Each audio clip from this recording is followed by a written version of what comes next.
Top of the morning to you, everybody.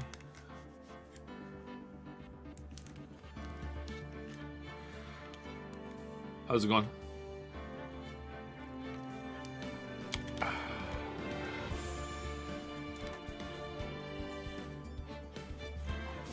Hello, Gamer Gaming. So I just sneezed 4 times while getting this set up, and also there's a giant fly up here somewhere. So apologies if you can hear the giant fly or if I sound a little congested. I just sneezed a bunch of times. I have to go blow my nose. If I sneeze once, I'm okay. If I sneeze twice, I'm okay. If I sneeze more than twice, usually my nostrils just go, oh shit, abandoned ship, and just all of the mucus comes out of my nose. Kill it? I tried, but it got away.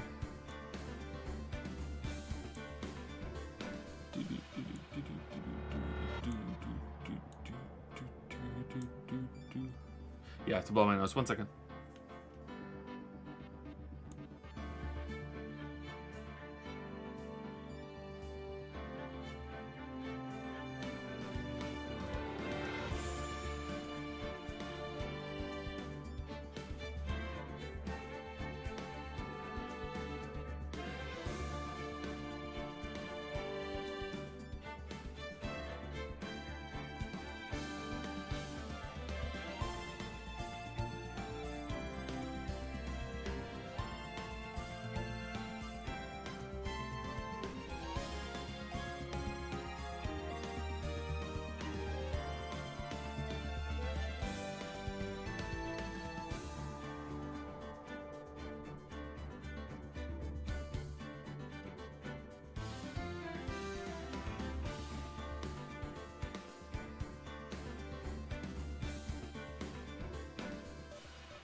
Alright, there we go. Sorry about that. Alright. Okay, so what do we have? We have about, with fan art and saying thank you and a couple things I have to say. I'm going to waffle. So I'm going to say we're probably going to start the game in about 15 to 20 minutes. And for once, I think that's probably accurate. We'll see. We're 7 minutes in for this intro already. I mean 15 to 20 minutes from now. Alright, so people are asking about the IIF fund. I thought I set something else up for that. There's now, I'm using the monthly things to take it off. Let me see, 1 second.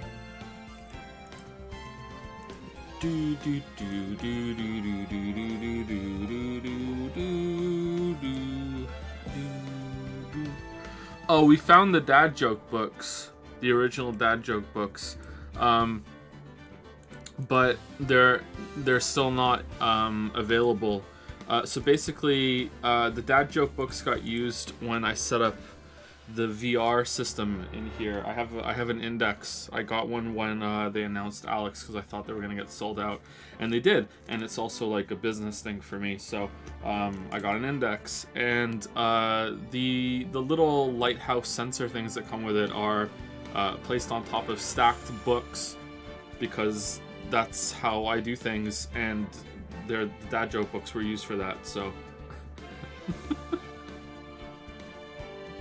that's where they are. So that's it.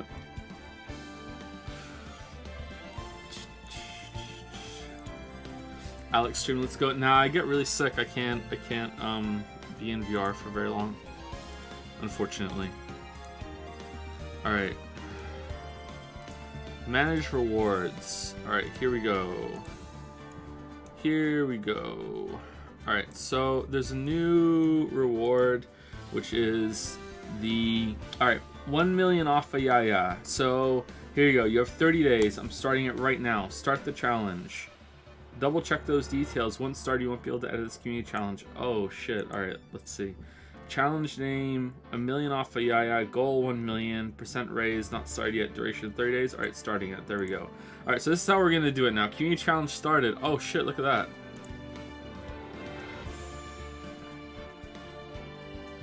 Alright, so now you can put, you need at least 200. And it's 1 million. So to celebrate this first one, if you guys get 1 million, I'll take 3 million off.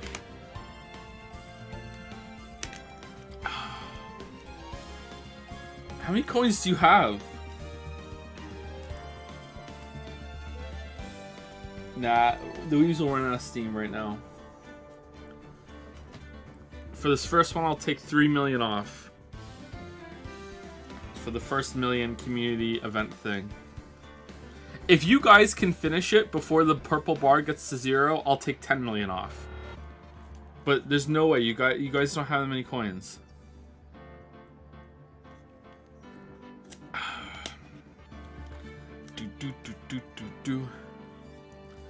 Wow, Sony Hebel. I don't think you're gonna do it, Weeb. Sorry. I'm impressed though how many people had so many coins saved up.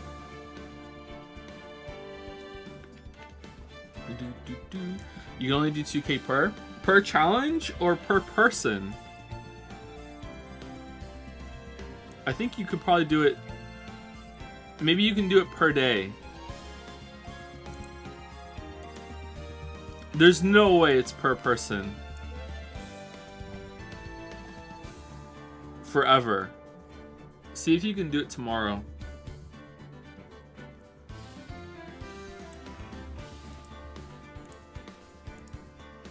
Per stream? Okay.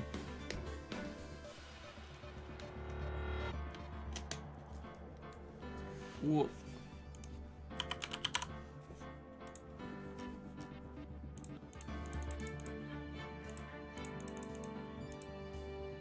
Okay.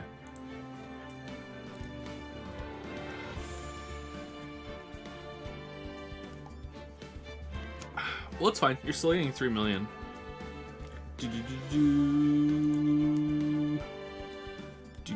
If your lighthouses aren't mounted securely, you're gonna get vibration in VR tracking. It's fine for Beat Saber. I don't see any problems with it. Maybe there's a few problems with Alex, but I don't really play Alex anymore. I'm just getting used to VR, and just Beat Saber is so much fun. I do want to mount them, but how it works right now is fine.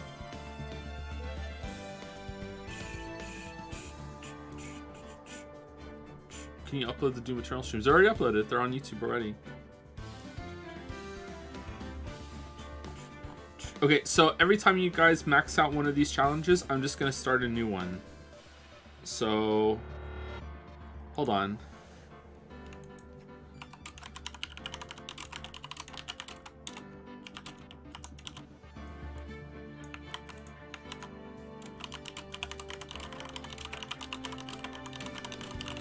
What if I just did another one right now? What would you do?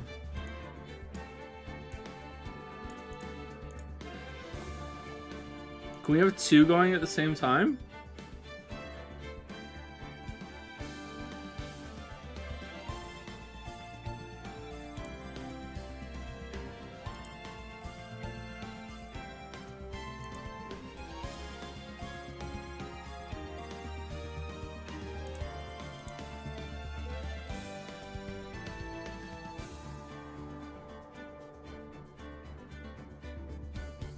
Alright, so this is the 2B version, because it's 2.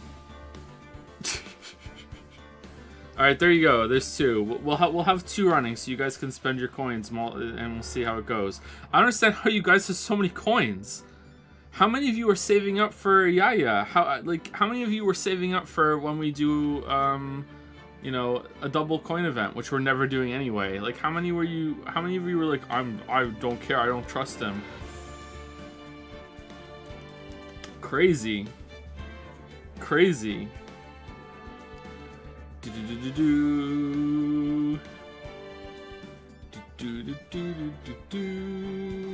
Alright, so that's that. Okay, so what else do we have to talk about? Fan art and I took away the waifu thing. Alright, so this might make some of you mad, but if this makes you mad, then honestly I don't give a fuck. So lollies make me really uncomfortable, and some people were sending lollies in, and for some reason I thought lollies were just kind of like an art style, kind of like a chibi kind of thing. And then someone messaged me and was like, yo, and I did a little bit of research in it, as least as I possibly could, because, you know, it made me uncomfortable. So we're not doing that anymore. And any lolly shit, I just don't want to be involved in that at all, please. So just keep the lolly shit away.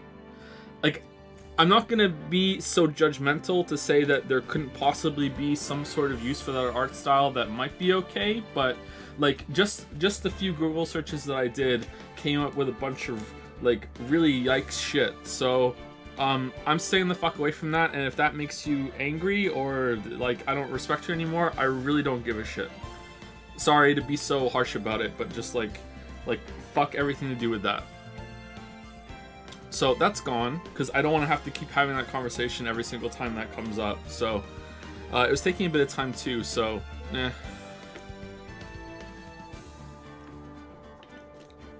So that's gone. So I hope that's acceptable. Did something else go too? Did we get rid of something else? The AI thing is gone and we're doing these community challenges instead.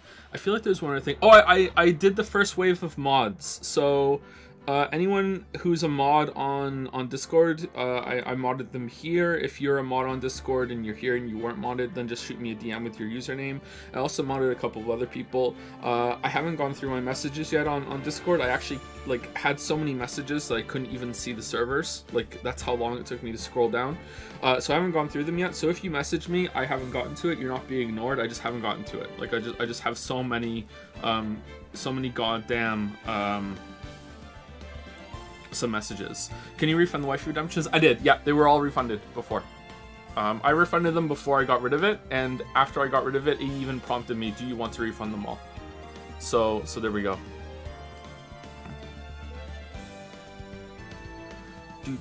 So I have to go through messages and see. I'll probably add another 10 to 20 mods. Because I don't want mods having to be overworked or overloaded or anything like that. And anyone who was given mod, like, don't feel like it's a big responsibility or anything. If you're here and you see something go down, then just do it. That's it. That's it. Don't feel like you have to be here for a minimum amount of streams. Don't feel like you have to be here every single stream or you have to be here for the whole stream. It's just, if you're here and you see something happen, go for it. That's it. That's all you have to do. If you want to be clarified on the rules, that's fine too.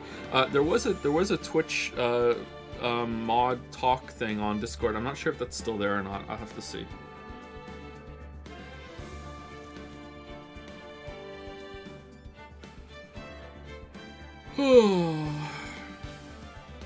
I'm tired. I'm tired.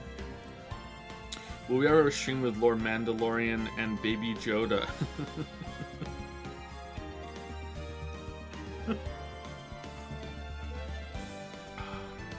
What's Top Lolly? Top Lolly is a user. I have no beef with Top Lolly. Top Lolly's fine. Hey Joe, I ain't a mod. Yeah, I haven't read my messages. I read some of them, that's a lie, but I haven't responded to any of them.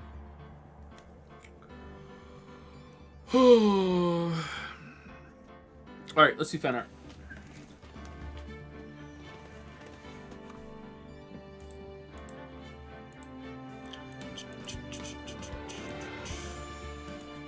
Should I get a new non-squeaky chair? What do you think?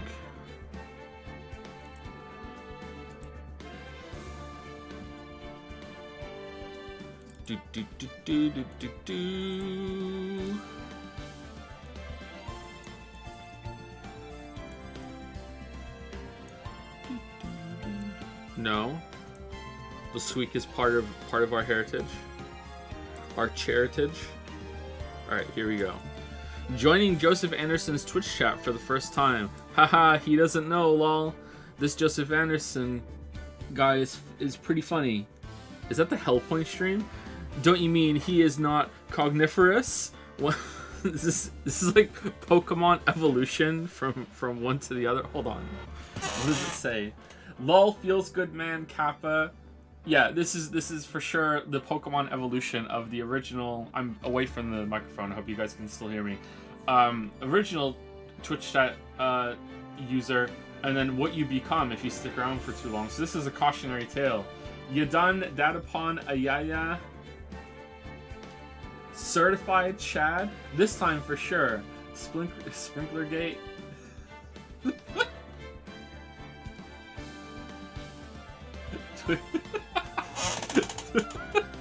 Twitch chat. Nice. Who made this? Let me go check on the on Discord.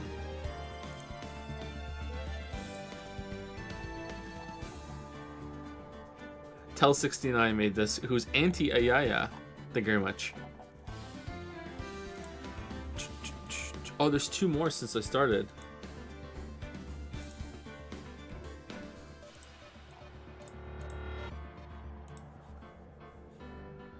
This link will... What?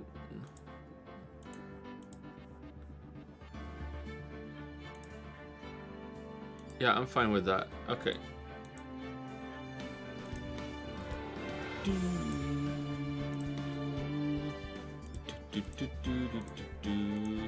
Oh, that was the other thing. That's why I yeah, okay, so it's gonna take us a little longer. Alright, so here's the other thing we have to discuss. Sorry. So this is potentially the most serious topic today. So if you didn't see the news, Twitch is changing things to automatically run mid-roll ads during streams. Alright? So this is something that Twitch is testing today. And they're testing it for some users, some viewers. I don't know if they're picking streams or if they're picking viewers themselves, and they are automatically running mid-roll ads. Now, if you are a sub and the streamer doesn't have ads running for subs, then you won't be affected. And I believe that's our setting. I don't run any ads, so I think that's how it works. So, like, I don't know if you're gonna see that today or anything, but they're completely out of my control. Now, here's the thing: is that Twitch is also saying that if the streamer has ran an ad recently, but I don't know how recently is. If the streamer has ran an ad recently, then the automatic ones won't play. So this to me seems like they're trying to incentivize streamers to run more mid-roll ads so they can control when they happen, so their streams aren't interrupted. The problem is that even subs are going to get interrupted by that then, because if the streamer is aware, is cogniferous of when the ad is running, because they are choosing to run it, then it is in the streamer's best interests to take a break or shut the fuck up and go away for a bit and not continue with the stream, because suddenly half of their audience is not being able to watch it, and that means that the subs are going to get interrupted too, because the streamer should stop. So I don't know how long this experiment's going to go for, but if they decide that this is permanent, then I don't know, we're going to have a discussion on how we're going to handle that. We're going to have to discuss, like, are we going to have like designated ad breaks that we can use, so like half the audience or even more isn't going to be interrupted, or we're just going to let it run, or what? I don't know. I have no idea. Like, I'm getting the impression that Twitch is not profitable, maybe? I don't know. And they're trying to... They're doing a lot of shit lately with new things to have engagement and get viewership up and to encourage subs and everything like that. So I'm curious if we'll see. If I have to run an ad every 30 minutes, then I'm not going to do that. Like, there's no way. If it's every 2 hours, then okay, then that's fine. If that's what recent is, then every 2 hours, I'm okay to do that, so people don't get ads and we can control it. So there is something, I don't know, some compromise there that we can do. I don't know.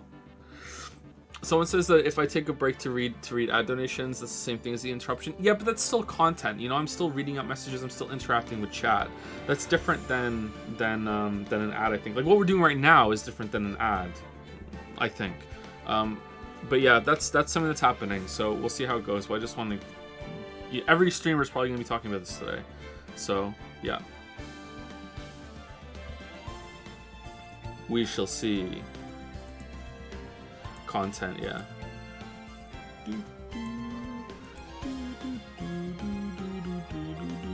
Well, I just give you what Twitch is doing on principle. You already do leave in the middle of streams for 5-10 minutes, so I personally would not be opposed to running an ad at those times. Yeah, and it's just good for you to take a break every 2 hours. I think you're supposed to take a break even sooner than that. You shouldn't be sitting for too long. That's fine, but like, we used to do that, but it just wasn't really... it just wasn't really worth it. It wasn't really worth like the interruption and everything too. Like it was just like I just let the stream run and as it was. Let the game music go. But yeah, we'll see. If we have to do that, then that's fine. Like if it's every 2 hours, then I'm fine with that. Maybe it's the amount every 2 hours. Maybe we have to hit like an average amount of ad for every hour. Like if we have to do 2 minutes of ads every 2 hours, then that's fine. To have the 1 minute an hour, then that's fine. We can probably make that happen. But we'll see. Are we streaming the PlayStation thing tomorrow? I don't think so. What is the PlayStation thing tomorrow? I'll look it up. Maybe we will. Maybe we will. Oh, sorry. I forgot about that. All right, so let's fan art, and then I'll read some messages, and then we'll get into the game.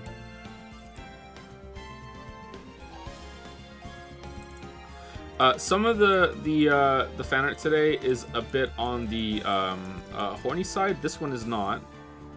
This one is adorable. But just a warning. We have a confluence of fan art today. He can't read. He doesn't recognize upside down numbers. Aww. Sob. I'm sorry. Come on, darling. We're leaving. You'll be going to a new school, honey. That's scary. Don't be scared. It'll be better for you. Okay. That's my big guy. Such a good big brother. Will I still get to do gym? Of course. You'll grow up big and strong, Flex. Let's go. We're here. Wow. Kangaroo County School for Judges. Awesome. Thanks. Thanks, Mom.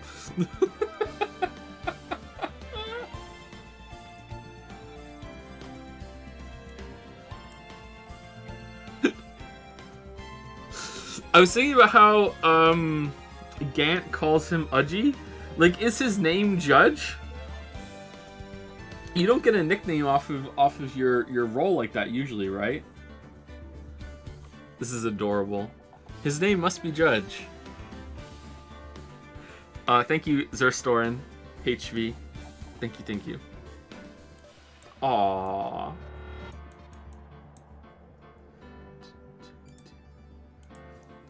Don't you stream me? Oh no.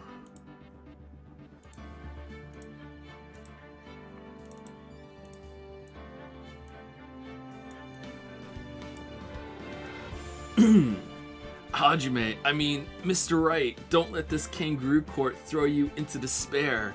Use it as a stepping stone for hope. Pickle shoe. I'm getting a little bit of a Homelander vibe from the combination of the expression and the hair. Anyone else see it?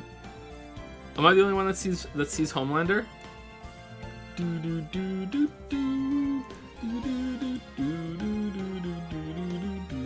Curse. Homelander from The Boys.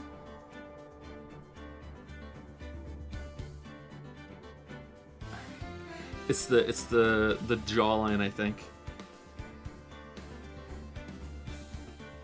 More like Hopelander. Oh, nice. I curse all my fan art. How many pickles were murdered to make this coat?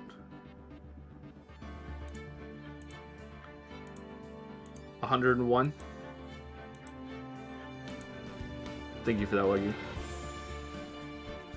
All right, let's put one of the horny ones up to split it up a little bit.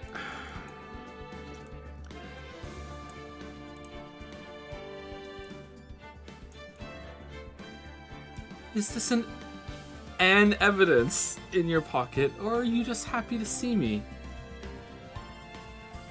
Yaguai noises. Look at the fucking gigantic hands. Look at the...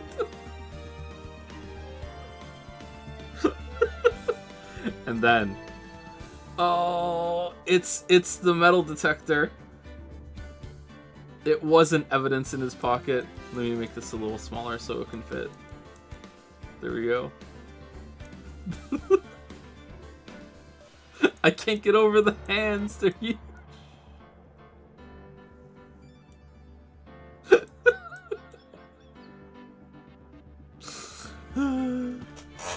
Nice. Is that an I'm a lawyer badge?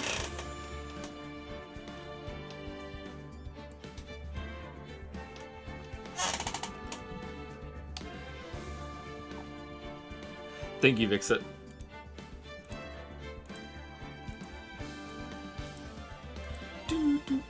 This next one is from V Vinny.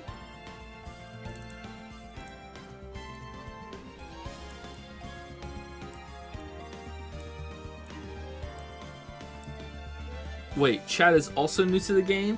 Always has been. Joe, ...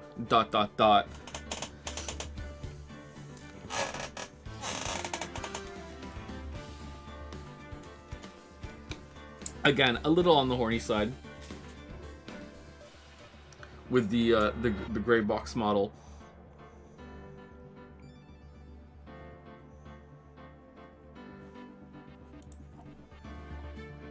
Fan artists have an unspoken pact to draw Chadworth's hands a little larger than his previous fan art appearance. Well, the next one is it's just gonna be hands. We won't be able to see anything if it gets any bigger than that. Chad is pretty thick, yeah.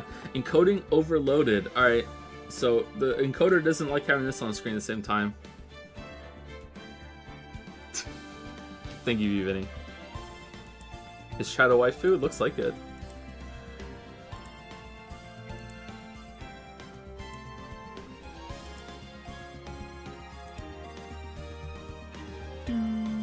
Okay, that one. I think one's left. Oh, there's another one too, but we'll do that one last because it is the horniest of them all. All right, let me move forward so I can read it.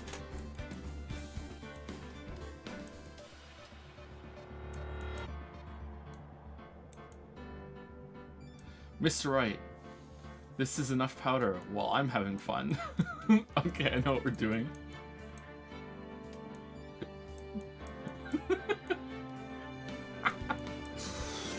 Should we compare the print with our database, Mr. Wright? No need. The size of these... No! No, it's the fucking hand again! No! The size of these fingers, it can only be this...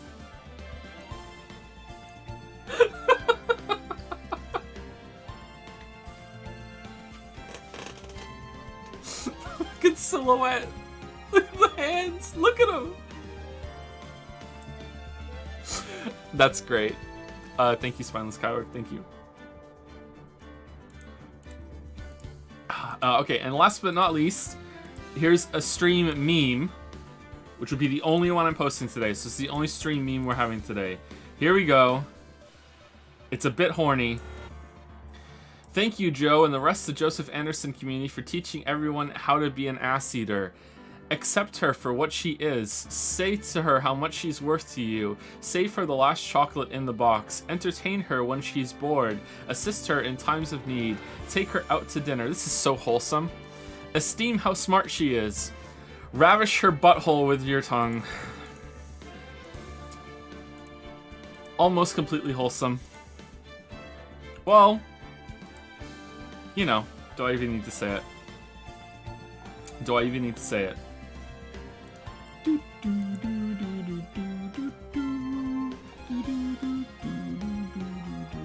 Goofy voice, please. I can't consistently do goofy voice. Alright, let's do some rapid fire thank yous and then we'll get into the game. Thank you, Vertigo9000, for the 36-month resub. Welcome to the three-year club. Thank you very much. Thank you, Ranikel, for the 18-month resub with the message fuck top hole. Thank you, Netzank, for the 3-month resub. Bezo Bucks Baby, thank you very much for the Bezo Bucks Baby. I've been informed that I should tell you all that you have a Prime thing. If you want to use your Prime subscription, you can do that to sub. There you go. I'll do that at least 5 times a stream forever. There you go. I've done it. I've cashed out. I've sold out. There you go. I really won't do it 5 times a stream. Thank you, Buyers for More 7, for the 19-month resub. Oh no, my money. Oh no. Thank you, Meryl, for the 14-month resub. Joe, do you have a favorite William Blake poem? Mine is The Tiger, which is actually about meeting a really hot guy. What? No, I do not have a favorite. Well, see, I think that's wrong, but I don't know enough about William Blake to refute it. Thank you for that. I am confusion. Thank you, Marl. HDD Noir 1218 has resubscribed for 6 months. Thank you very much. T Jones 107 has resubscribed for 14 months. Clap clap. Can I get a Lily claw fist, please? When she's here, chat can remind me, and Lily will do a claw fist. Thank you, T Jones. Thank you, Z Stop Horoy? XY Stop Horoy, maybe? Thank you for the new sub. Welcome, welcome. Sorry for mispronouncing your name. It's Not John has resubscribed for 5 months. Hey, let's get some laws, baby. That's what lawyers do, right? They go get laws. Thank you, Jarmanian, for the 11-month resub. One more month for 1 year of Weeb in Denial content. Ooh. Really, though? Really? Weeb in denial? Some people think it's still denial? Maybe it's still in denial. Yeah, I deny it. Yeah, not a weeb. Thank you. I can never say this name. Arbakias Elamelek. Oh my god. Arbakias Elamelek, thank you for the 26-month resub. Clicksta has resubscribed for 11 months with a tier 2 sub. Thank you so much, Clicksta. With hey, Clicksta. Thank you so much.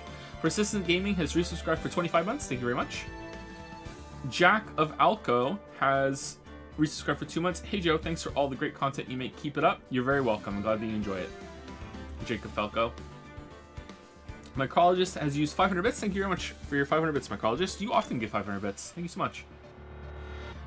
Jig Bimmy has subscribed for the first time. Welcome, Jig Bimmy. Thank you very much. Thank you, Zeki Aiden, as well, for the new sub. Welcome, Zeki Aiden. Trent Guy and Stuff says, hey Joe, maybe it's just me, but I was only able to contribute to Community Challenge on my computer. It does not even appear on mobile. Maybe it's some limitation on whatever browser you have on your phone, or maybe it's just a phone limitation. Sorry. Run to your computer so you can contribute to Yaya. Thank you, Sosig, but it's really Sausage Fattener, for the 100 bits. Joe destroys lolly culture with objective facts and critique. Oh no. Oh no. Am I turning into like the anti-weeb Ben Shapiro?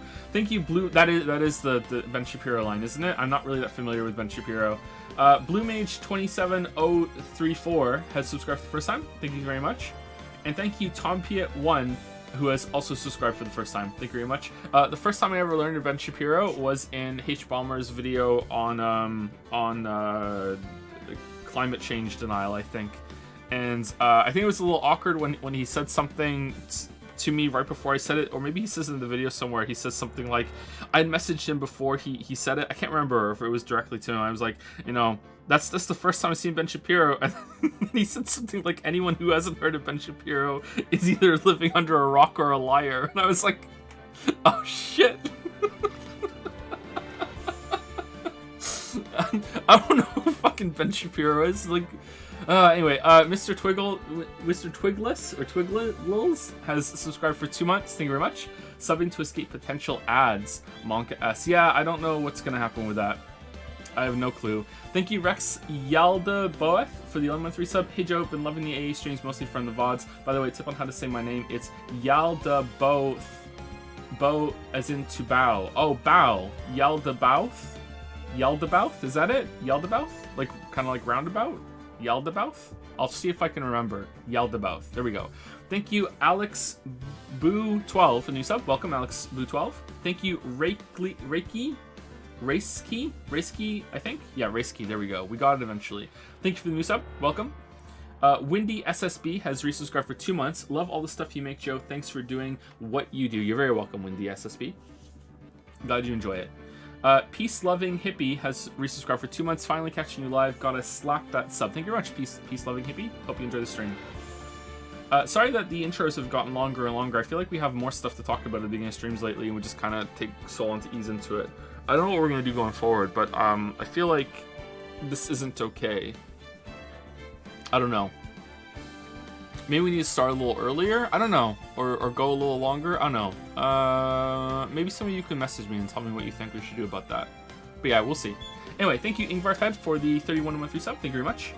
Isolated Spaceman used to say, lawyer is it's a weird word.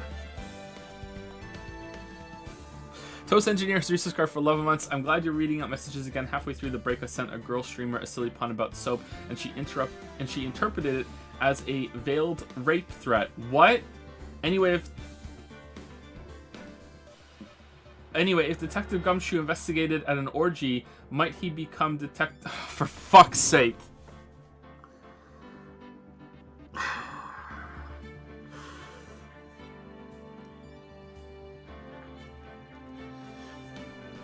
Might he become detective? Something that rhymes with gumshoe. There we go. That's how I'm saying it. Thank you, Toast Engineer. I'm sorry that happened. Ham and Potatoes Suzuka for 9 months. Hey Joe, for all of us who grew up with the Ace Attorney series, you'll have to take my word for it. These stories do actually work as effective mysteries when you play them at 14 years old. So glad you can still have fun balking at the wacky characters. I was thinking about that earlier. Is this game really aimed for kids? I guess it's trying to aim for both. Or aim for teenagers at the same time as aiming for adults that can still appreciate some of the jokes and stuff. I don't know. I feel like there's some adult humor in this, for sure. Well, like absolutely for sure, at least some. But like sometimes some kids shows have like adult humor. I don't mean like dirty humor. Dirty humor is not the only adult humor that there is. Like you watch Sesame Street and there are jokes that are put in for the parents watching. But I don't know what the target audience is for this. I'm not sure. Thank you. Reigen or Ragin, I think it's Reigen, is how we've been pronouncing it so far, for gifting out 20 subs to Agent Sun, Roish152, Cup of Chai, or some say Chi, Fridge Raid 3R, Bofin, Kenny Trono, Barry Kami, Blinded by Blind, Heavy Metal, Pat, Zero Draken, The Baby Seal 3060, Banshroll, Zarvia, UT Cowgirl Nerd, A Little Big Guy, Giraffe Satan, what? Kalen Rowe, Avocado, and Voljo Tina. Thank you very much, Rachel. That's very generous of you. Welcome to, I think everyone here was a new sub apart from Heavy Metal Pat. Welcome to 19 of you. Welcome. Thank you so much, Rachel. SW Pi Drahida has resubscribed for 2 months with Hey Joe, been going through a rough time lately. Thanks for bringing entertainment through it all. You're very welcome. I hope that we can help out a little bit with that. Sincerely. I hope we can take your mind off it at least. And that's it. Let's start the game, finally. After the stream went live, 40 minutes. And after the musical intro, so this took about 35 minutes to go through and everything. So there was more to talk about today than usual, but I think that still might be a little bit too long.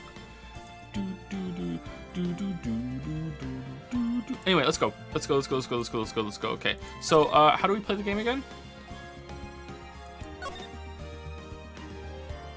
So we're going right into the trial, right? Wait, did not have my sub, or did I just miss it? Sometimes it doesn't show up. So let me scroll down. Zorgrox.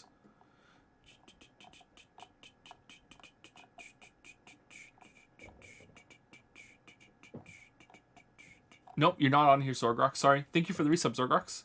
You're not on here. Sometimes that happens. Did you have a message? You want to paste it in chat and I'll read it out? Joe, last stream you said you're planning to take Friday a day off. It might sound inappropriate with the whole Promises games that's going on. What do you think about playing Helltaker on Friday instead? It's a 1 to 2 hour game. It'll make a gap between Ace Attorney games a little bigger and make a really entertaining stream. There's an option to skip puzzles, so you don't worry about getting out of control. Maybe. I might consider it. We'll see how I feel. I'm not getting enough done on the days off streams as I would hope. So having Friday off might be useful, but we'll see. Just both my 12-month and actual birthday, so it's a fun coincidence. Well, happy birthday, Zorgrox. Let's get happy birthday for Zorgrox in the chat, if we can. Happy birthday, Zorgrox. Thank you very much for the 12 and 3 sub. Welcome to the 1 year club, as we do, with 12 months. Happy birthday. Hope you have a good day. Go get some cake.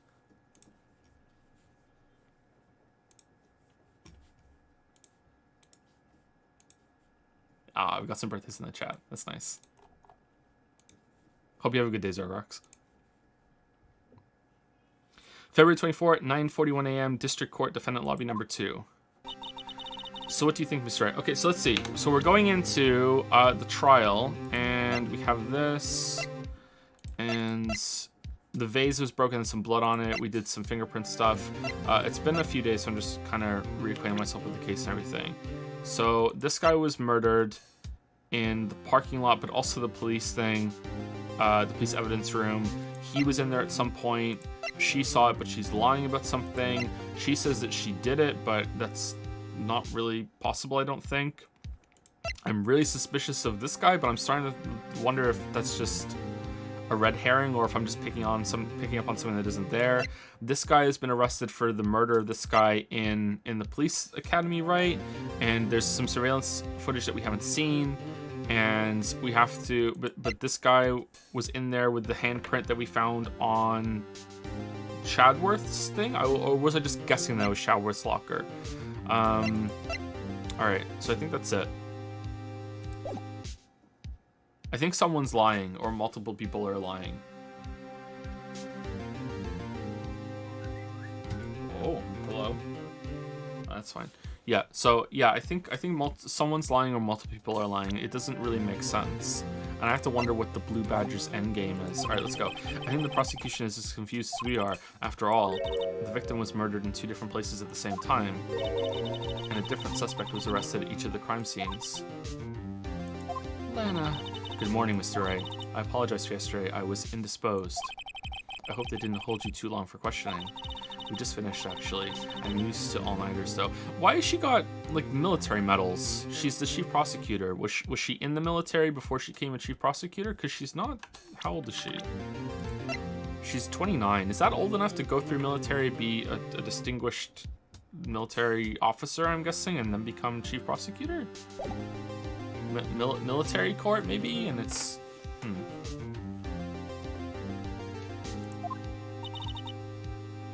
So how'd it go? It says Mr. Wright suspects the police are clueless. Wait, I figured as much, so I struck a plea bargain. Without your lawyer being present to negotiate a plea bargain, what do you mean by that? We agreed that if I told them the truth behind this simultaneous murder, they wouldn't see capital punishment. That's what I mean, Emma. But Lana, don't tell me you... Much to my regret, I'm as much in the dark about this as they are. Miss Skye. We found trace evidence of a certain person in the police department's evidence room. Okay, so does she mean that's why she was saying I was guilty before, or does she saying that she did this today, that she did a plea bargain? I'm guessing she's talking about before, and that's why she was like, I did it, and now she's gonna be like, I didn't actually do it. I'm not sure. We found trace evidence of a certain person in the police department's evidence room. They belong to Officer Jake Marshall. What kind of trace evidence? Blood-stained fingerprints, to be exact. That's the trump card I have up my sleeve today. You do understand what this means, don't you? In order to defend my sister, you're going to accuse Mr. Marshall? We have to play the cards we're dealt, isn't that right, Miss Skye? How's the sound, by the way? Is it loud enough? Do what you have to do, Mr. Wright. February 24, 10 a.m., District Court, courtroom number 9. What happened to her hand? She said she injured it. It got cut while she was killing Goodman. But now we know that's not true. So, at least I think so. So, I don't know how she hurt her hand. Court is now in session for the trial of Miss Skye. The defense is ready, Your Honor. The prosecution is... Humph. I'm afraid you have to clarify. It takes 30 minutes by car to reach the police department from the prosecutor's office. Yet the victim, Bruce Goodman, was slain at both places at the same time. But that's not physically possible, is it? At least I don't think so. What's more, I hear the victim from the evidence room just disappeared. Yes, and the body eventually reappeared in the trunk of Mr. Chadworth's car. Wow, this is one messed up trial. One of my duties as prosecutor is to present impartial evidence. Today I will present evidence relating to the murder at the police department. In so doing, I believe the way in which we should proceed will reveal itself. Now that's what sets Mr. Chadworth apart. He sounds so on top of things, even though he doesn't know what's going on himself. That's supposed to be an admirable trait. Very well, let the trial resume. On the day of the crime, what exactly transpired at the police department? Mr. Chadworth, you may call your first witness of the day to the stand. Okay, so Judge, this trial is sort of just bullshit. We're not really defending or prosecuting at all. We're just investigating through the trial. That's kind of weird. For its first witness, the prosecution calls the suspect of the murder that occurred at the police department. Well, the suspect? You mean the so-called murderer? Can we see the security footage to see what happened in there? Things are getting wild from the get-go.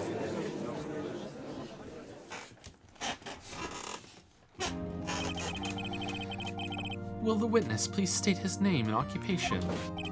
Oh, yes, sir. I am Officer Mike Meekins, sir. My occupation is, that would be murderer, sir. So you're telling us you're a professional killer? Sir, it was me, sir. I'm the one who did it. I'll never kill anyone again, sir. You've got to believe me, sir. Actually, what we like...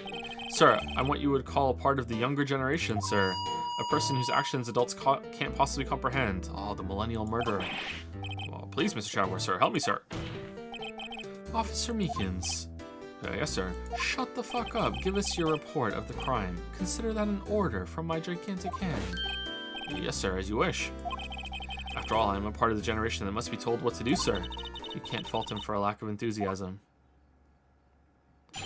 Crime report, sir.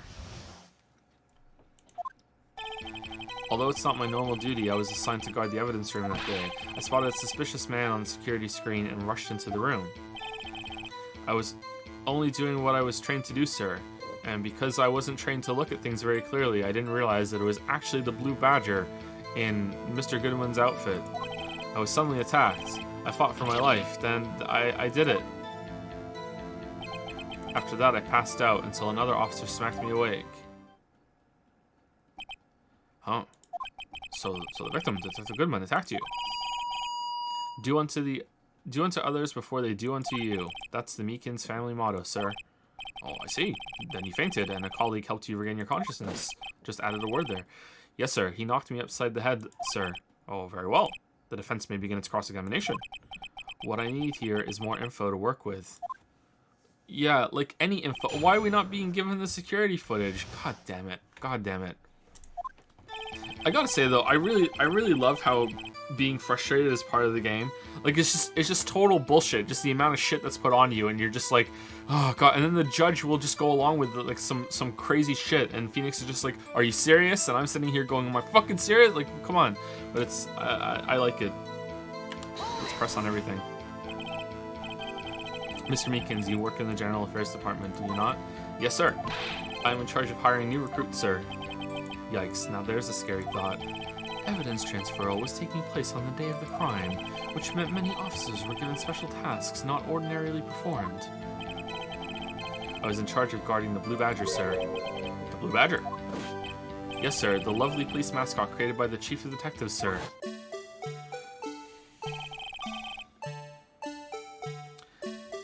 I was to ensure it wasn't broken during the transferal process. That was my sole mission for the day, sir.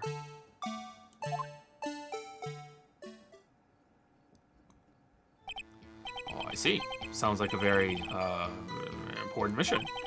After the award ceremony finished that day, there were so many people running around that I relocated the Blue Badger to the evidence room. Oh, so that's why you went to the evidence room. Tell us, what did you see when you got there? No, that's not why he went to the evidence room. He went to the evidence room because he was told to guard it, even... What? I spotted a suspicious man on the security screen and rushed into the room. In order to enter the evidence room, you need an ID card, am I correct? The judge equals Obama? Does it sound like Obama? I'm not trying to do Obama. I don't know what I'm trying to do. That's just the voice I settled on for him. I really like the judge's voice. Does it sound like Obama? I don't think it sounds like Obama. Precisely, sir. I have one right here around my neck. So then, your ID number should be listed on here, right?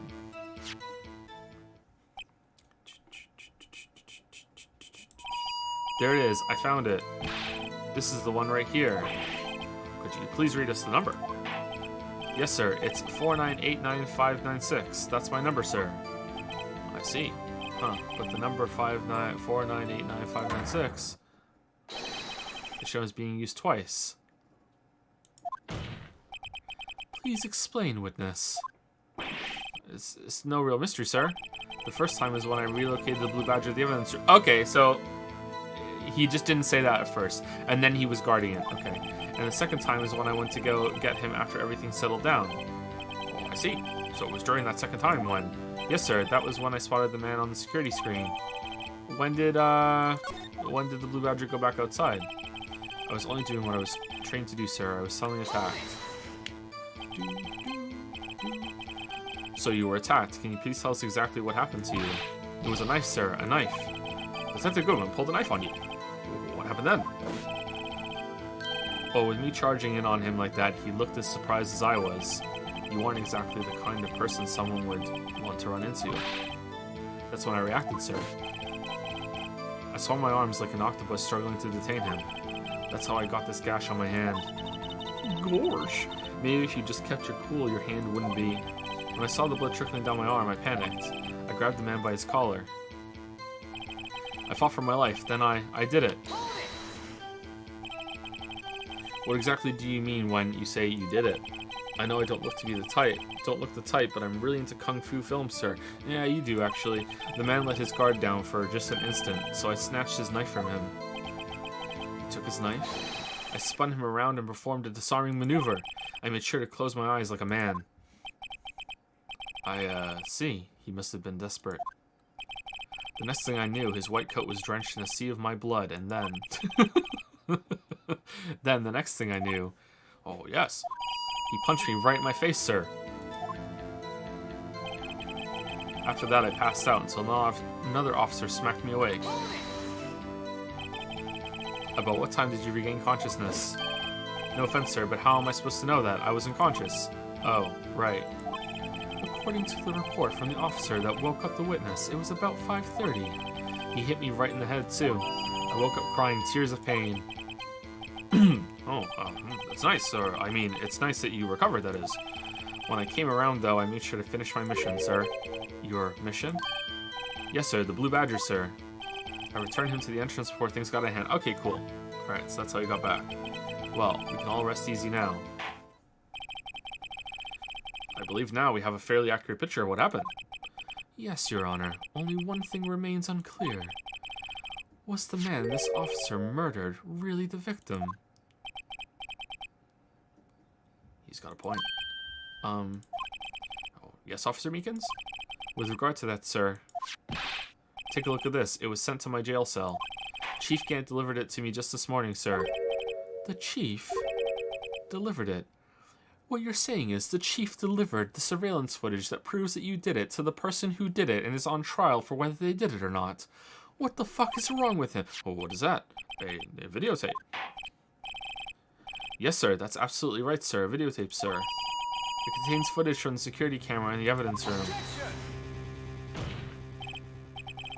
What? But I specifically asked if there was such a tape, and was told it had been mistakenly erased. That's quite a mistake.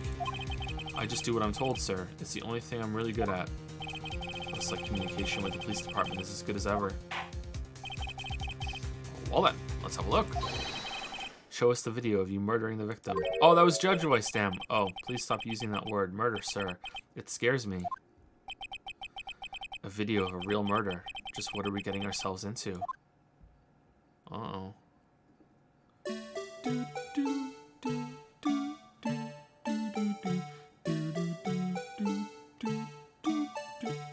I'm sorry, where the fuck is this security camera?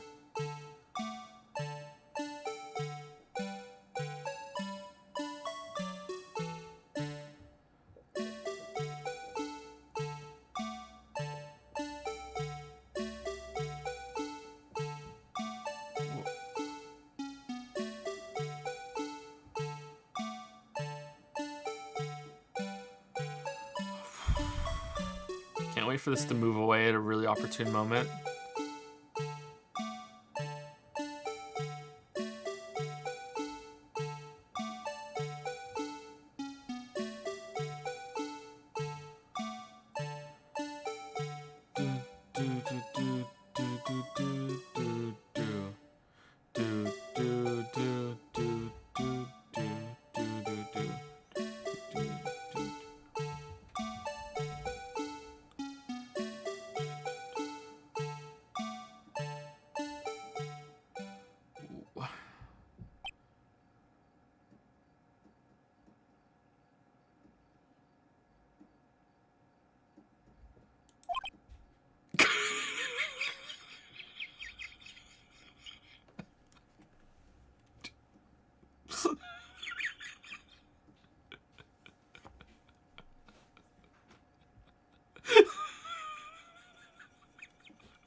Well, I believe we're all thinking the same thing.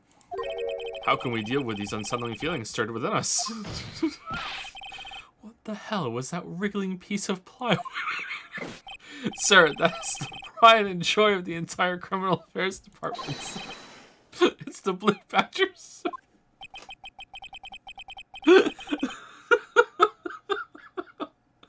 Oh, fuck. These games are fun. Why am I not surprised this isn't going smoothly? Security video added to the court record. Yes, well, anyway, can we watch it again?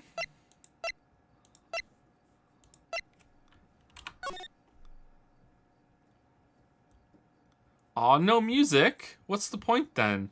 Alright, 221, 7, 17, 14, 30. So around 5:15. Alright. Around 5:15. Does that match with what we have here? Yeah.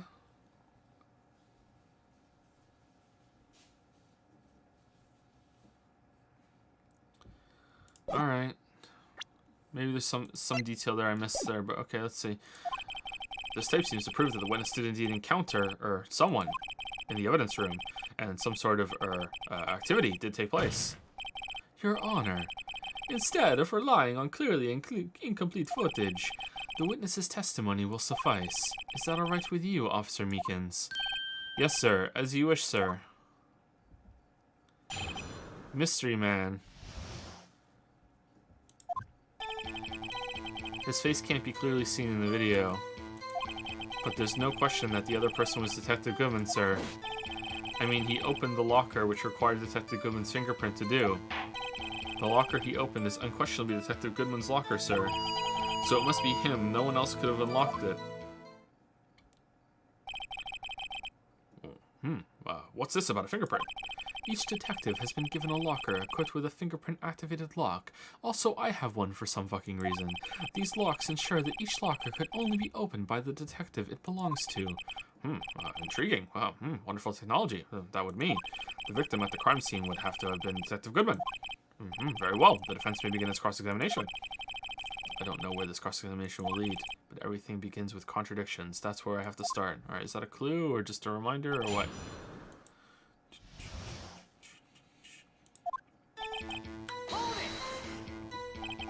Tell me, were you able to get a good look at him?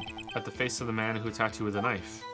Sir, if you must label people as having seen or not seen the man's face, I believe I would be classified as the latter. The latter? But you were standing right in front of him, were you not? More to the point, you were the person who fought him, aren't you? Oh, yes, sir, but I didn't get a clear look at his face, sir.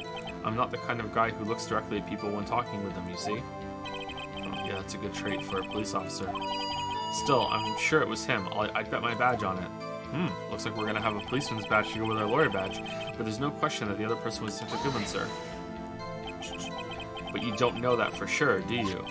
You never actually saw Detective Goodman's face. Well, I suppose you might say that. That is, if you must label people as having seen or not seen it, since this can't be identified in the video, only you can verify it. Why is everyone looking at me? If I had to label your stares as disturbing, or... Meekins. Eek. Was that a chicken? Having been shown a questionable video at best, we are not in the best of moods. Now please, be more certain when you testify. Yes, sir.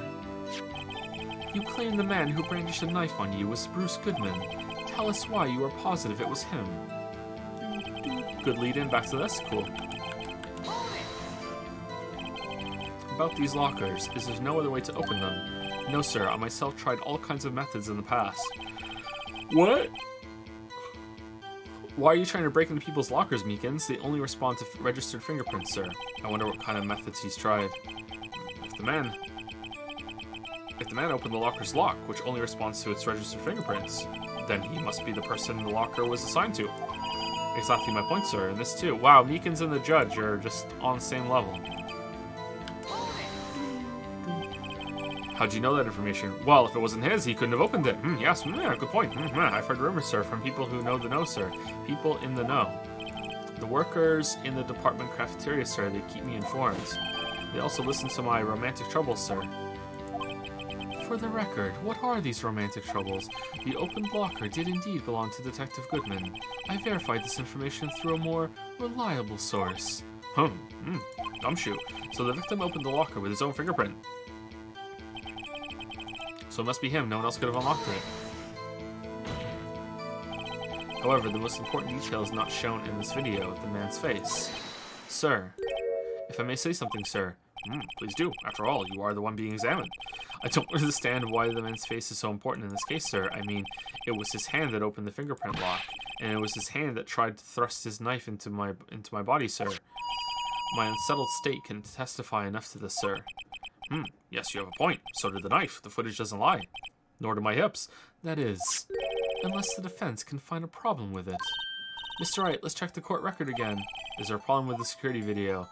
Yeah, there's a problem. Damn right. Damn right there's a problem regarding the video contained on this tape. Stalling for time, I like it. There is one thing in particular that seems rather strange. Strange. This contradiction leads to the possibility that the man may not have been Detective Goodman. What? This video contains such a contradiction. Interesting. You fell for my trap, Waffles. Now I'm gonna make you look like a fucking idiot. Your Honor, I have a proposal. Yes, Mr. Trapworth. I propose we have the defense watch the tape again. Point out to us this alleged contradiction in the video with his tiny, tiny hands. He would want me to point it out.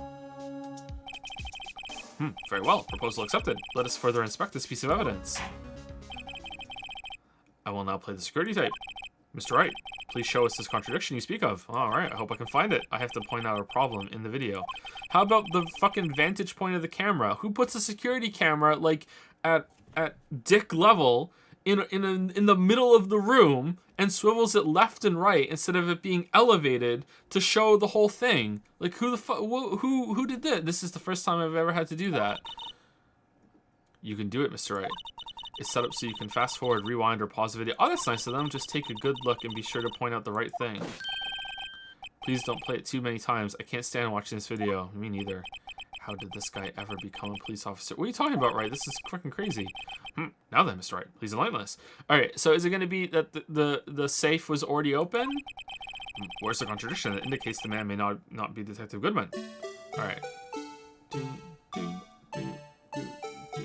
Put the cake in the oven for a while. Is it already? No, it looks close to me.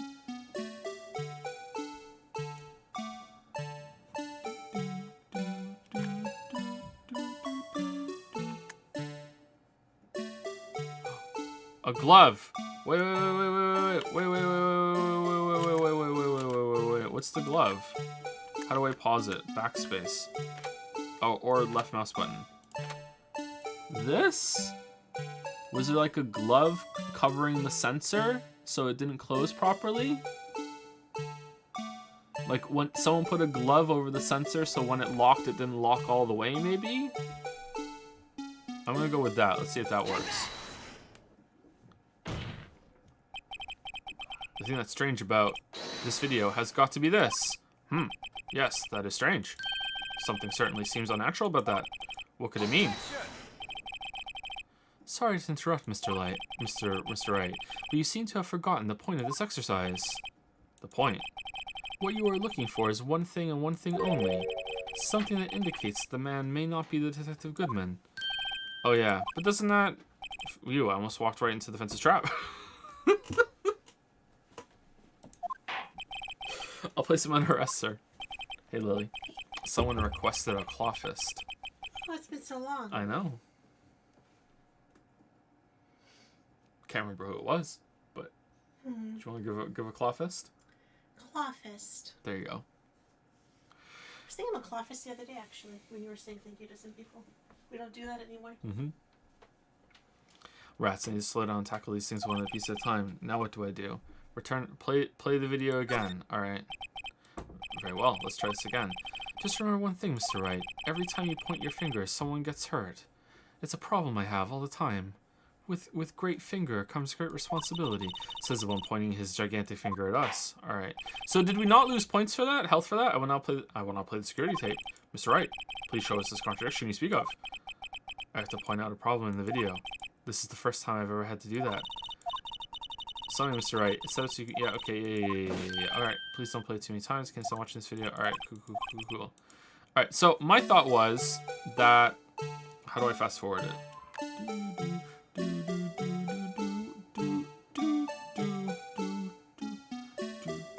Alright, so my thought was that this was blocking the sensor, and it falls out when he opens it, which means it must be lodged into the thing somewhere. So that was my thought. But apparently that's not it. Alright, so let's rewind and watch it again from the beginning. Our rewind is slow! Why is it slow? No, why are you closed?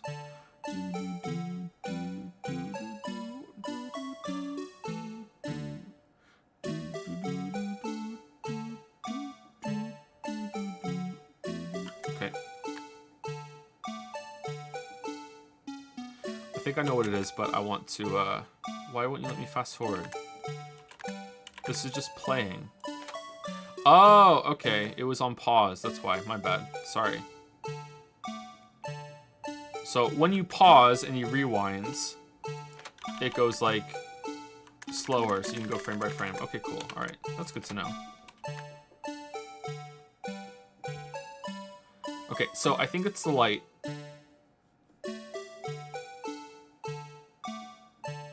Because all the rest are off, but let's see. The fucking flag blocking it just perfectly? God damn it. How lucky is that? Look, it moved! Look at this shit! Look at this, the perfect movement of it! What the fuck?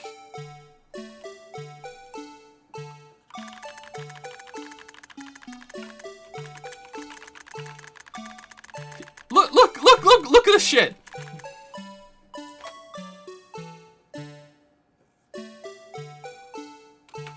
Alright, I think it's the light.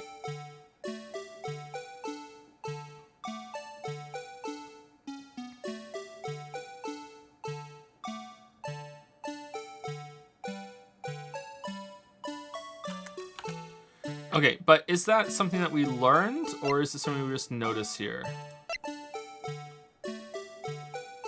Indicator lamp lights up when it's up. Yeah, there it is. Okay, so that's that.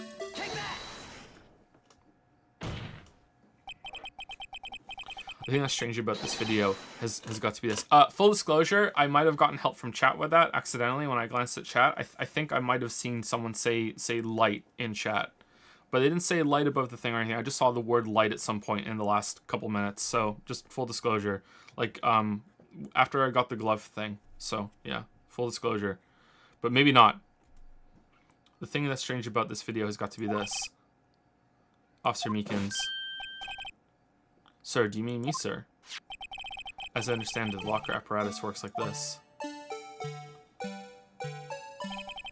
When you grab a handle, a sensor reads your fingerprint. If it's a match, the light turns on and the lock is released. According to my very limited experience, that's the way I understand it, sir. If so, then something is seriously wrong with this picture. Yeah, not this though.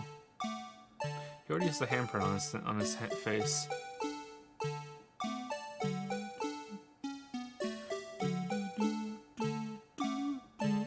Okay, we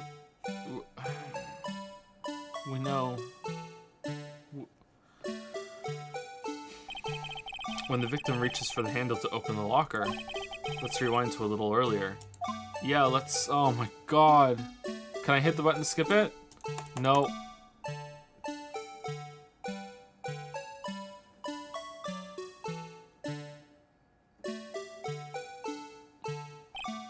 Here, notice the light? What's this? It's, already lit. Just like me. Precisely my point, Your Honor. The locker was already open before the victim grabbed the handle.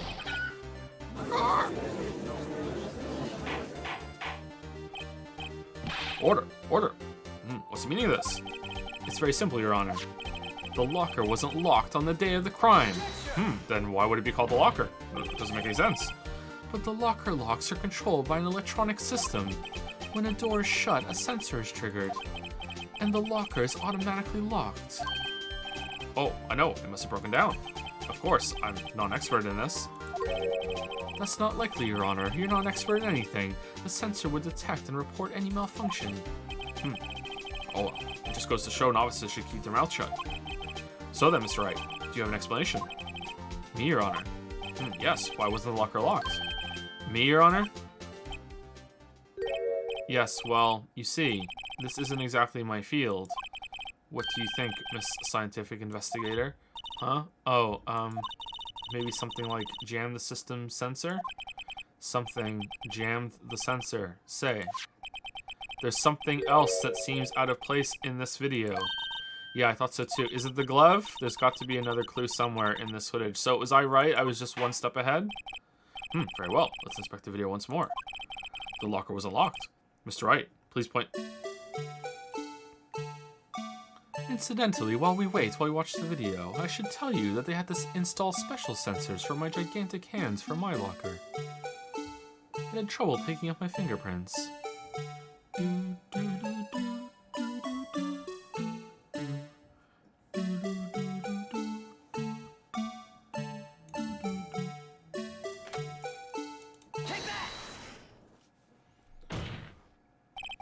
Please watch closely. This is the continuation of the part I showed you earlier. We just did it, game! Oh my god, can we... Oh my fucking god. Oh, this is frustrating. This is frustrating. What's this? Something white fell out of the locker. But sir, it's been my experience that things fall out when doors are opened. I often fall out and roll great distances when I open my front door or car door. We can't be sure that item was completely inside the locker to begin with. What do you mean? The sensor triggers the lock when the door is shut. What if something was inserted, say, between the sensor and the door?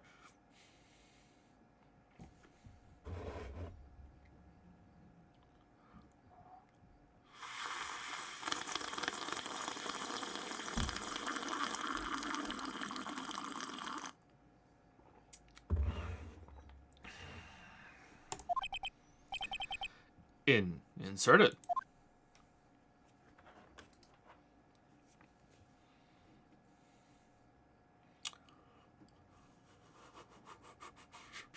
Fucking kidding me? Why? Why?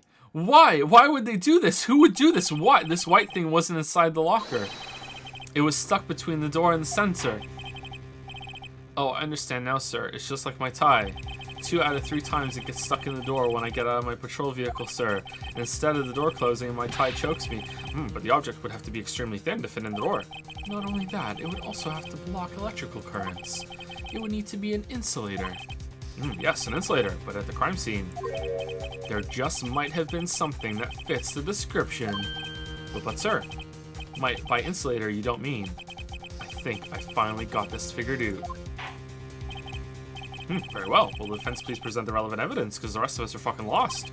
What was this insulator that was stuck in the locker door? It was this. I found this near the locker, a thin rubber glove. But we can't be sure that was in the victim's locker. Yes, we can. It has a tag that says SL9 Institute. Oh, shit. The video seems to depict the victim opening the locker. Oh, look, we skipped it this time, but that isn't the case. The lit lamp attests to this. Okay, so was it just a limitation of... what did this come out on? The hardware or the cartridge or something? Community challenge complete. What? 100%.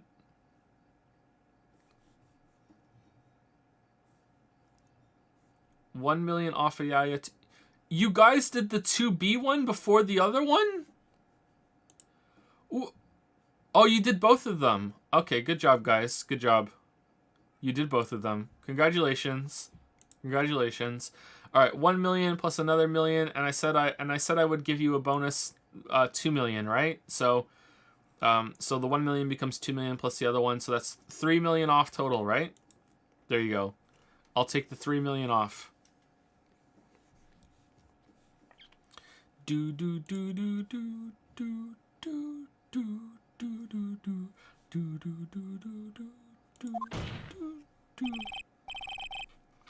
On the day of the crime, even I could have opened that locker. Yeah, it was 4 million. All right, let me take it off right now to celebrate the 1 million off Ayaya. All right, let's. Got it. Got it. All right, good job, guys. Well done. Well done.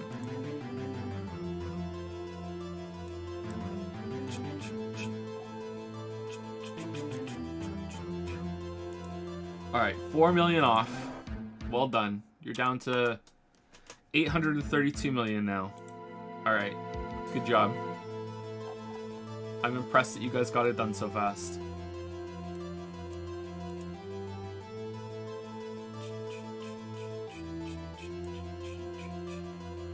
It was 5. Hey, don't push it. Don't push it. You know what happens when you push it. Is this not so, Officer Meekins? Sir, it would appear so, sir. I feel like I had a problem with this and I forgot to say it because of a yeah. Order, order, order.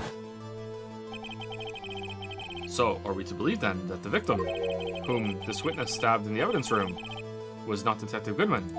It was probably fucking Gant. Do not be misled, Your Honor. What do you mean, Mr. Chadworth?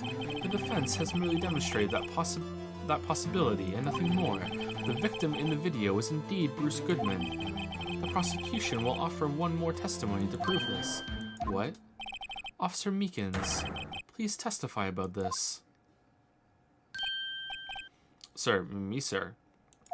Hardware limitations, yes, is probably why they kept playing the video from the beginning. Yeah, that's what I was talking about. Yeah, if there's some problem with the hardware or the cartridge that they couldn't, that would need to be like a different version of every single video in order to do that. So instead, they have to play from the beginning every single time. There's probably a workaround on that, but they didn't find it. I'm not sure what you're referring to, sir. Oh, you mean that, sir? Of course, sir. Is this a joke? Very well. Begin your testimony. They could have fixed that in the port. Yeah, they could have, but this is from the Nintendo school of porting games. There's one other thing that proves the man was Detective Goodman, sir. To enter the evidence room, one must use their ID card. When an ID card is used, there's a record of it. At the time of the crime, the detective had used his card. Why do you keep banging your hand on your injured hand? An ID card record, I see. I have the ID card record right here, Your Honor. The ID used at 5:14 is that of the victim. Just before the crime. Yes, without a doubt. This is the victim's ID. However, one thing does strike me as unusual. Several hundred cases should have been due for transferal. Why were there so few people using this room? Oh, that's a good point. I didn't think of that, Judge. Oh man, that's a good point. This particular evidence room is only used for storing certain special cases. Special cases? Extremely violent cases involving police staff, which is why I have a case in there. Just hearing that makes my hair stand on end. Me too, although it doesn't make much of a difference. There were only a few cases up for transferal there, and most were cleared up by noon. Right, I see. Now, let us move on to the cross-examination. Mystery Man. Okay, so we're going to prove that he could not, that with this, that he lost his ID? Not this. He lost his ID. Okay. So, unlike your earlier testimony, you believe this to be rock solid, do you? Yes, sir. Solid as a stone, sir. If my hand wasn't wrapped in bandages, I'd even give the V for victory sign, sir. Couldn't he just use his right hand for that? Let's hear him out fully, and also I want to see that sign. As we've seen, one never knows what he might say until the very last second. One might say that for you, Judge. To enter the evidence room, one must use their ID card. Is that card hanging from your neck, one of those ID cards? Yes, sir. This card right next to my cuff, sir. I keep it here so I won't ever forget it. But what if someone were to steal it from you, keeping it out in the open like that? Maybe I shouldn't wear it around my neck. Remember when I said 2 out of 3 times when my tie gets stuck I think I added a word there when I got out of my car? Well, the remaining time it's my ID card that gets stuck. Instead of the door closing, my ID card chokes me. Maybe I should just leave this one alone. At any rate, each police officer has only one ID card. Both the police department and the prosecutor's office can attest to this. Please proceed with your testimony. When an ID card is used, there's a record of it. Let it be noted that this is the record the witness referred to. Let me see. Yes, that would be it. Detective Goodman. What's the matter? According to this, Mr. Chadworth, your name is on here. So it is, Your Honor. Not that prosecutor again. Hey, maybe he's behind all this. Being a prosecutor, he could hide the evidence. Mommy, is that man in blue a murderer? Shh, don't stare at him. You've got the wrong color, kid. It would seem. The inquiry committee will want to speak to you again today. I have nothing to be ashamed of regarding my actions or their consequences. For now, let us continue with the cross-examination. Poor Mr. Chadworth. It must be so difficult for him. At the time of the crime, the detective had used his card.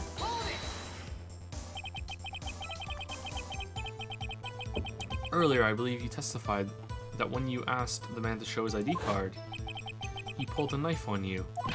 Yes, sir. He didn't show me any ID card, sir. Don't you think that's odd?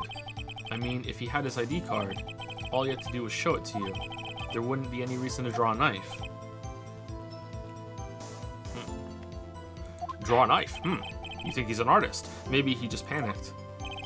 Everything stems from contradictions. Let's point them out. Mr. Wright, what do you think? I'm confused. What? The problem with this ID card testimony is far too obvious. It's not like Chadworth to miss something like this. You're thinking too hard about it. Come on, let's show them what we've got. Show me what you got. Alright, so...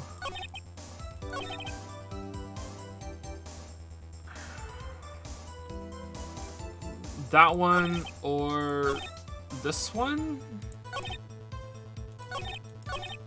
Let's go with the last one.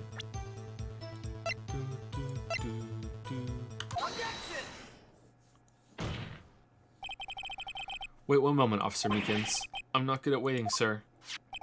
I have the victim's ID card right here. I found it at the crime scene. That makes sense. No. When I say crime scene, I'm not referring to the evidence room at the police department. I mean the other crime scene. The underground parking lot at the prosecutor's office. Your Honor, I have one more piece of evidence to present. It's a very important clue regarding the victim's ID. A lost item report. It's only half completed, but it shows that Detective Goodman had lost something on the day of the crime. Something important enough to fill out this report. Let me guess. You believe this something to be his ID card, right? I can't say for sure, but there's a high probability. On the day of the crime, Detective Goodman was not carrying his card. Oh, then how did you find it at the other crime scene? Order, order. So now, what does this all mean? It can only mean one thing. It doesn't even require much thought. The man Officer Meekins encountered in the evidence room was not Detective Goodman, but rather the man who stole his ID card. It was Detective Badman. Oh, Badman. Yes, I've heard of him. Good movies. Order, order, order. Does the prosecution have a response? No. I have only one thing to say to the defense. I love you. Bravo, Mr. Wright. Bravo. Allow me to summarize the defense's argument. I'll buy you a lobster dinner tonight. At 5:15 p.m. on the day of the crime. The man in the evidence room Officer Meekins encountered was not Detective Goodman. There are two grounds to support this. First, the locker in the evidence room was already unlocked. Second, the victim lost his ID card. Am I correct so far, Mr. Wright? Yes. What's he up to? That being the case, we must inevitably arrive at a single conclusion. If the victim in this video is a fake, then the murder in the evidence room is also fake. In other words, the security camera does not show the instant of the murder. That is... well, I guess that's right. Which means Lana is guilty, and this trial is back on the menu. Get fucked, Phoenix. Get fucked. Hoisted by your own petard. Get fucked. So, they based Goodman being murdered just on that? Basted. Is something wrong, Mr. Wright? Only moments ago, you seemed content to be pointing your finger around. Your inferior finger. This isn't going to end well. Ho, ho, ho. Well, well, it seems you finally realized exactly what you've gone to such lengths to prove. Explain yourself, Mr. Chadworth. The defense has already done the explaining for me. The victim in this video is a fake, which means a murder did not take place at the police department at the 5:15 on the day of the crime. So the real crime could only take place at one location, the underground parking lot. At the prosecutor's office, the murderer being Miss Lana Skye, the defendant. The evidence is compelling. A trustworthy witness. Observe the moment the defendant used the murder weapon, like the trustworthy witness that we poked like a million holes into her testimony. Like, come on. We still haven't asked her about that.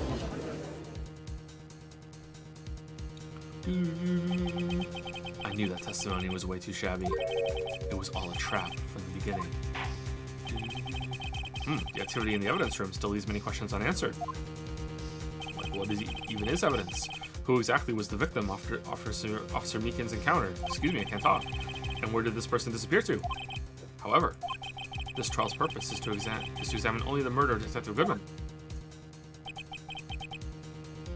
Just so, Your Honor. Mr. Wright, you have to do something, or else Lana... What do I do? How am I supposed to get myself out of this mess? Object. Wait and see what happens. Object! Objection!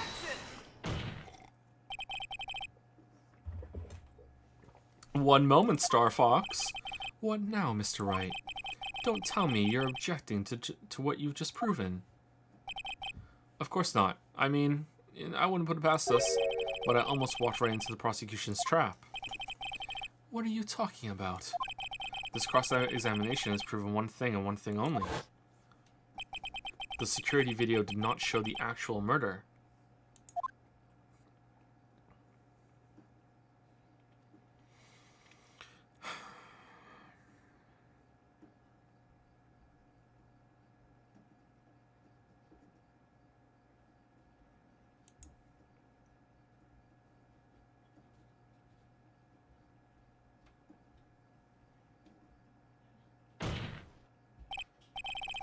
However, it cannot be said that it is unrelated to the murder in the parking lot. I'm having fun. Specifically, large amounts of the blood traces were found in the evidence room. So, who set up the police line and then draped the glove over it? That's kind of weird. The defense demands further examination to the truth of the matter. Mr. Chadworth. Yes, Your Honor. If this court were to examine this further, other witnesses will be necessary. Is the prosecution prepared? I'm sorry, Your Honor.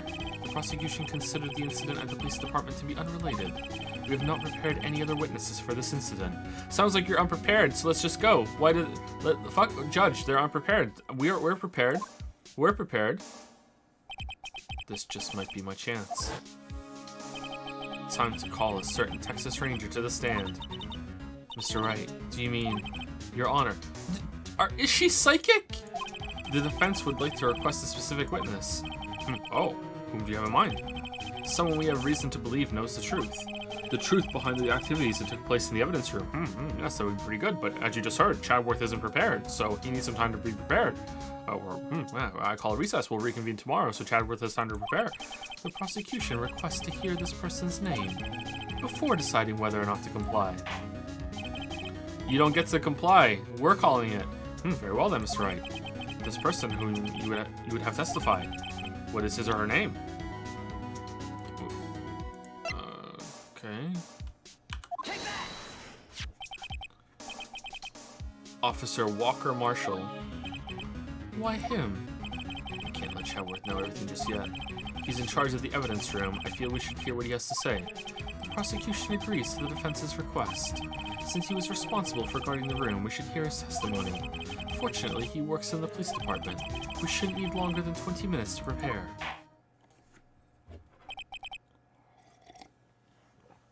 Very well. The court will take a 30-minute recess while the witness is subpoenaed, but we only need 20 minutes. I need to take a dump. Will the prosecution...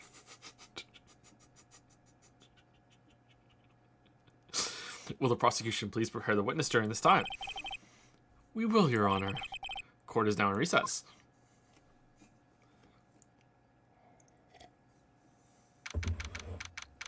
February 24, 11:32 a.m. District Court, Defendant Lobby Number 2. How come the defendant is never called to the fucking stand in these trials? There's no stopping you, is there, Mr. Wright? Huh? What do you mean? You called for Jake Marshall. It seems you figured everything out. I haven't figured anything out. Lana, you're the one who knows everything. Emma. You always know everything. Why don't you just tell us? Mr. Wright is trying his hardest to protect you. I don't recall ever asking for his protection. And that would make things too easy. How can you be so cold? Don't you trust us? Don't you trust me? Hope I'm not interrupting anything, pals. Gumshoe. Oh, guess I am. I'll come back later. Bit of a pickle. Aww. Wait, Detective Gumshoe, what is it? You've got a lot of nerve, pal, making a detective run all around while on duty. And to top it off, you call me here. I've seen happier people at funerals. Sorry, detective. You better be, pal. Hey. Hey. I didn't see you there, Chief Prosecutor Sky. That's okay, so have you brought what I asked?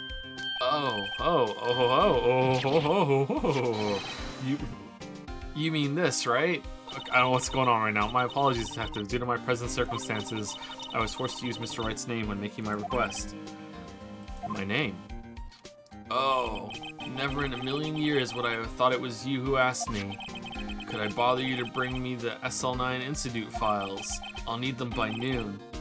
I'll need them by noon, talk about crazy. The SL9 Institute? But Lana, that's the SL9 Institute. I thought Mr. Wright might need them, so I had them brought here. Here, you might do well to read them. Nah. I can't believe you, the chief prosecutor, were a witness in that case. Mr. Sky. Miss Sky was a witness? Files for the Joe Dark... What? Killings solved 2 years ago. We have a Goodman and a Demon and a Joe Dark? Joey Dark? Joe Dark? J Dark?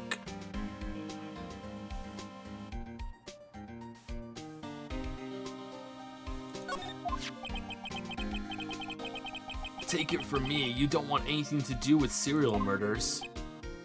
Or serial murderers. Oh, what? Now that I've brought you your stuff, you're just gonna ignore me? Emma, but why? Why is your name in here? What? My name's in there. I don't know. Unless... No, it couldn't be. Lana, this SL9 incident, is that my murderers? That's the classification number the police filed it under.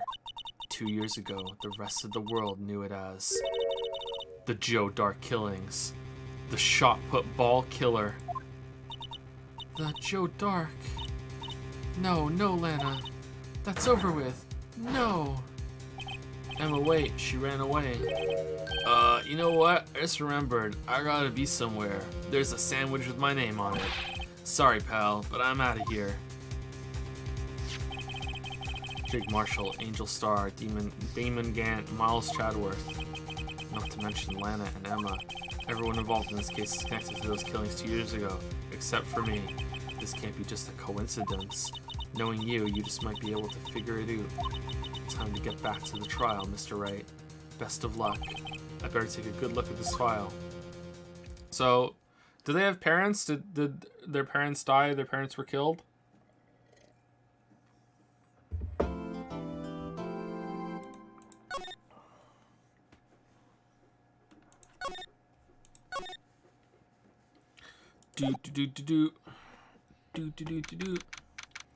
February 24, 12:14 p.m. District Court, courtroom number 9. Oh, she's gone. The court will now reconvene for the trial of Miss Lana Sky, who we will never ever call to the stand. Emma didn't come back.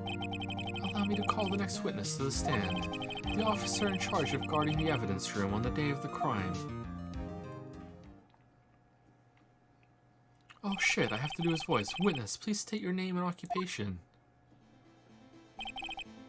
Wow, he's just guzzling that down. Me, partner? Oh, I'm just a man, same as you, wandering the trails of civilization. I wander the trials of civilization, occasionally helping the elderly cross intersections when needed. Yes, we get it. I don't like you. I know, you're a patrolman. Darn shooting. As for my name, if you listen hard enough, you can hear the howling wind calling it out. Gorge, gorge, gorge. To be exact, it's Jake Marshall, Your Honor. Howling wind. I've never heard Chatworth described that way before. Now, Mr. Marshall, let me ask you something. You were in charge of guarding the evidence room on the day the crime took place. Is this correct? According to the papers, partner. What do you mean? A desperado's soul is as boundless as the desert sands. No paper can sum it up. The court would like you to, as they say, cut out the fucking bullshit. Maybe it's best we get on with this quickly. Please share with us your testimony for the day of the crime. In plain old English.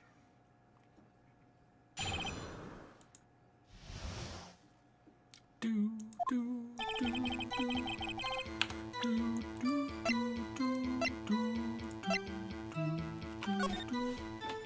Alright, incident number SL9 closed. Perpetrator Joe Dark, crime serial murder, sentence death.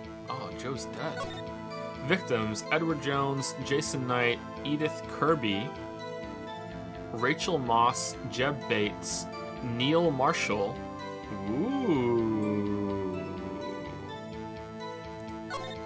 Head prosecutor Miles Chadworth, witnesses Lana Skye, Emma Skye, executive investigators Demon Gant, Lana Skye, Dick Wolf, head investigator Bruce Goodman, investigators Jake Marshall, Angel Starr.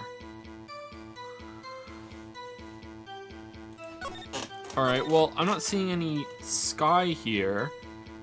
Did Rachel Moss keep her maiden name when she married their dad? That's the... or Edith Kirby?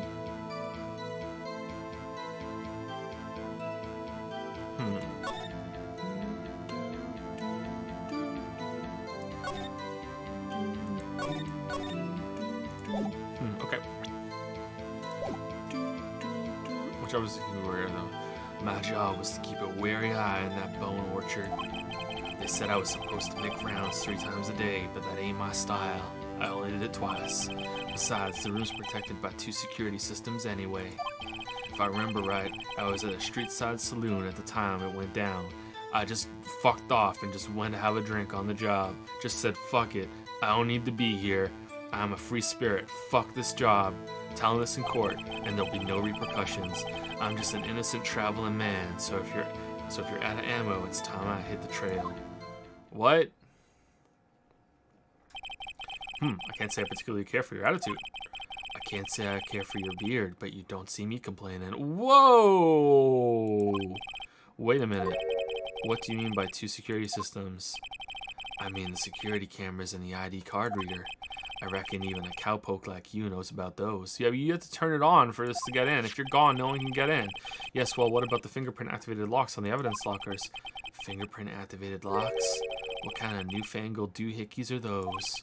He's not being very helpful. He's not that good with machines or with following orders. He should be fired. Everyone's got their weaknesses, now don't they, Mr. Prosecutor? Like, I'm guessing yours is dragon. Probably dragon. This one seems like trouble. Okay, Mr. Wright, he's all yours. Day of the crime.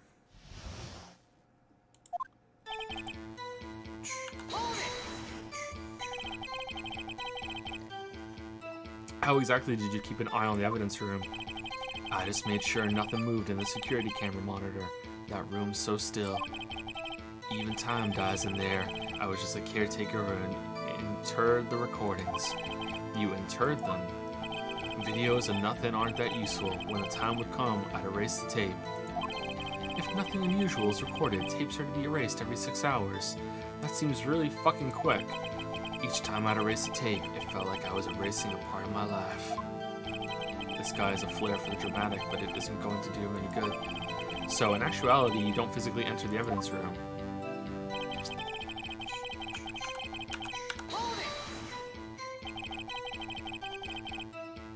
But you made your rounds on the day of the crime, right? Ain't you heard a word I said, partner?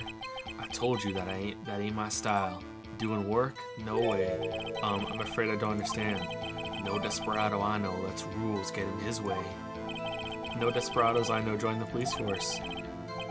So, Officer Marshall, on the day of the crime, just between you and me, I didn't set foot in the evidence room that day. Oh, that's wrong. There was a rubber glove stuck to the victim's locker. Do you know anything about that? Sorry, partner. Can't say I do. I haven't been in that crypt in weeks. How does this guy avoid being fired?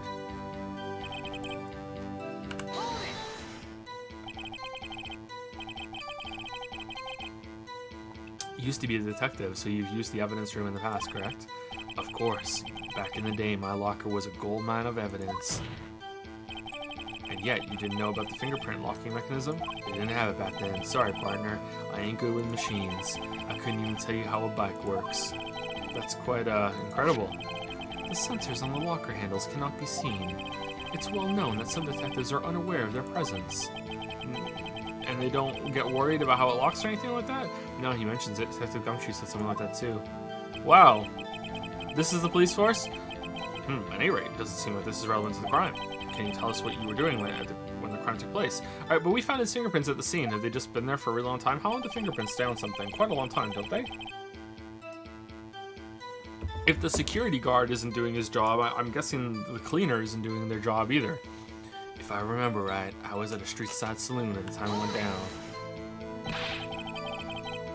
What were you doing in a place like that? I was eating spaghetti.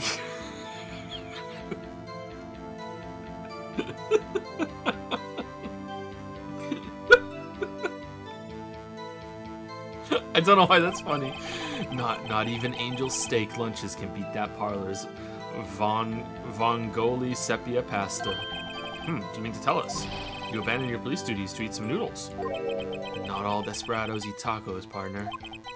That's not what I meant. But where is the spaghetti place I'd like to go? I hope that this has at least taught you a lesson. Because I certainly won't. You're just gonna get away with it scot-free. That's strange. This is usually where Edgeworth says, "Did you not want a raise this year?" I'm just an innocent traveling man, so if you're out of ammo, it's time to hit the trail. Out of ammo, Officer Marshall. That's right, partner. Or as you call it, evidence. If you plan to pin me to this crime, then you better draw. Draw what? Otherwise, you're just wasting my time.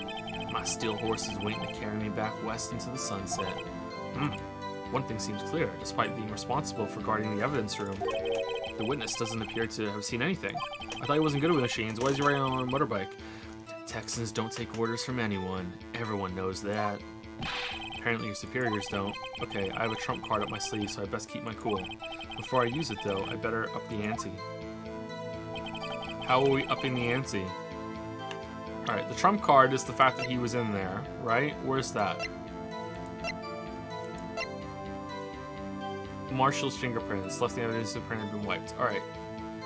How are we upping the ante before we do this right? What the fuck are you talking about?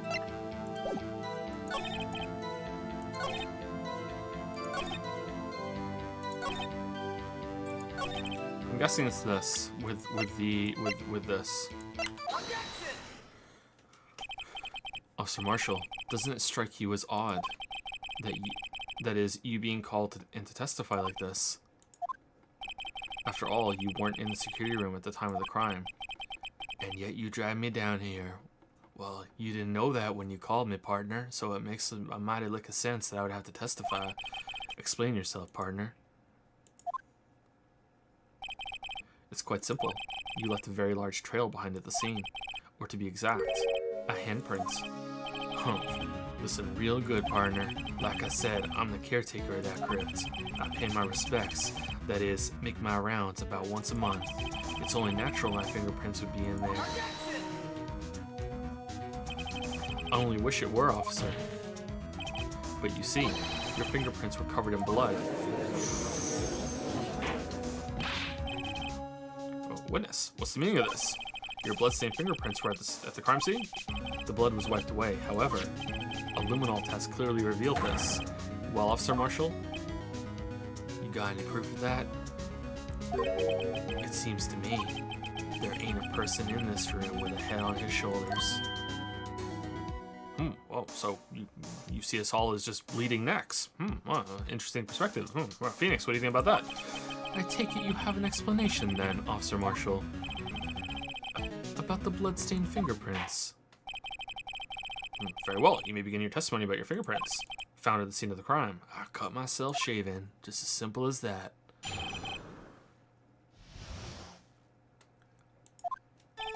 Like I said, it's only natural for my fingerprints to be in that evidence room. Once a month I go in there and give myself a proper shave. That time I cut myself, blood everywhere, just mopped it up. That's the end.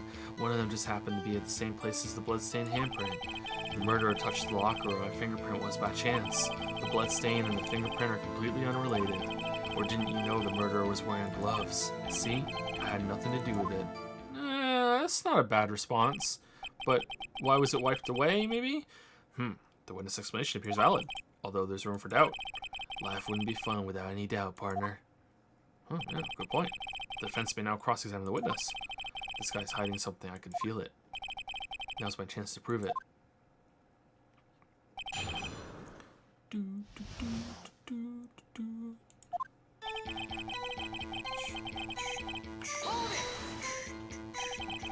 That's because you, how did you put it, pay your respects once a month? Yeah, that's right. That and one more thing. That locker happens to be mine. What? What do you mean? I mean what I said. That's the locker I used when I was a detective. The locker I still use. They didn't take it away from me for some reason. Don't know why. All that's in there now, though, is a heap of broken dreams. I see. It'd be strange if my prints weren't all over that locker. Apparently his fingerprint data was never removed from the locker's programming. He must have been using the fingerprint lock all this time without ever knowing it. That's pretty much par for the fucking course for this one. Found Marshall's own locker. Okay, so at some point it's going to be important that it's Marshall's own locker. One of them just happened to be at the same place as the bloodstained handprint. Okay. So then, what about the bloody handprint? It wasn't mine. It's no mystery. Please explain. My locker is covered with my fingerprints. It just so happened. The murder touched fingerprints were no chance. Okay.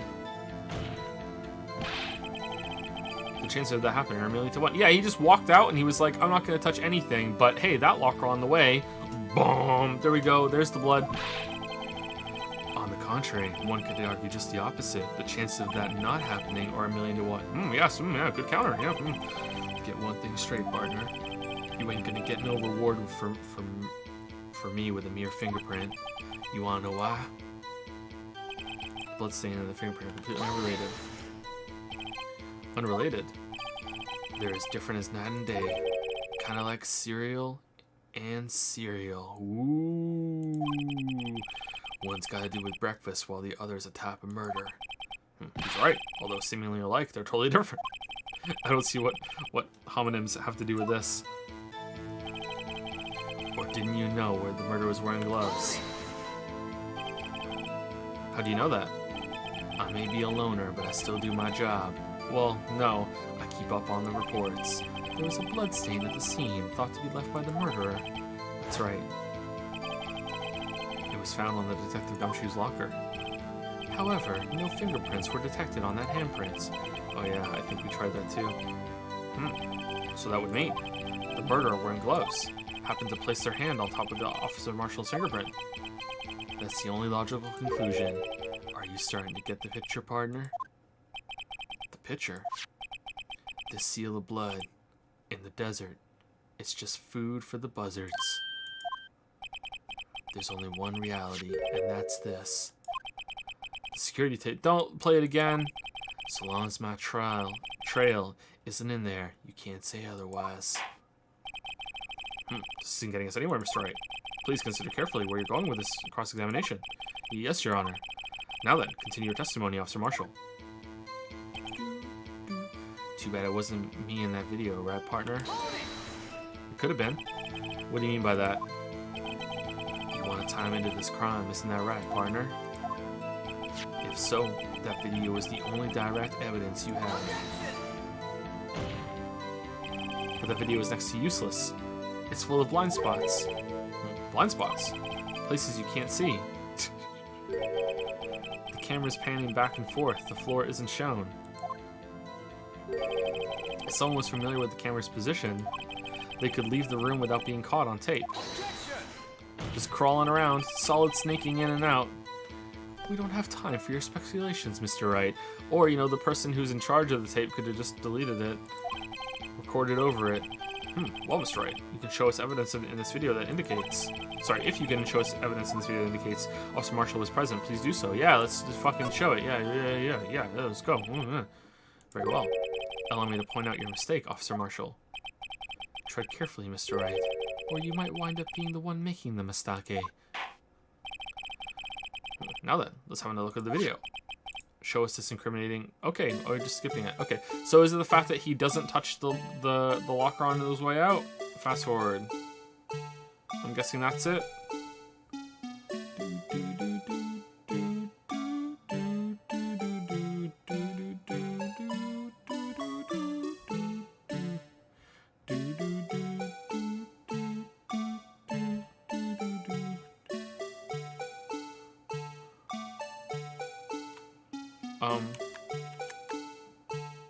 What?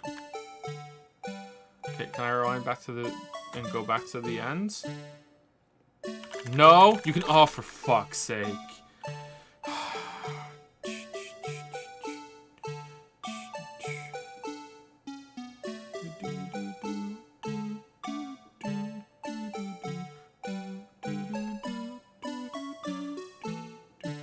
Alright, so there we go. So he hasn't gone there yet, but he's still, like, killing the guy back there, right?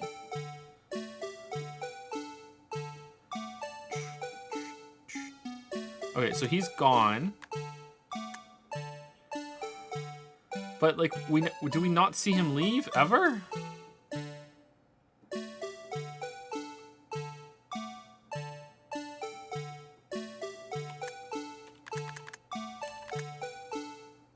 This is the end, right? Alright, let's just go for it and see if it works. There, how's that for evidence? Please allow me to apologize for my colleague, Your Honor. He gets carried away sometimes. It's true, we do. Yes, well, this certainly isn't a first. Will you forgive him too, Officer Marshall? He's not a bad man, just a bit disillusioned. Of course. I'm not one to gun down unarmed boys. Oh, great. Now Chadworth is defending me. Guess that means I missed the mark. Alright. Very well, let's get back to the cross-examination. Like I said, it's only natural. Alright, so that's not it. So there's something else in the video that I haven't seen. What do you mean by that?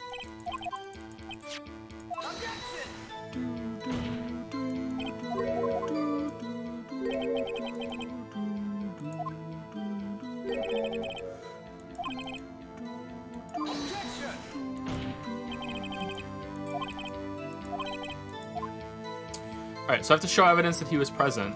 Alright.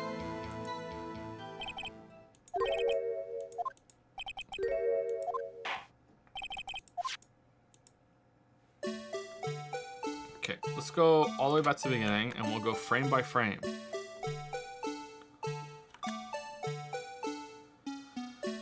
So, I have to show that he was there, or what?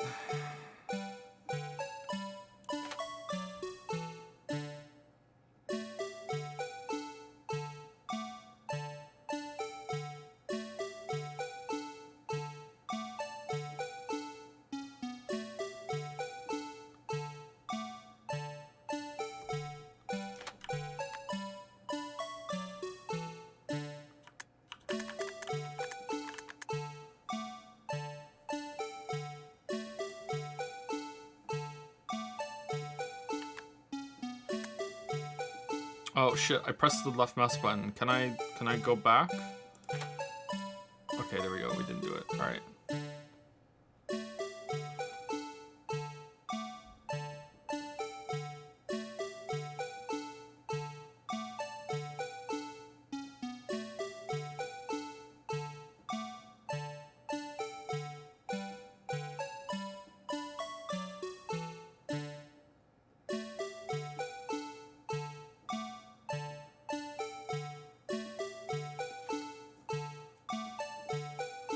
What knife is that? Is that the same knife? It's hard to tell. Okay, so far the only weird thing I'm noticing is that the blue badger's like arm gets held down for a while, but like is that what? Like right now is like his arm like but like the guy's coming in. I don't think that's it. I don't see anything. Sorry, chat.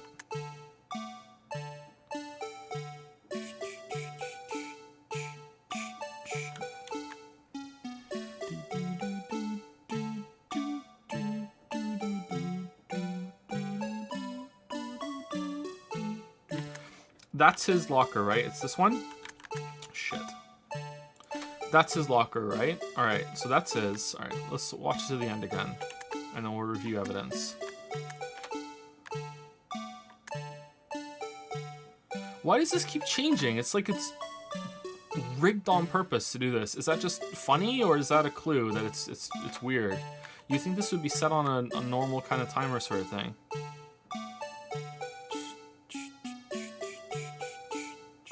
Okay, so we never see him leave. Whoa, whoa, whoa, whoa, whoa, whoa, whoa, whoa, whoa, whoa, whoa. Hold on.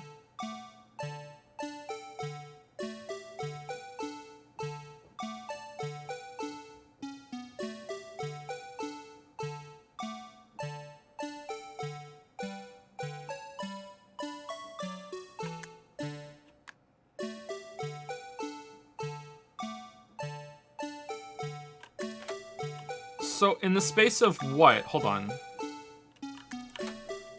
Rewind. All right, 1501.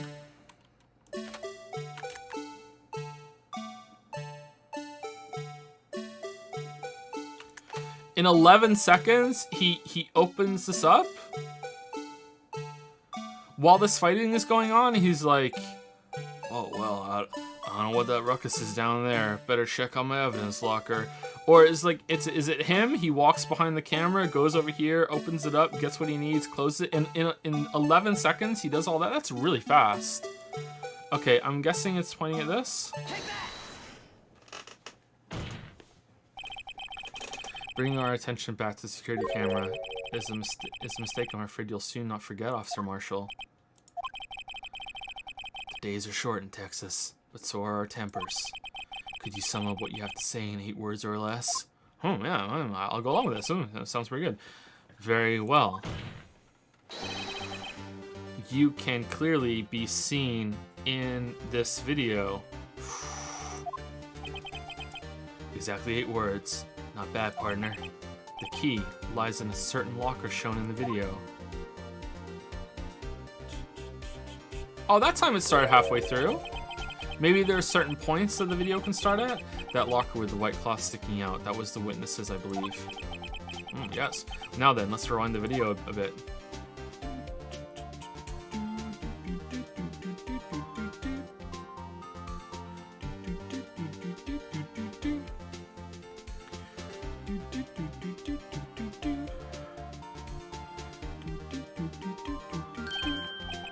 Oh, the white cloth.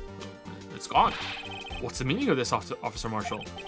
When the crime took place, the white cloth wasn't there. Then it suddenly appeared. There's only one explanation. Officer Marshall, you were in the evidence room at the time of the crime. What's more, you opened your locker when the camera was turned away. Order, order. It would seem that's the only... Hold your horses. Sorry, partner, but you got the wrong man. So what if my locker was opened? That doesn't mean I'm the one who opened it. Fingerprints. The murderer needed to hide something, so he opened the locker and stuck it in. It's not my fault he happened to choose mine. Why is everyone staring at me like I'm a wanted man? This guy isn't just playing dumb. He's really dumb. He really doesn't know. He doesn't know. He doesn't know. Chat, someone is unaware of something. He has not played this game before. I am in the know. I hate to rain on your parade, but you're the only person who can open that particular locker. Oh yeah? I call your bluff. You say I opened that locker. Now prove it. Really? Fingerprint? Evidence locker. So this is just a general one. It's not anything to do with that. Okay. Fingerprint sensor? We just told you that. We talked about it this earlier. Yeah, tell him, Phoenix, tell him. Phoenix, tell him the lockers can only be opened by the detectives they belong to. What kind of crazy talk is this? Well, Detective Gumshoe did mention something about this. Well, in any case, the locks aren't that obvious. There are even some people on the force that don't know about the fingerprint locks. So, Sheriff, what do you have to say in 8 words or less?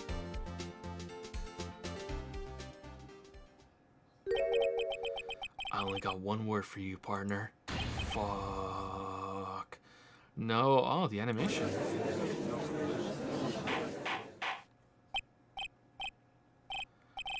Order. Witness, explain yourself. If this is a joke, it's the worst I've ever heard. Oh, we got some dad jokes here. I assure you this is no joke, Officer Marshall. Now then, please tell us what you were doing in the evidence room at the time of the crime.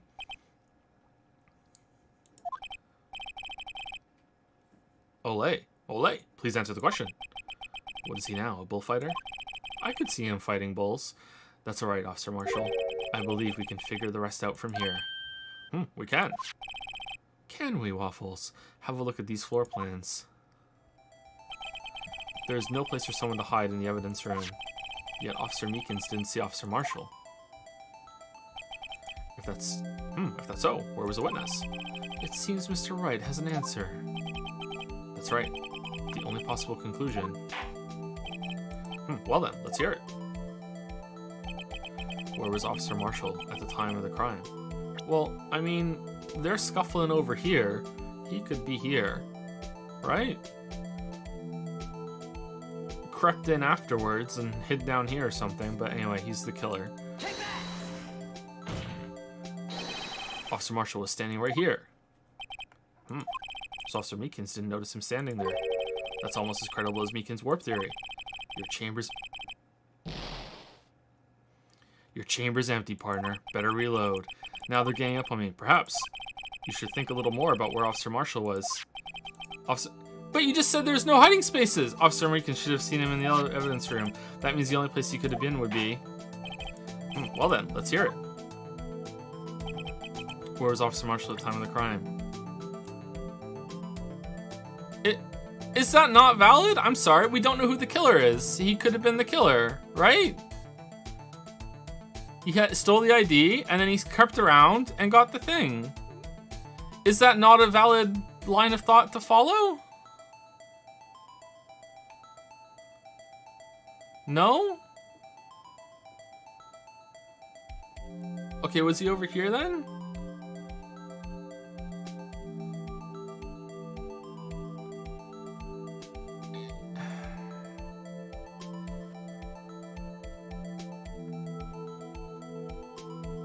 Why am I being Joe ... dotted? Meekins is the killer, but he didn't kill anybody. Isn't Meekins the villain now? The victim now? He was the victim of assault here. We know this now, right? He wasn't killed. We cleared this. It hasn't updated it.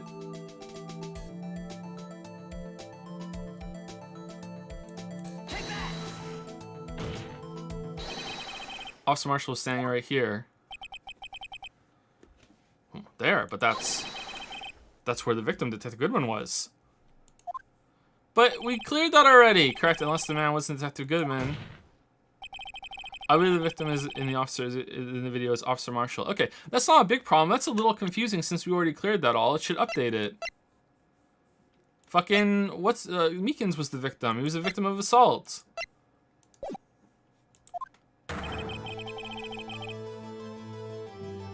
It was you, dressed up like Detective Goodman. But that's preposterous. Sorry. Officer Meekins witnessed the detective at the crime scene. Once he saw the man's face, he'd know for sure. He was wearing a Goodman mask. May I point out, though, that Officer Meekins did not know Detective Goodman. He also testified about the man's reaction when confronted. When I entered the evidence room, I asked him to show his card, sir. Yes, and how did Detective Goodman respond? He suddenly pulled a knife on me. Something about the officer's story puzzled me. If the man had had his ID card, why didn't he just show it? Yes, he would have needed it to enter the evidence room, so he must have been carrying it. The answer's simple, he couldn't show it. As you can see, Detective Goodman's picture is on his ID card. Oh, I get it. If he showed that, his cover would have been blown. Officer Meekins would have realized the man wasn't Detective Goodman. Do you have anything to say to this, Officer Marshall? You've got quite an imagination, partner. We got a term for that. It's called circumstantial evidence. Circumstantial evidence? He's still denying it. You're gonna have to do better than that to break a detective. Unless you have hard evidence proving I dressed up as the victim. What? I can't say I particularly care for your uncooperative disposition. I can't say I care for your beard, but you don't see me complaining. Oh, you can play twice. Well, Mr. Wright, do you have any evidence proving beyond a shadow of a doubt that Officer Marshall dressed up as the victim? Well, who am I kidding? I don't have anything like that. I can see the fear in your eyes, partner. Seems you're the one who couldn't take the desert heat. Why don't we bring back Meekins and say, hey, was this the guy? Bring back Meekins in. Hey, was this him? You saw his face, right? A little bit. Maybe it'll jog your memory. Like, it's not a sure thing, but it's worth a try. This can't be happening. It's so obvious he's the one. What can I do? Chadworth, save us. Humph. It looks like your lack of experience has finally been exposed. I'll pass on to you what someone told me when I was just starting out. When you've run into a wall with no place to go, return to the basics. Think crazy, the basics. For me, that would be what Mia used to tell me. Phoenix, try thinking outside of the box. I shouldn't look for proof that Officer Marshall was in disguise. But rather, I should look for evidence that came about because he was in disguise. Why do you think this locker was opened in the first place? What do you mean? How is there, like... So, he opened it in that 11 seconds and wiped the blood?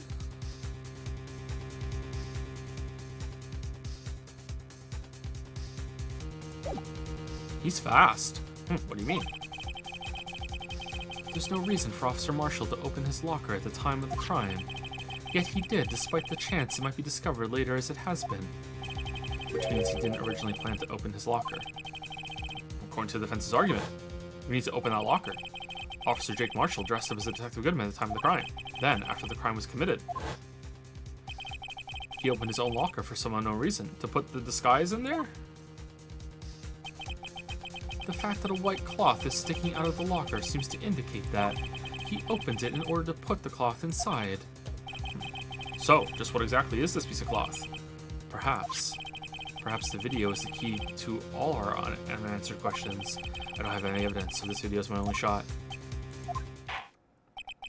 Very well. Let's take yet another look at the security tape. After committing the crime, the witness opened the locker to put away the white cloth. Please show us why the Fuck! What'd he say?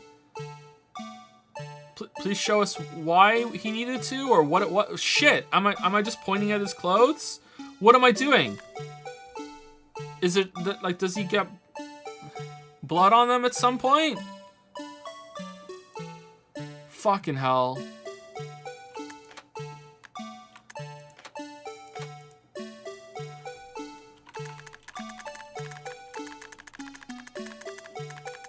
There.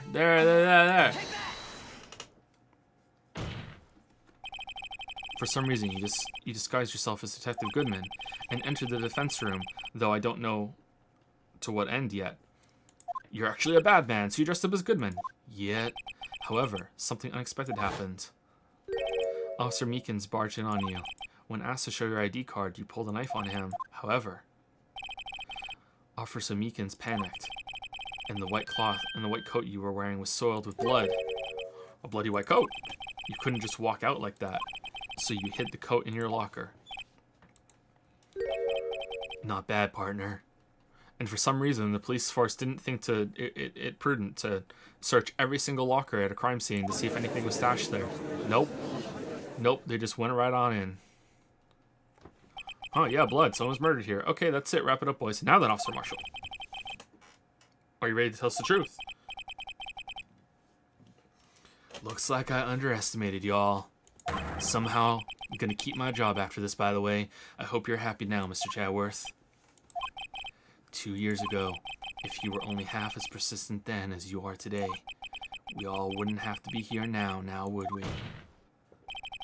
Officer Marshall, tell the court what you did, all of it. All right, it seems the time has come, and so have I.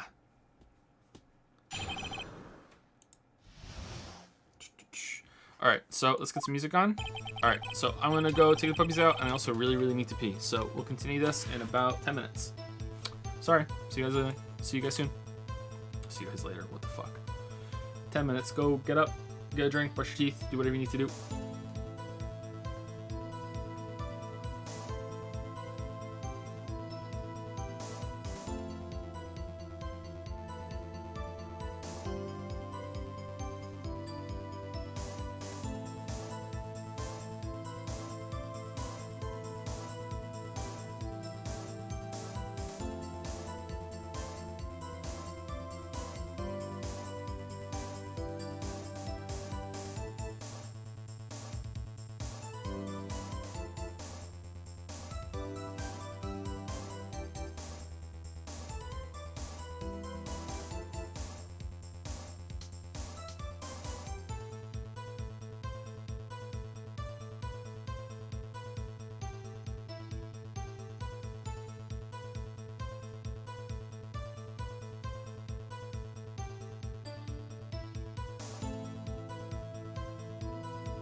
Hey, so has anyone gotten an ad during the stream today? Some people still get them when they first join the stream, but has anyone got a mid-roll ad today?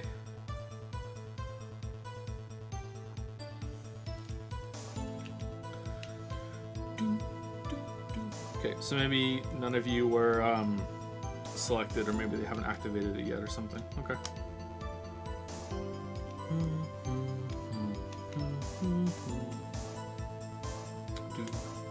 If you missed it at the beginning, Twitch is doing some new thing where they're automatically doing mid-roll ads. So I was just curious if anyone was getting any.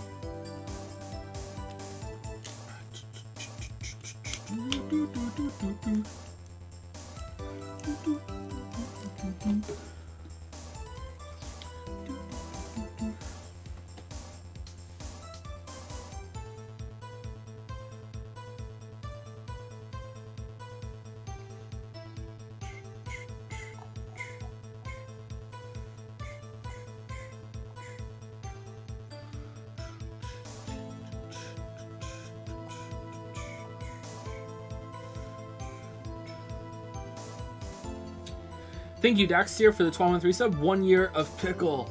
Welcome to the 1 year club, Daxtier. Thank you so much. Thank you, Neemirin, for the 6-month resub. Thank you very much. Thank you, Certs Plexiest, for the 32-month resub. 32 months, goddamn. Thank you so much. Thank you, Ripman222, for the new sub. Welcome, Ripman. Thank you, Aspiring Trophy Husband. Always fun to read your name, for the 60-month resub. Can you honestly still deny that you don't like weeb games at this point? Of course, this isn't a weeb game. This is Ace Attorney. This isn't anime. Perhaps Mumbo has resubscribed for 5 months. Maybe one day you'll play a game I can bear to watch again, but I'll stay subbed. Ooh. What about if you don't like this game, you must like Yakuza 0, right? That's gonna be fun. Thank you for remaining subbed, perhaps Mumbo. WowMom98 used some bits to say Bruce Goodman, the detective who opened the locker with the glove, lying hidden in Chadworth's car. Watch out for him. Thank you, IceFlad1, for the 9-month resub. I'm so late. Not sure if 9-month pregnancy joke or late to the stream. Not sure. Thank you, IceFlad1.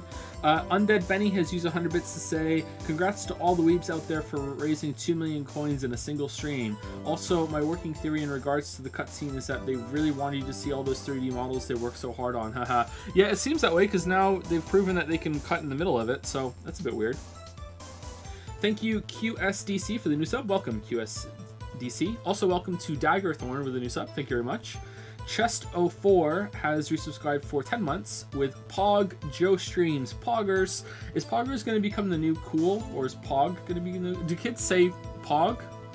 Like when something happens now instead of cool? Is cool considered old now? Is cool like saying groovy, or is cool just eternal? They do? Oh my god. Oh no.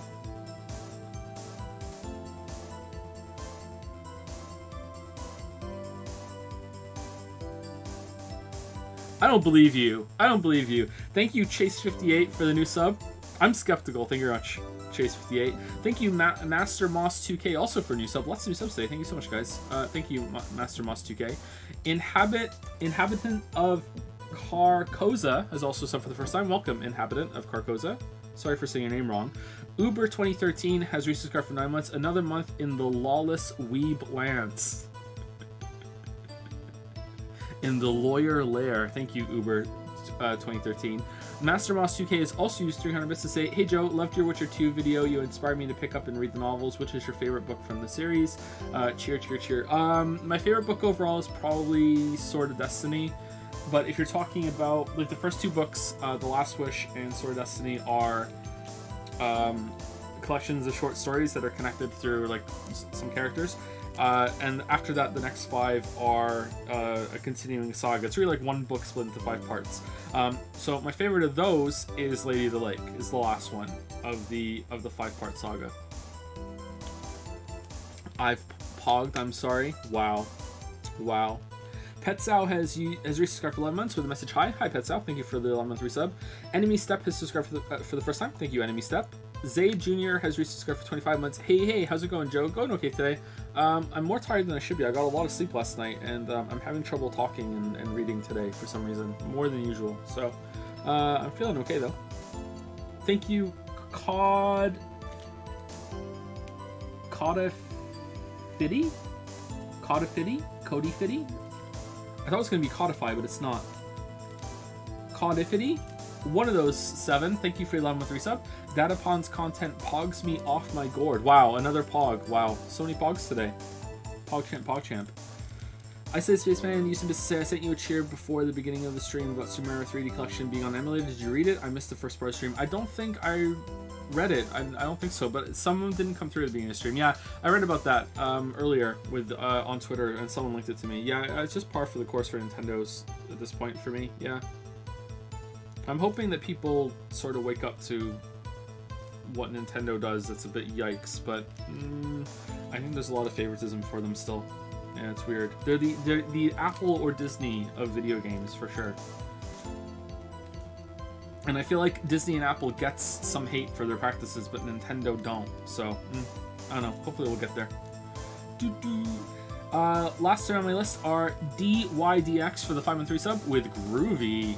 Groovy. Thank you very much, DYDX. Ale Larsam has used 100 bits to say, we were all cringing when you were saying cool, but we all knew you meant to say pog. Oh, I'm sorry. Really? I feel like I'm being played a little bit here.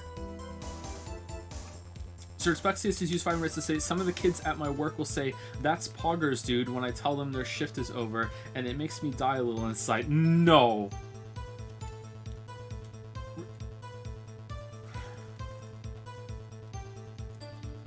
I don't know what's going on here. I don't know if this is true or not. Really? Do they really say it? Poggers. Poggers. I mean, it's just 3 ROMs, Michael. What could it cost? $60?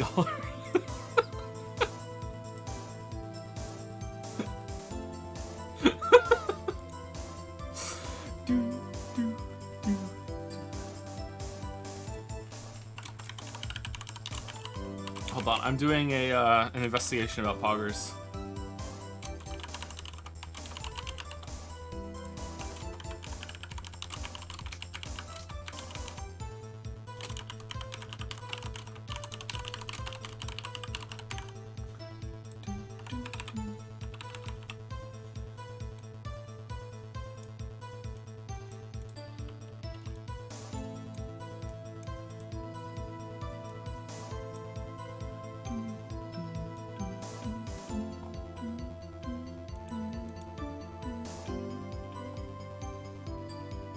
I lied.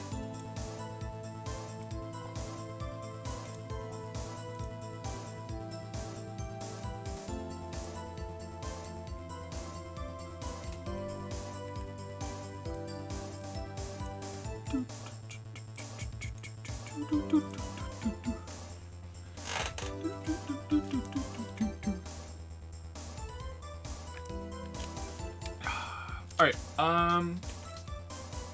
I think there's fan art, but the interest of the stream, I think we're gonna do fan art at the end because I spent so much time talking at the beginning of the stream. So let's continue, and we'll do fan art at the end, if that's okay with everybody.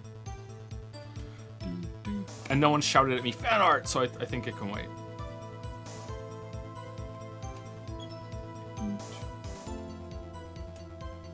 As much as I love the fan art, I was walking the dogs for a little longer than I should be because Geralt took a long time to poo.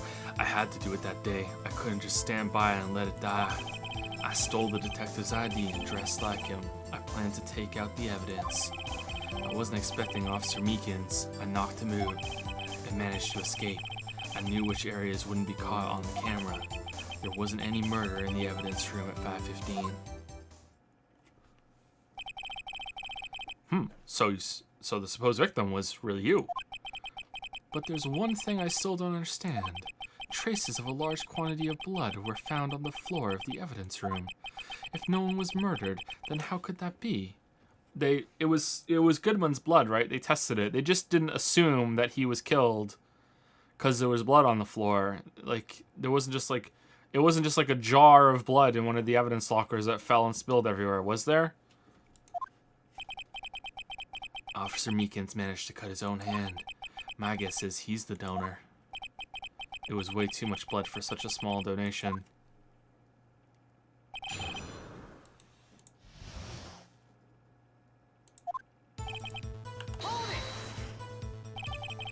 When you say it, you mean... Do you even have to ask, partner? The SL9 Institute. 2 years have passed since that case was closed. It was going to completely end with a transferal that day. Not if I have anything to do with it. That institute's not over. But what did you hope to accomplish by sneaking into the evidence room? When a case is closed, only that case's lead detective can look through the evidence. Why did you dress up as Goodman? Why did you bother dressing up as Goodman when anyone who asks you, you can't show the ID to confirm it, and you're fully capable of opening something up and getting it out of there and closing it in the 11 seconds that the camera looks away? Why did you bother dressing up as Goodman? I wanted to have a look at it myself one more time.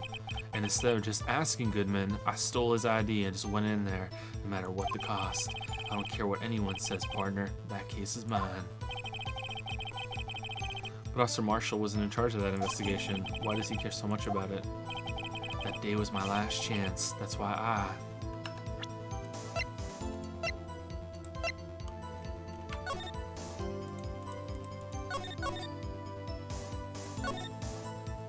I mean, he was still involved in it, though.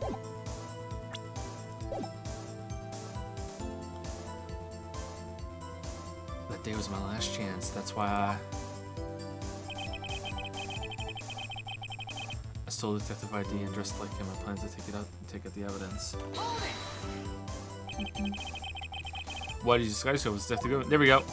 If I didn't make it look like Goodman was carrying out the evidence transferal, I'd be arrested for stealing evidence, which wouldn't get me anywhere. So you did it to fool the security camera. And the detective's ID card. I stole that the morning of the incident. So that really was why Goodman started filling out that lost item report. Yeah, but he knew how to avoid the camera. He could have just deleted it himself later, too. Like, he's in charge of the security feed. I guess it's okay to, like, as a backup. It just seems like if he went in there, I guess he always knows who's there and who's not. But if he went in there and he was caught as himself, he could just be like, I'm just cleaning up, you know, I'm the security guard, whoop-de-fucking-do, partner. But if he goes in there dressed as someone else, then he's kind of screwed. Like, I feel like this could backfire one of two ways, but I guess it has something of a reason.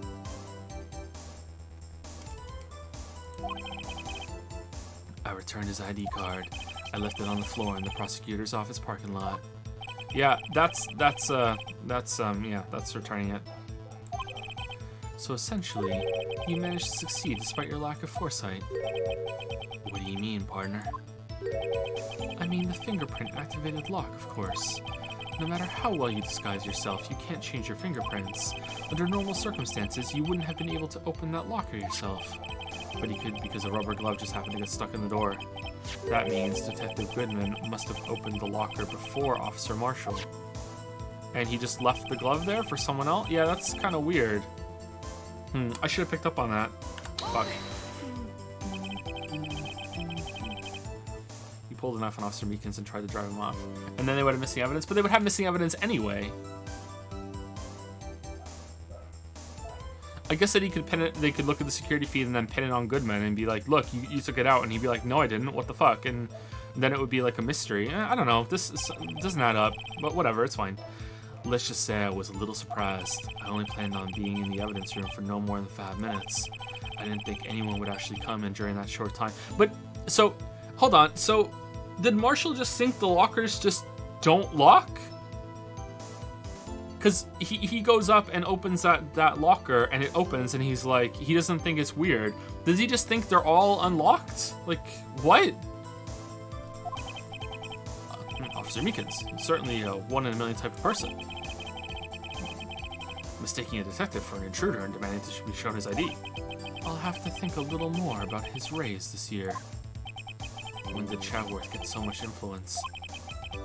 Anyway, he threw himself at me and I ended up cutting him slightly.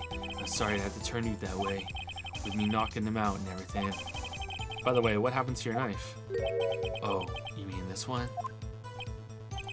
I don't know what to say. So you knocked Officer Meekins out and managed to escape. I knew which areas wouldn't be caught on the camera. So you did your research beforehand. Those who go into the desert unprepared don't live for long, partner. Although I didn't know about the fingerprint scanner, even though it's my job to guard that room, and it's probably been mentioned many, many times, and I've gone through that room so many times, although I didn't think it would make a difference, though. The security tape is erased every 6 hours. If all had gone as planned, no footage would have been left. However, you bloodied your coat in your struggle with Officer Meekins. If someone was in the security room when I came out, the jig would have been up.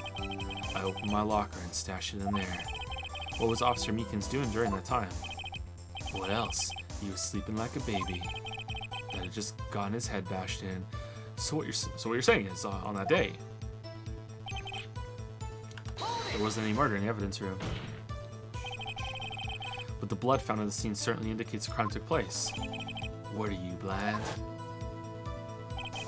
The victim shown on that tape is me, and I'm not dead yet, partner. So you stole the evidence from the locker? Actually, no, I didn't. It was already gone. Why not? When I opened the locker, the evidence was already gone. What? Mr. Chadworth, where's that evidence? It's still missing, Your Honor. Phoenix has it. Detective Goodman's locker was already empty. Someone else stole the evidence. Officer Marshall, may I ask you one thing? Fire away, partner. It's a free country. Where is that place you got that spaghetti? It sounds delicious. Just remember, I'm also free to decide whether or not to answer. No, you're in court. You have to answer. If it's an appropriate question to the case, you have to. Yes, he has a point. Why did you do this? Stealing a detective's ID, injuring a police officer. This is no small offense. Moreover, you're an officer yourself. This has serious consequences. It can't just be forgiven with a simple cut in salary. Not that salary cuts are ever a valid solution. Like I said, this isn't your case. This one is mine. And I'll do anything it takes to get an answer I'm satisfied with. The witness has an unusual amount of zeal. Let's hear more. Can't just forget the SL9 incident. You know why? Why?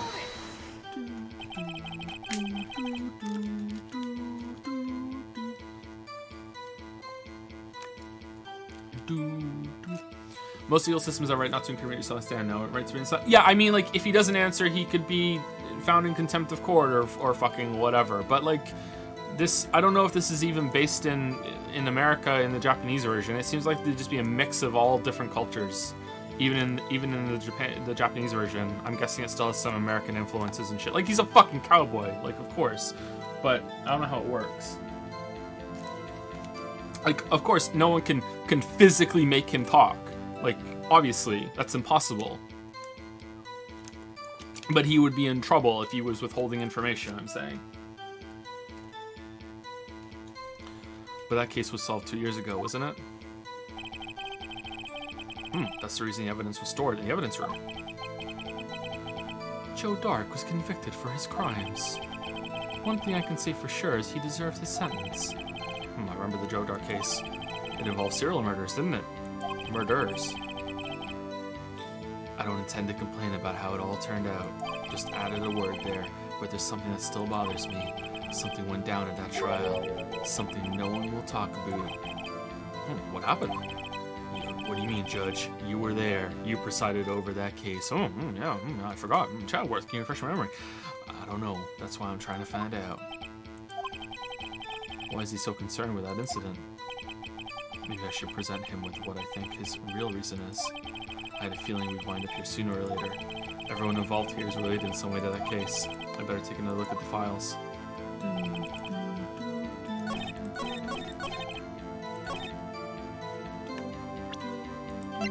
Okay, so are we just presenting the whole thing to him, or what? Sentence death. Edward Jones, just 9. Neil Marshall. It was like a family member died. He was a part of it.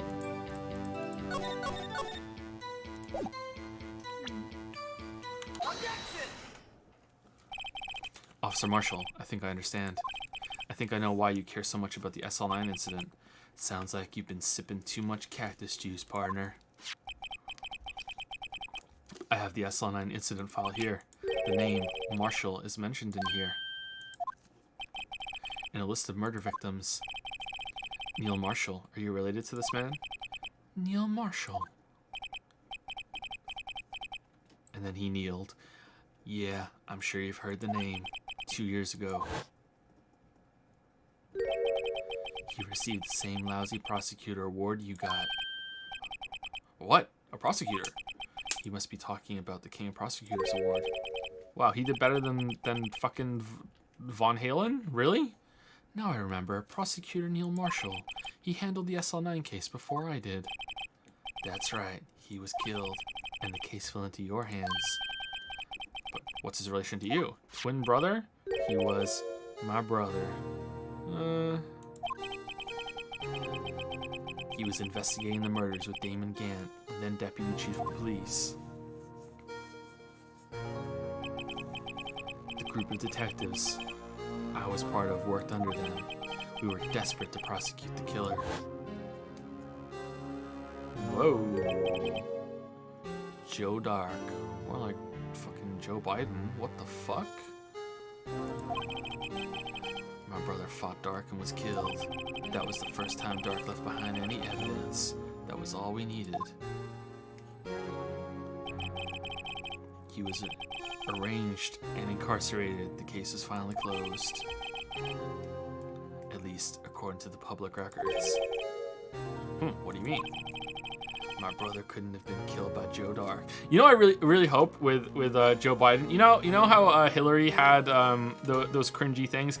Were these true? Did she really have like a video where she had like a cup or something and it said Chillery Clinton and she was just like, I'm just chilling. Like, did she really do that? And did she really say Pokemon go to the polls? Did those two things really happen? Because those are cringy as hell. I really hope Joe Biden does the it's me, Joe President. I hope he does that. Oh God, that would be so good if he does the it's Joe President. Please. Oh, please do that. Please. My brother couldn't have been killed by Joe Dark. I knew my brother better than anyone. No one could have beaten him in a fight. No one in the whole world. And that's it. That's your reason for your insane actions. There's more to my brother's death than what the records say.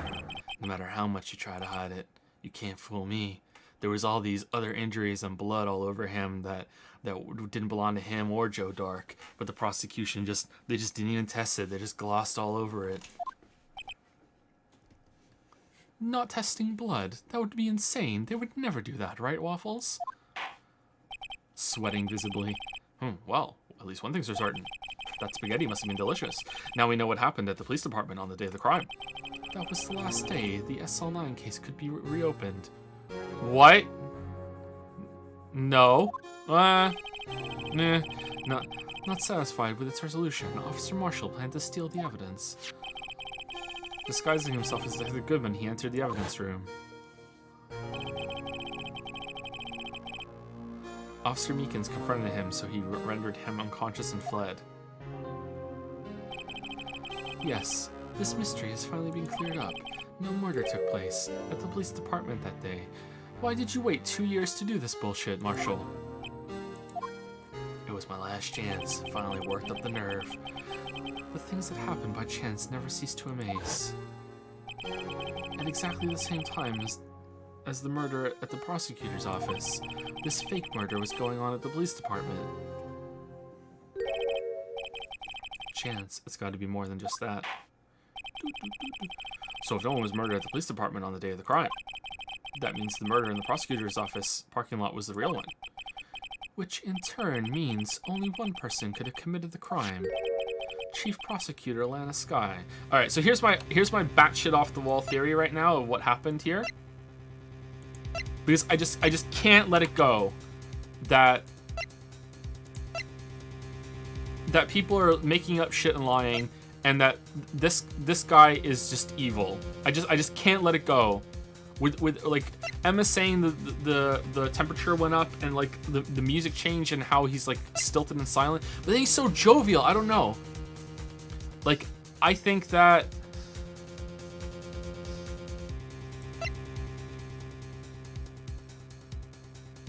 okay, if I'm wrong, it's gonna be fucking stupid. I think that this guy was killed in a conspiracy to finally have enough evidence to convict Joe Dark, who was the killer, but he was so good that the fucking Scooby Gang couldn't get it, and that's how they convicted him. And now it's all coming out now. But then why would, like, maybe Goodman wanted to come clean, or Lana wanted to, and that's what's going on here or something? That's what I think. Something to do with that. Chief Prosecutor Lana Skye. But wait, the verdict wasn't reached in yesterday's trial. Which is why we examined the institute at the police department today. But there's only one reason the defendant was not convicted yesterday. A fucking scrap of cloth and an exhaust that yet remained the mystery of the simultaneous murder at the police department. It seems to me this boy's got the draw on you, partner. All of the mysteries of the police department have been resolved, no doubt about it. Our sole murder took place at the prosecutor's office. The only suspect is Lana Skye, and the testimony of one Miss Angel Starr is completely incontestable. What? No, it's not. No, it's not. There's so much that we can contest about it. Are you fucking serious? If you have a response, make it a single word or less. Oh, okay. Arg. I rest my case. It seems this trial has reached its conclusion. There's no room for doubt. Well done, Mr. Wright. Thanks to you, I didn't need to waste my time disproving the alleged murder at the police department. There's no doubt what I proved today is true. The apparent murder on the security camera's tape really was fake, but I didn't realize. Where'd the blood come from? That would end up proving Lana guilty. Now then, the time for the verdict has arrived. This court finds the defendant.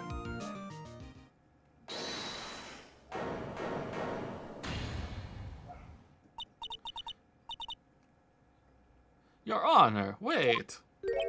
Emma, the defense has an objection, a scientific objection, right? What do you mean, right? Mr. Wright, are you this girl's guardian? Your Honor? Oh, in a sense. Please, Your Honor, all I'm asking is for a minute of your time. Please hear me out. Mr. Chadworth, please. I don't want to leave any loose ends.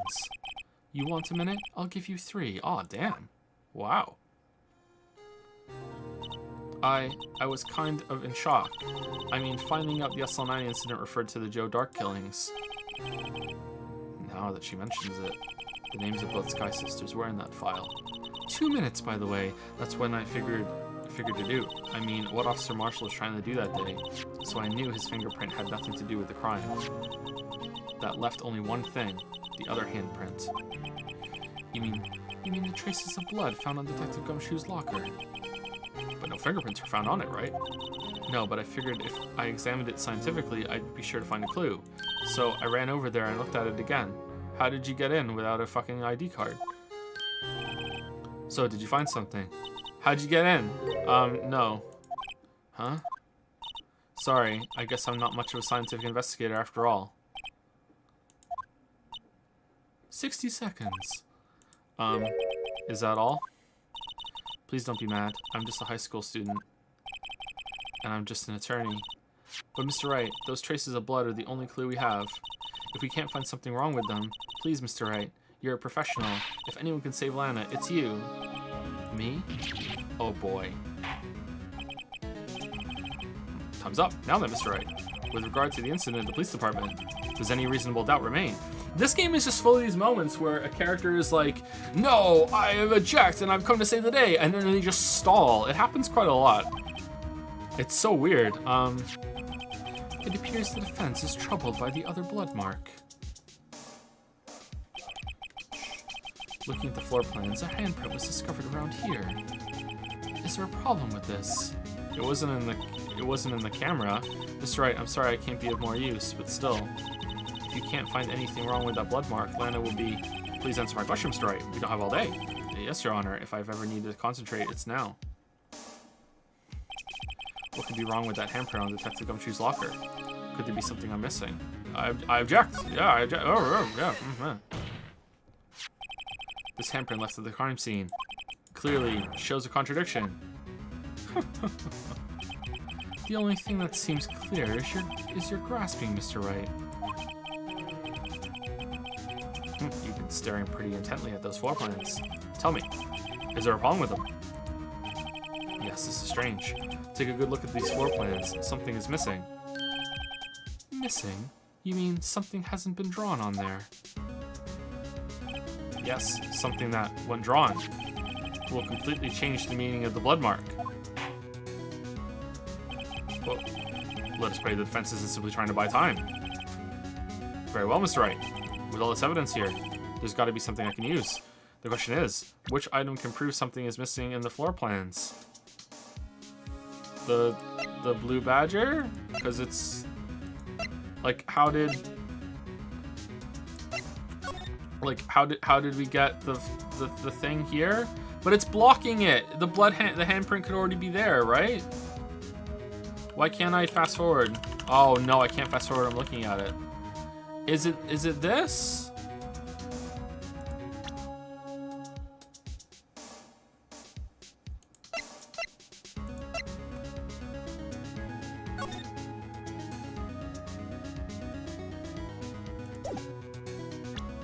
Okay, let's just try it, and we have some health. Let's see. Oh, you're back. What about that piece of plywood? The Blue Badger, mascot of the police force, defender of truth, guardian of proof. Explain yourself, Mr. Wright. Please look at the floor plans of the crime scene. The Blue Badger is not here. So watch what happens when we put him in. This is where he was dancing at the time of the crime. Well? Well, what? Gasp.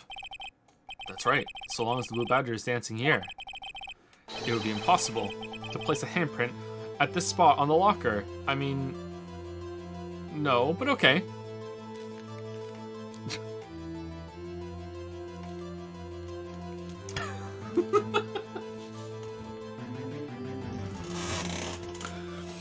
If the hand doesn't fit, you must acquit. What?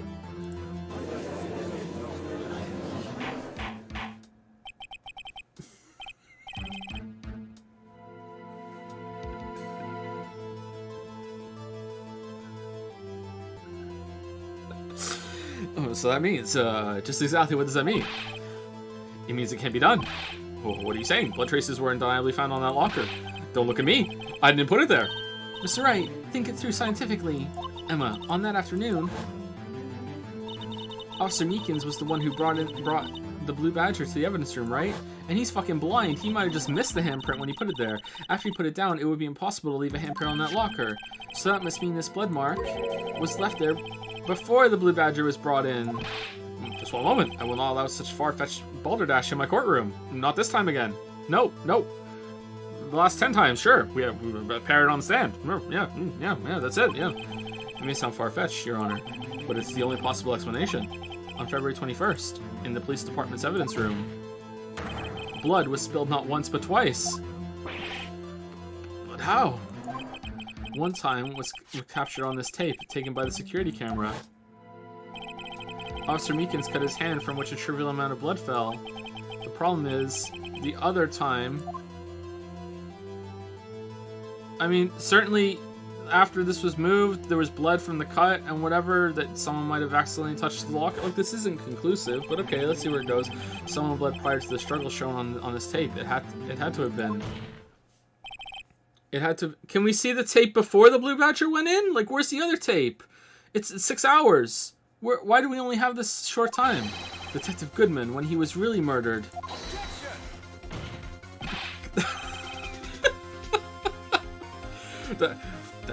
That's ridiculous. I refuse to accept your absurd claim. The murder portrayed in the security tape has been proven to be a fake, but there was another second murder that happened before that. He was killed in there. However, that does not explain the blood mark found on the locker. So then, assuming this murder you purport really happened, when did it take place? Answer, my gigantic hand. I demand you show evidence that proves when it occurred. When did the first incident occur? To summarize, the defense claims that prior to Officer Meekins being cut by Jake Marshall, who was posing as the good, another incident took place in that evidence room. That's right, the blood mark on the locker proves this. Very well, then tell us. When did this first incident occur? As Mr. Chadworth said, proof must be presented. Yeah, just at some point before that. Proof that shows when the murder took place. There's only one piece of evidence that can show that. Well, now then, will the defense please present its evidence? What shows when the first crime took place? The ID card for this guy? Someone came in before? It's gotta be that, right?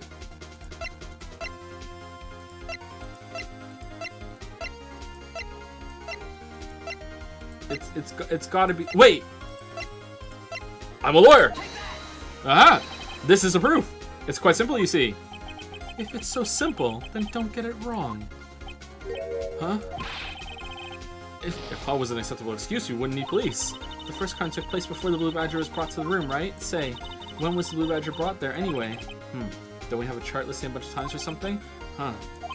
There's only one piece of evidence that shows that. Now then, will the defense please present its evidence? What shows when the first crime took place? Huh.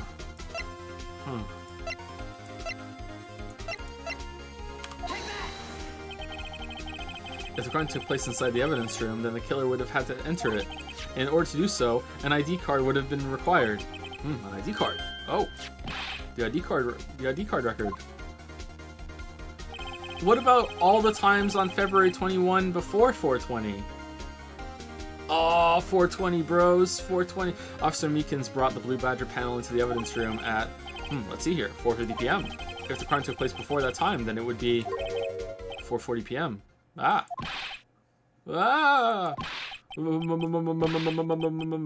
Madness. Miles Edgeworth. Chadworth, just what have you done? I never would have figured you had the nerve, boy. Drop the act, witness. It doesn't take a lot of thought to figure out it couldn't have been me. Look.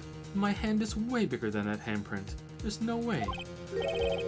The murderer was wearing gloves. There's no gloves on earth that could fit me. Nope, I ain't getting it.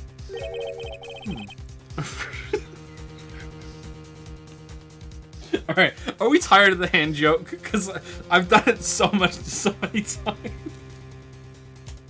I'm sorry if you're tired of it.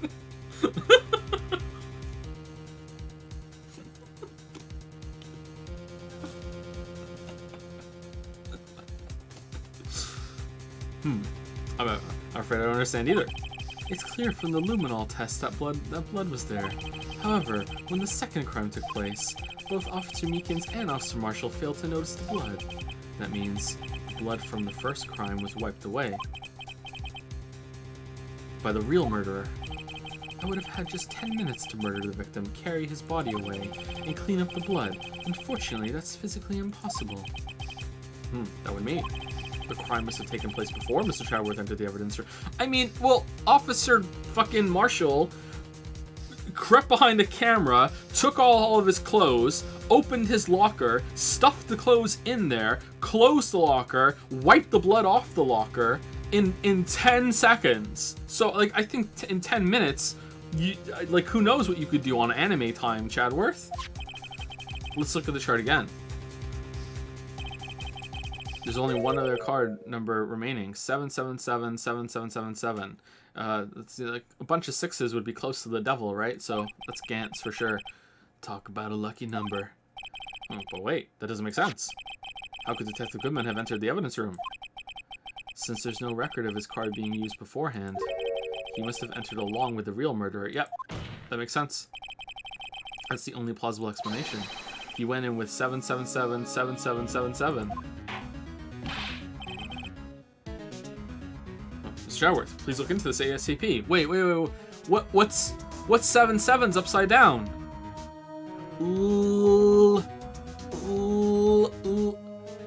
What could it mean? Oh my god. Find out whose ID number is 777777777. That's 1 7 too many, Your Honor. Unfortunately, I'm unable to look up the owner of that ID card. At least at present. What? Explain yourself, son. The ID number 77777777777 belongs to someone with a rank of captain or higher. Someone who is a so-called executive officer. We don't have the authority to inquire into such a person's identity. I see. Well, this is a murder trial, so we'll override such authority. No, we can't. I see. Well, that's a problem. Defense, what do you say? But that's ridiculous. Yeah, you tell him, right? Yeah.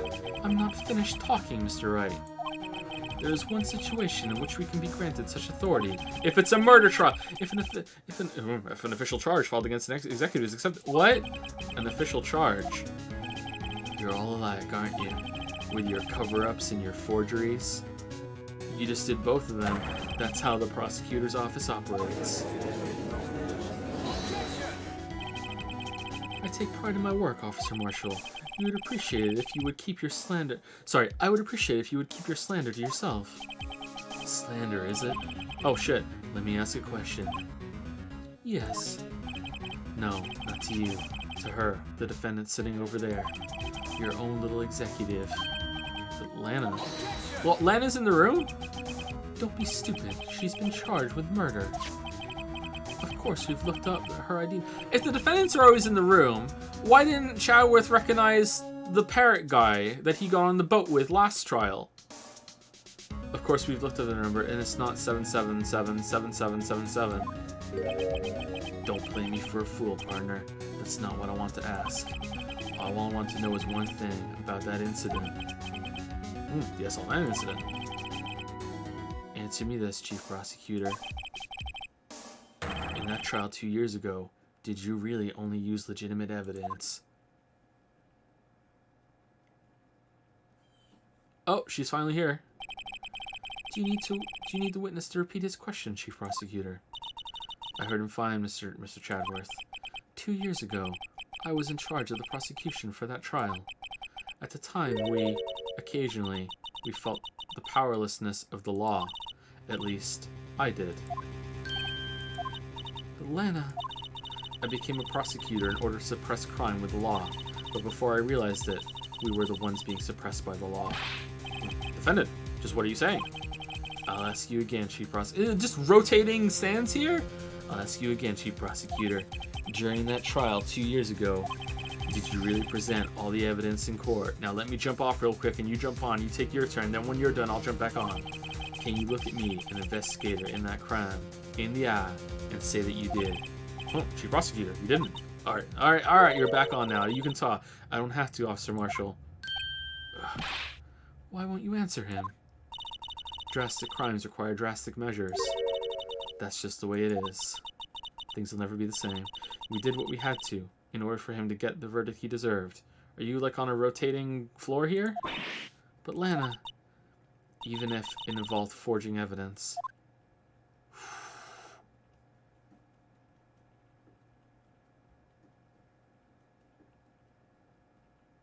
Alright, I'm back on the stand. See? That's what I'm talking about. No. No! Now she's back. Order! Order! Order! Order! Lana's remarks caused such a stir. The chaos in the courtroom could not be quelled. The conclusion of the trial would have to wait until the following day. Alright, so every single case that she's ever presided over or worked on is now thrown out and suspect and has to be reevaluated or completely done. Good thing we did that evidence transferal where it's all locked down into that fucking bunker underneath like a fucking bomb shelter that we can never do.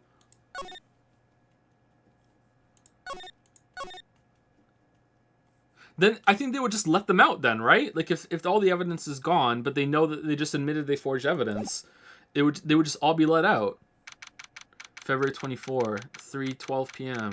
Wright and Cole offices. I'm so sorry, Mr. Wright. I'm sorry for what my sister said. Drastic crimes require drastic measures. That's just the way it is. We did what we had to. We just saw this. I guess they figure people will take a break when they save. I didn't know. I never knew that the SL9 Institute was just another name for the Joe Dark killings. Sounds like everyone's heard about these killings but me. Lana wanted Dark convicted so badly. That's why she used me. That's why she used what happened to me. What do you mean, what happened to you? It's all there in the file. No, it's not. Joe Dark's last victim was Prosecutor Neil Marshall. When he murdered Officer Marshall's brother, he left behind an incriminating piece of evidence. But what did you have to do with those killings, Emma? On the night Prosecutor Neil Marshall was murdered, Joe Dark tried to kill me. What? He tried to kill you? Officer Marshall's brother, Neil, was only trying to save me. Oh, okay, I was wrong then. So that means you. Yes.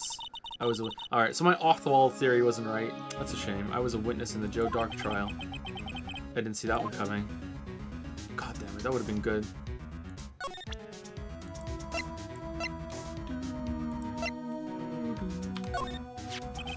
It seems everything is somehow related to this incident. What was it labeled again? The SL9 incident? Yes. The name of everyone connected to this trial is listed in here. All that's left is to figure out just what role everyone plays in this case. If we search hard enough, I think we'll find our answers. What exactly did or didn't Lana do? I'm not sure I want to know everything. The fuck is this? Was it just full of blood? This jar is pretty fragile, but not that fragile. It looks like it's about to break apart. What do you mean about to? It's already broken. I meant again. This piece was found in Detective Wisman's locker. That means this is somehow related to that other incident. Is it a fucking, like, what do liches have? Is it a phylactery? Like, what the fuck is this? How did the blood get all over the floor? If Goodwin was murdered in there, that explains that, but what the fuck is this?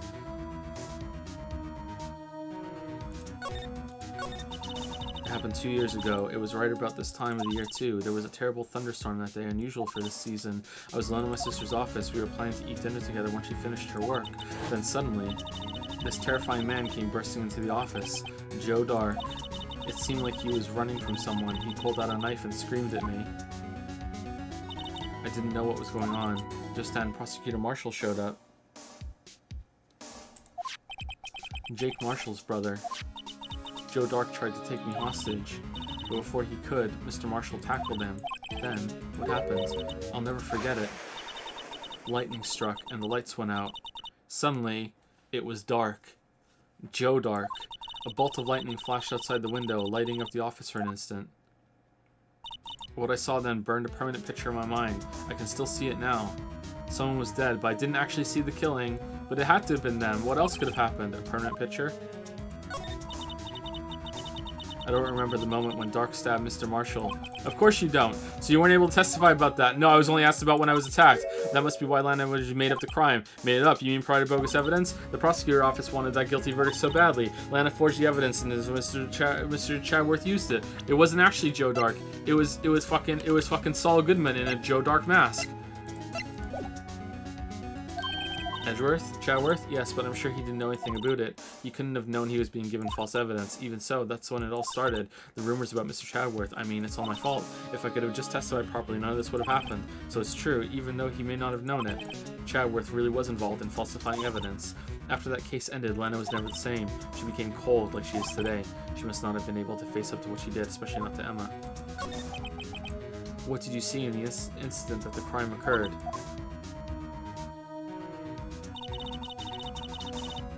Dark knocked down Mr. Marshall and raised his knife. It's got like onion hair? Like, what is this? Why can't I see a picture of him? We've seen a picture before.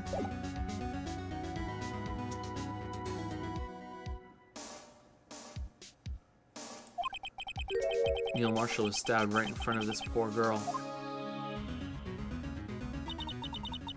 I don't remember what happened after that. Apparently I passed out. When I came to, Lana was cradling me in her arms. Poor Emma, you've been through so much. I couldn't bring myself to testify about that instant. I tried, but the words just wouldn't come out. I drew a picture, but it wasn't any good. 2 years ago, you must have been 14. That's understandable. Oh, same pose. That was good. Once it was all over, I made up my mind. I decided that when I grew up, I'd become a scientific investigator. I want to be able to fight crime with my testimonies and find the evidence to make an airtight case. That way, Lana would never have to forge any. I see. I think I'm finally starting to understand what makes Emma tick. But there's still something that bothers me about that crime. There's something that's puzzling me, Emma. Why didn't he kill you after he killed Marshall? What is it? You said you were in Lana's office at that time, right? That's right. Why then would a serial killer come running in there? Not only that, but he was being chased by a prosecutor. Oh, there's no mystery there. Why is it cutting off the onion hair? Joe Dark had been taken in for questioning that day. Taken in for questioning, you mean by the police? Of course, this happened at the police department. He tried to run away halfway through the interview and fled into my sister's office. But why did he run all the way over to your sister's office? Because the detective officers in the questioning room were right across from the elevator. Across from the elevator? But Lana was the chief prosecutor, wasn't she? No, silly. Didn't I tell you? 2 years ago, Lana was a detective. She was the best in the entire force. What? That's news to... What was it with people becoming detectives and then prosecutors and lunch ladies and stuff? After the Joe Dark case, she was transferred to the prosecutor's office and made chief prosecutor, because that's something that happens. Lana used to be a detective. I'd better have another talk with her. Alright. I'm a lawyer. But soon I'm going to be a detective. See, this is my attorney's badge. Ah, well, I've never seen a real one before. You're the first one who's actually been interested in mine, believe me. Its composition is mostly silver, the gold is plating, but yeah, okay. Yeah, we did it. Alright, so where are we going?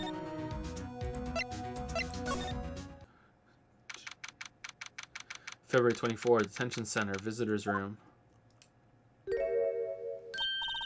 Lana.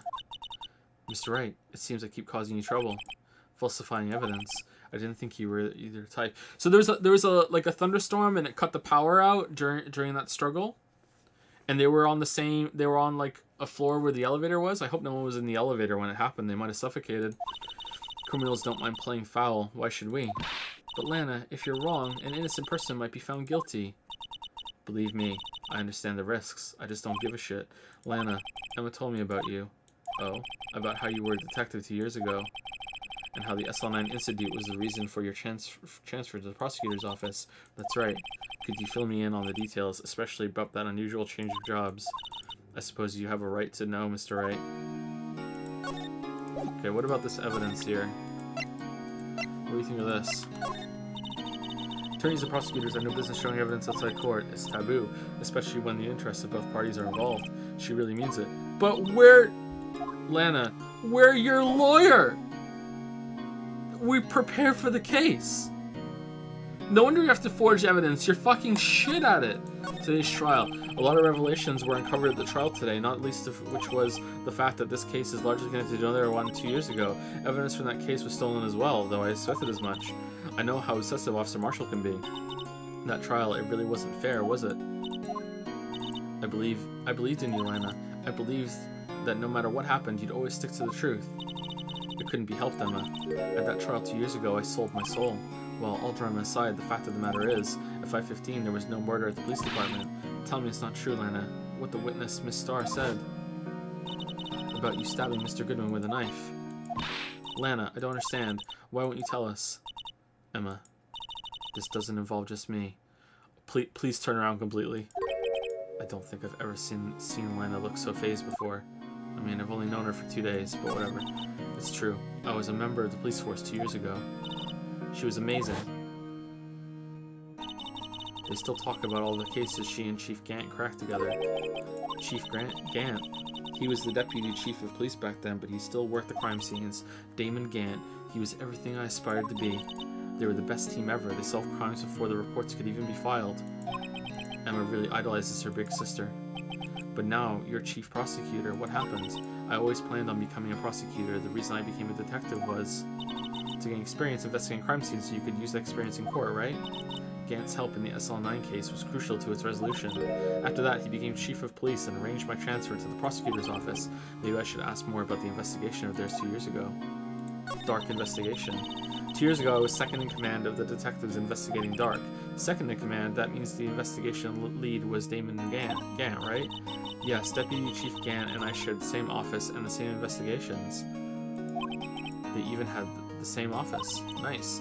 We led a team of the best detectives on the force.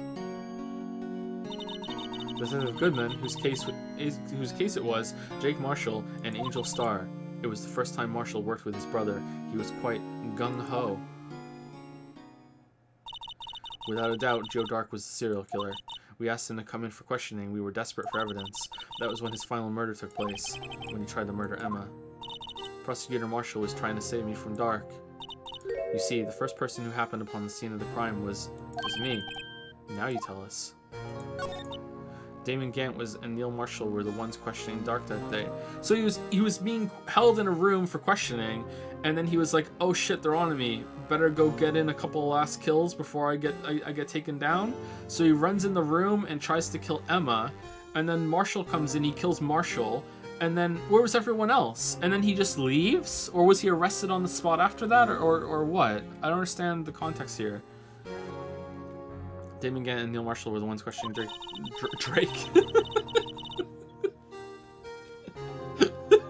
The investigation was in its final stages, and Dark must have suddenly panicked. So he waited until Gant and Marshall let their guards down, then fled the room. From there, he ran straight to the office shared by Deputy Chief Gant and myself. You guys suck!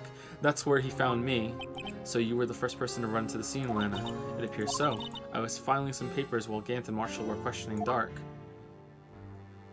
When I returned to my office, I saw 3 bodies on the floor and smelled blood.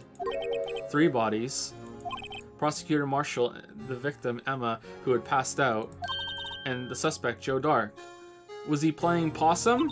During the struggle, it seems Mr. Marshall struck a final blow before he died. Joe Dark had incurred a minor concussion and lay unconscious.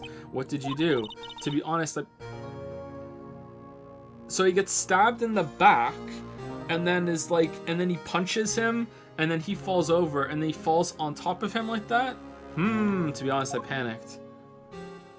I picked up Emma, carried her out of the room, and just held her. Can't blame her after all her sister must have gone through. After that, I placed Dark under immediate arrest. Let me get this straight. You were all involved in the SL9 incident. That's right. Quite a coincidence, I don't buy it. What are you saying? There's no way everyone involved in this trial was also involved in that incident, just by chance. But that case was solved 2 years ago. At least one person went to extremes because they didn't believe it was truly solved.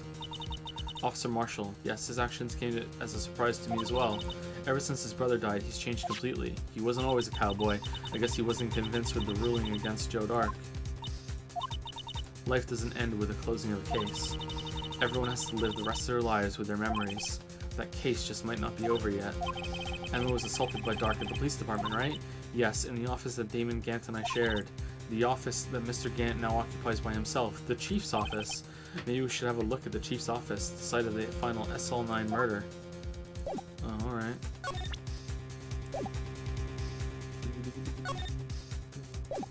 Alright, so when we showed the badge to her earlier, and she was like, we'll see how it looks, you know, in a few years when all the gold has come off. We'll see what you really are after the years drag you down. It's because you think that way about yourself. Interesting.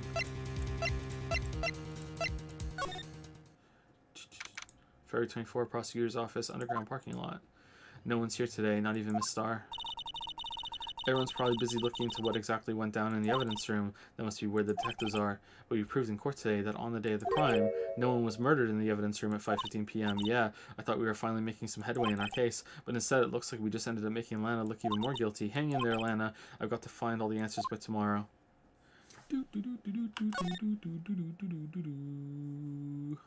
Alright, I don't think there's anything new to look at here, right? Let's leave. Oh, can we visit Chadworth? February 24, High Prosecutor's Office. Mr. Chadworth is in here. Maybe he's being questioned by the inquiry committee. He took a real beating in court today. Yeah, with Lana admitting to falsifying evidence 2 years ago, I guess we'll just have to come back later.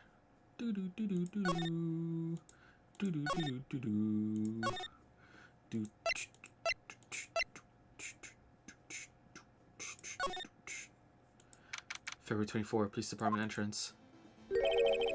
Howdy, Bambina. Oh, Mr. Marshall. I never thought things turned out this way when I woke up this morning.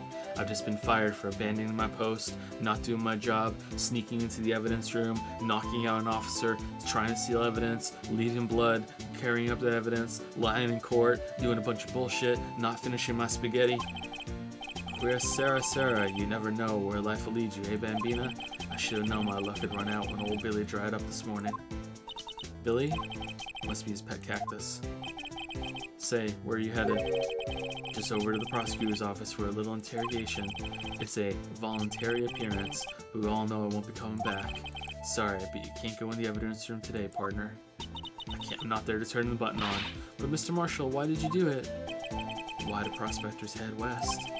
If ever there was a case I needed to know the truth about, it was that one. Before you turn yourself in, Mr. Marshall, would you mind telling us exactly what happened? Humph. Looks like I won't be getting a steak lunch today. Something was fishy about that trial from the beginning. It wasn't just me either. All the detectives thought so. What do you mean fishy? Some of the facts reported were inconsistent with the evidence we found. For example, the murder weapon. The murder weapon? You mean that switchblade knife with the broken tip? That was Joe Dark's alright, but in the initial autopsy report, a question was raised. A question? The blade of the knife was not a perfect match with the wound the victim sustained. What does that mean? It means there is a good chance that knife was not the murder weapon. However, in the report that was finally submitted, that possibility had been erased. Could the facts have been concealed with forged evidence? That case left behind scars on all of us. The scars that the SL9 incident left behind. I got the looks, but he got the brains. He was one of the best prosecutors around. I had just made detective when it went down. It was our first case together. How old was he, your brother? He was 27 at the time. He was awarded the highest honor that very day. The highest honor? You mean the golden plate of spaghetti at the saloon. King of prosecutors. I knew it. What are you looking at me like that for? That's an honor for a prosecutor. I guess it is just meant to be broken like that. Okay. Mr. Marshall must have been really close with his brother. Maybe they grew up together. The day the SL9 incident took place, that wasn't the same day as... That's right. It was the day of the evidence transfer. Interesting. It was drizzling that morning, and by nightfall there was thunder. I can't believe 2 years had gone by already. I tried to steal the evidence so the case wouldn't die. Apparently someone tried to stop you. Detective Goodman was murdered, and the evidence locker was empty.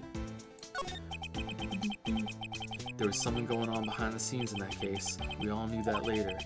Every detective involved in that investigation, save one, was taken care of. Oh, damn. Like, Miss Starr was fired and I was demoted and boxed away in a tiny room. What about Detective Goodman? If they did something to him too, the commissioners would get suspicious. No, they were careful enough not to be too obvious. They? So, they weren't all taken care of. Who are you talking about? Don't get upset, Bambina. I mean, Damon Gant and Lana Sky. Gant and Sky. The investigation lead, Damon Gant, and his second-in-command, Lana Sky. There wasn't a person on the force who hadn't heard of that duo. That case was the biggest step in both of their careers. After the case ended, Lana transferred to the prosecutor's office, right? Yeah. Damon Gant, the new chief of police, arranged for that to happen. She's never been the same since she left. Everyone who knew her said so. Chief Prosecutor Sky was totally different when she was a detective. Now that he mentions it, Emma said something like that too. Tell me, what happened to my sister? Sorry, Bambina, but her secret is too well guarded. I never found out. Lana's secret. It all started 2 years ago. The biggest. Most off. So there you have it. That's my story. Did you enjoy it, partner? It was certainly enlightening. There's one thing for sure I found out in court today. That boy Chadworth isn't my enemy. He was the one who used falsified evidence to get a guilty verdict, but someone else was the one who gave him that evidence and planned everything. That someone is Demon Gant. Don't believe me? Well, I don't blame you. I won't even be a patrolman after today. Yeah, and you totally deserve that. Too bad I won't be around to work with you when you become a real scientific investigator. Adios, Bambina. Do do do do do do do do do. The Blue Badger is still riding around today.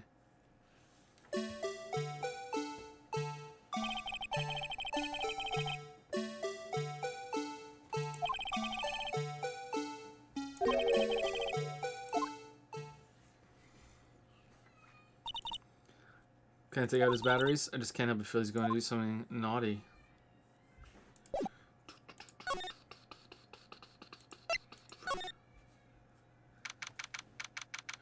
February 24, Police Station, Criminal Affairs Department. This place is always pretty empty, but today it's deserted. That must mean everyone's busy solving crimes. Oh, if you're looking for the others, they're all in the conference room. Thanks. Wow, he actually talked to us.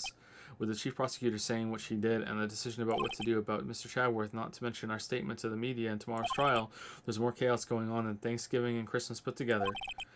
I think festive is the word usually used for those.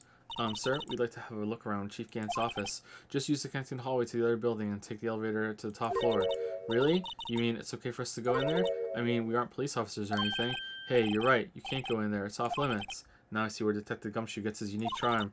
Well, what are we waiting for? Let's head to the chief's office. We're just going? This is gonna go well. Alright, let's go. What the fuck? What? Dude has a fucking organ? Yeah, this isn't suspicious. He has an organ. February 24, Police Department. She's...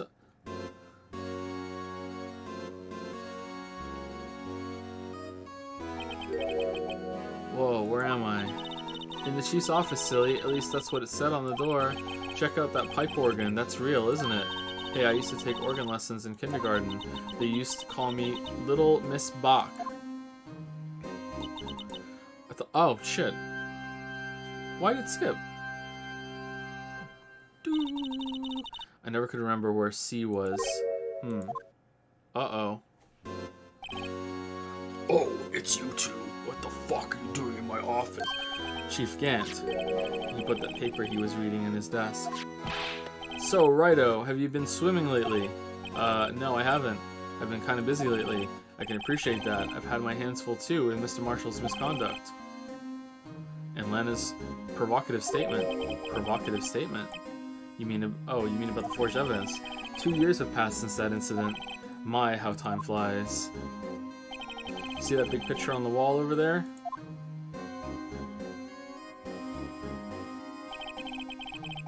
That's a picture of Lana, Neil, and me.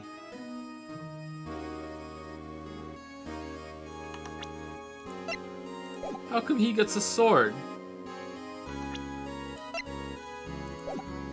Chadworth got ripped off. How come he gets a sword? That's a picture of Lana, Neil, and me. So, this is Mr. Marshall's brother, Prosecutor Neil Marshall. We took it to commemorate our work together. Something's not right with this picture. Yeah, he gets a fucking sword. It's bullshit. What's this here? The suit of armor that's there? Purple glasses. Is that the same one? So dark brown, lighter brown, really light brown. Alright. Yeah, it looks about the same. Alright. Something's not right with this picture. I can't quite seem to put my finger on it though. Photo at the awards ceremony of Gant, Lana, and Neil.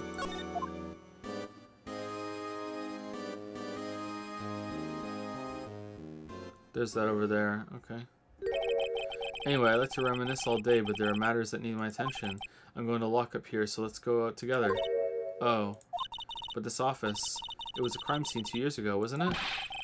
That case has long since been over. There's no need to investigate anymore. I mean, they just admitted they forged evidence on it, so Yeah? All the same, we'd still like to have a look around. Perhaps you didn't hear me. I said there's no need to investigate it anymore. Now hurry up and get out. I have a meeting to attend. Man, looks like my instincts were right on. Looks like we aren't welcome. It seems that case isn't over with yet after all. What do you mean? Chief Gant denied a request to search the crime scene. That means there must be a reason he doesn't want us looking around in there. You mean like a clue? There's got to be a way we can get inside the chief's office. Let's climb up the wall outside.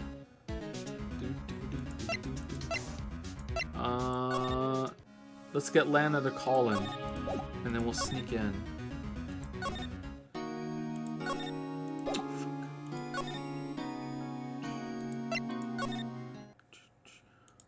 Hey, Chadworth back? No.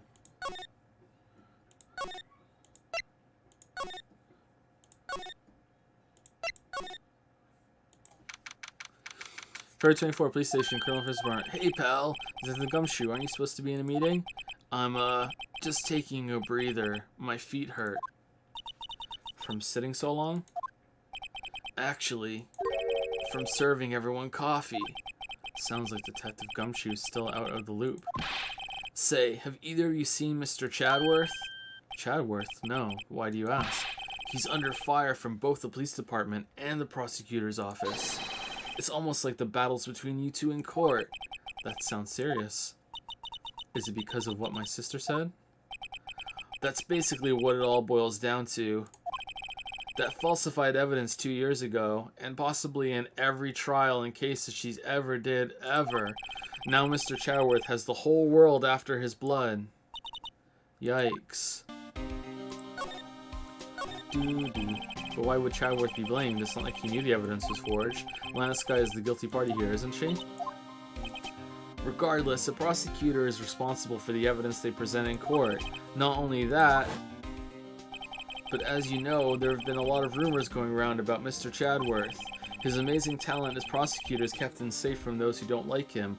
Like, yeah, if the lawyer doesn't know how to do blood tests because they're a lawyer and not a fucking lab technician, and the lab technician fakes the blood test in any way, the lawyer gets shat on, not the technician, because the lawyer is responsible for checking all that work, even though they're not a fucking lab technician. But now with this, are there really so many people who hate him? In our world, only those with talent rise to the top. Mr. Chadworth not only has that, but he's young. There's no better recipe I know of for making enemies. Hey Dick, keep up the good work. Yes sir. Let's go out for lunch again sometime, my treat. Yes sir. You gotta take me back to that joint sometime, okay Dick? Yes sir, we'll get spaghetti. It seems you don't have any problems with enemies. Yeah, well, I'm careful not to stick out. Really? Because you're huge, dude. Anyway, I'm a bit worried about him. Under all this pressure, I'm afraid Mr. Chadworth just might crack.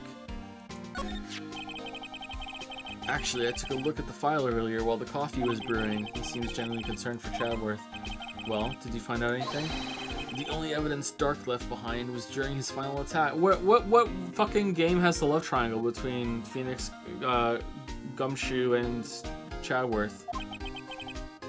His final attack, you mean? When he killed Prosecutor Marshall, who was trying to protect some girl. Me. It seems Detective Gumshoe never realized Emma was the girl. That's when he left the most incriminating evidence of all. Well, what was it? Oh, let's see. I think it had something to do with the murder weapon. Oh, I forget. Look, it's all written somewhere in here, okay? His powers of recollection never fail to impress. Maybe we should show him the murder weapon. It might jog his memory. Doo-doo. Joe Dark was 42 at the time of the crime. He was just your run-of-the-mill businessman. A businessman? What made him take this to serial killing? One day on his way home from work, he hit someone with his car, and they died, and he liked it. With his car. So, it was an accident? An accident, yes, but it transformed him into an animal. An animal? He killed a man that witnessed the accident. Then he killed a lady who saw the second crime. A kid walked by then, so he killed him too. Then when he was burying the bodies, a jogger came upon the scene and he was killed as well. Finally, he turned himself in. On the way, someone saw him kill the jogger, so he killed them. Then the taxi driver was going by, so he ran down the taxi like a fucking robot. Went into the taxi driver, had him drive him to the airport, killed him, but then a pilot saw him, so he jumped on the plane and killed the pilot. But everyone on the plane saw him do it, so he went down the aisle, stabbing every single person in there, and then he turned himself in. Like, what? He went on a fucking rampage? Like, what? Since he was a pretty careless animal. Of course, this is all conjecture. What? There wasn't a single shred of it.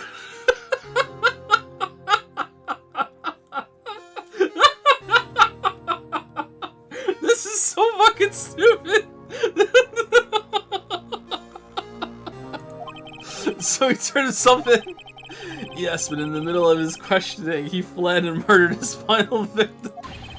Prosecutor Mark. I thought this was like the Joe Dark killings, like he was secretly and sneakily killing people for months and months, and they were like on the case and building it up and shit. Not like, oh, this guy just came in one day and said, hey, it was me, and then they made this task force on the spot, and then he broke out of the room and went down the hall and decided to kill someone. This is fucking so bullshit. What? That crime was witnessed by someone too, but luckily Dark was arrested on the spot. It's a good thing that last witness wasn't killed. That last witness, aka Emma. So he wasn't even a killer. He wasn't even a killer. Did the evidence? Were the people even killed? Like what? What kind of bullshit is this?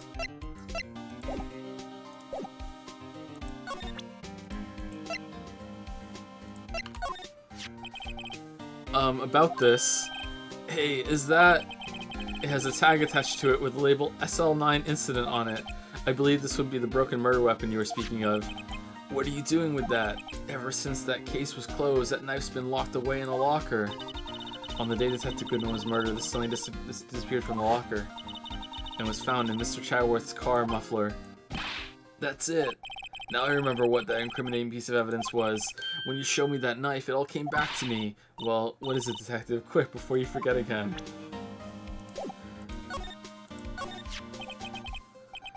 This knife, it was Joe Dark's, wasn't it? That's right. It was Joe Knife.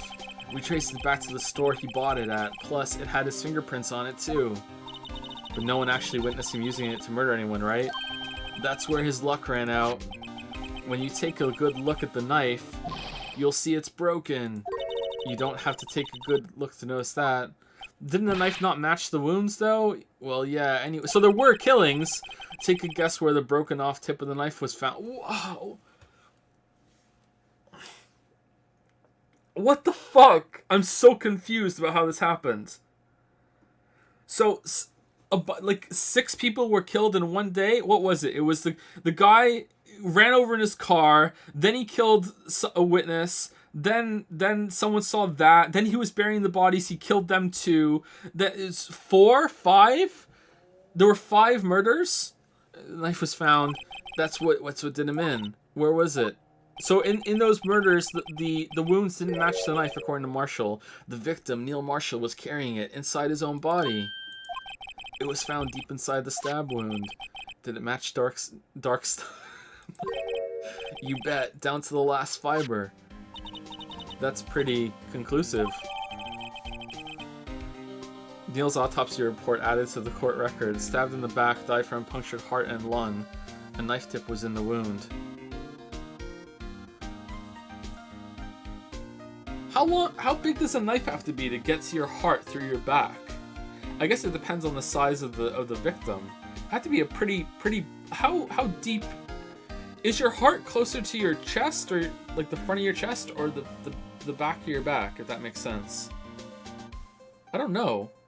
It had to be pretty big, I think. Switchblade knife updated in the court record. Well, there you have it in a nutshell. That's all I know. Your lungs are in front of your heart, right? Isn't it? Or is your heart kind of just hanging out below your lungs? I can't remember. I think your heart is behind your lungs. Fuck, where is it? Or is it without? So I think that would be your heart. Maybe it's just kind of in the middle. Huh. Can I see one more thing? What is it? If it's money you need, you should ask Chief Gant. It's not money. It does concern the chief. His office is a crime scene. Your heart is in front of you? Really?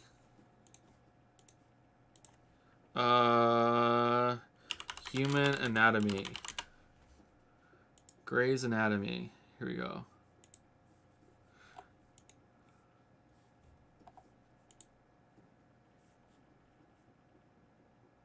Yeah, it looks like on these pictures that the heart is in front, but it could just be for ease of use or ease of clarity of when you're on the thing. It looks like it. Wait, don't we have a surgeon in the chat? Come on. There's always someone in the chat. It's where Prosecutor Neil Marshall was murdered. In between surgeries, you're watching my streams, right? The chief's out now, and his office is locked. But we'd like to have a look around if that's okay. Well, anything that says like ID card can unlock the door. What? Really? Wait, really? But if I let a civilian in there, I'd be charged with breach of trust. Breach of trust?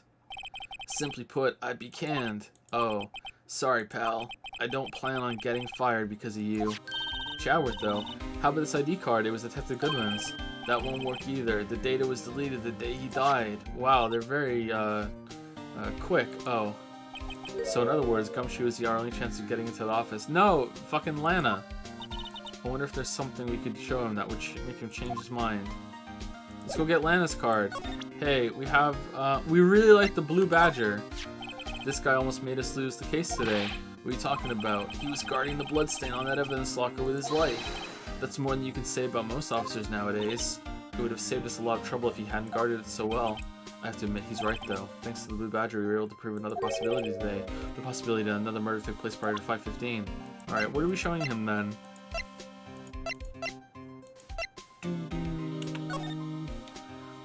Name of the deceased, Neil Marshall, 27, male. Date and time of the death, February 19, between 7 p.m. and 7:30 p.m. Is that correct? Cause of death, single stab wound, piercing heart and lung. Assessment, died from blood loss in under 10 min. Weapon found in wound was missing tip.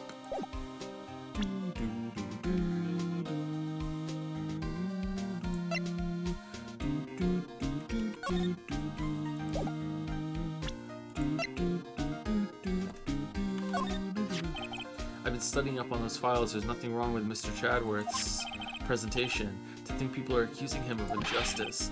I, for one, ain't buying it, pal. You're looking into the case for Mr. Chadworth? Yeah, it was a pretty big deal while it was going on, you know. After all, a serial killer was on the loose, but Lana was pretty clear in her confession. She forged evidence in order to prove Joe Dark guilty. Alright, so he loves Chadworth. Like, how can I convince him Chadworth that we have to do this for Chadworth? His trophy? Hey, that's it. That's the King of Prosecutors Award that Mr. Chadwick got the other day. Congratulations. Okay, I was wondering why I used the word for shield and why is it broken? Oh, there's a reason. I'll tell you what it is later. Apparently he's forgotten. Tell us now.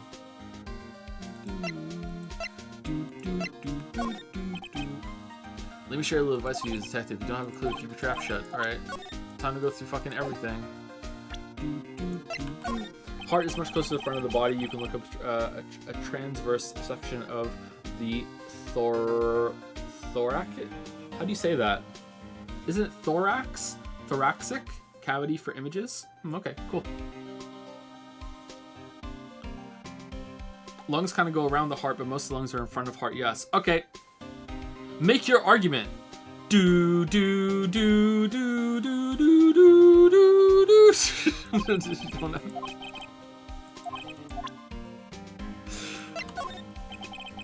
Let me share a little evidence with you, detective. Alright, here we go.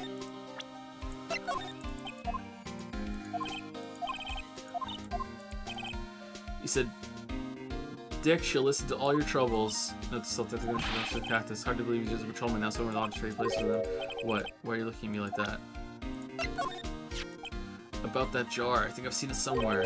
Somewhere. Or maybe it's one of those memories people have from previous lives. This must be the most uninformative detective I've ever met. Something about it makes me feel uneasy. It's like I'm in the chief's office and he's yelling at me. Chief Gant. Where could I have seen that before? Okay. Well, now can we show you that and you'll let us in? Okay, no. Alright. No locker can be opened without a fingerprint match. Besides, there's no reason for the murderer to touch his own locker. Hey, wasn't your locker the one with blood on it? Blah, blah, blah. Shh. You can rest me, you'll defend me, won't you? Yeah. Okay. Alright. What am I supposed to show him?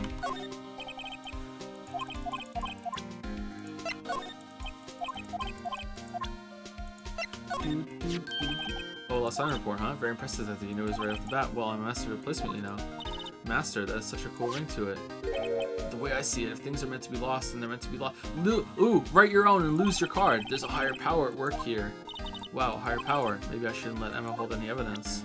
Ah, god damn it. Let me show you a little bit. What the fuck is this screwdriver for?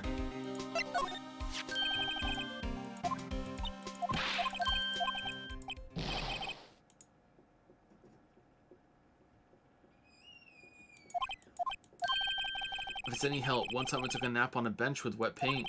Why am I not comforted? It's a ID card record, isn't it?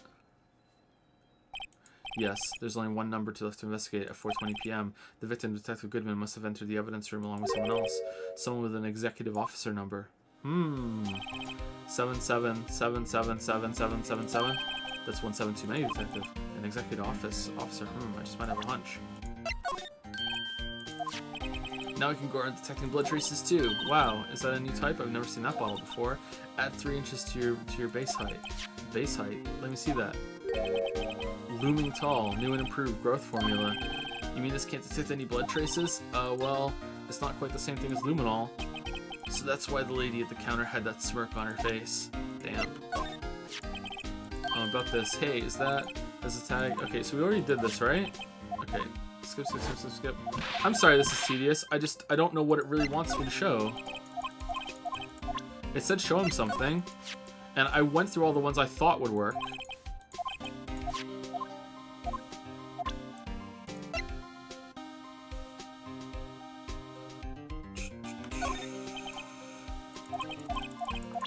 After all this, it's gonna be I'm a lawyer. Let me share a little advice to you, detective. You don't have to be proof of trap shit. Alright.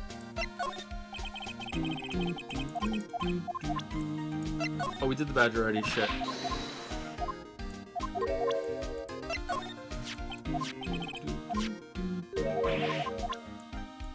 Alright, we already did the knife. Alright, ID card? This idea you can do anything. This is the card and secret number is scary. It's only scary because you keep dropping your cards. It doesn't come shoot. I forget my secret number a lot too. I'm scared of myself, but it's I'm me after all. What could be done wrong with that? I think I'll say that conversation. Didn't the card work against the evidence locker though? Like, Detective, here's my attorney's badge. You show this to me every time we meet, pal. Real men show their police badge. Okay. All right, so I guess we have to go get an item. All right, shit. Sorry, that was a waste of time. Alright, I guess we go back to Lana. Have to. Hey, I want to go into the room. Look at this. Attorneys can be in the court. Shit, man. So there's nothing?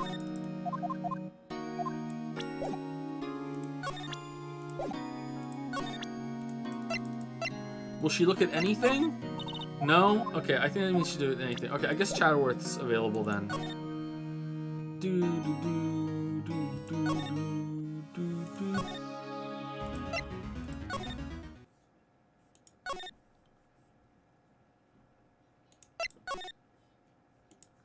February 24, High Prosecutor's Office, room, whatever. I wonder if Chatterworth is back yet. There he is. It looks like he's writing something. Oh, what? What are you doing here? He sure was quick to throw that paper on the floor. Tough day in court, huh?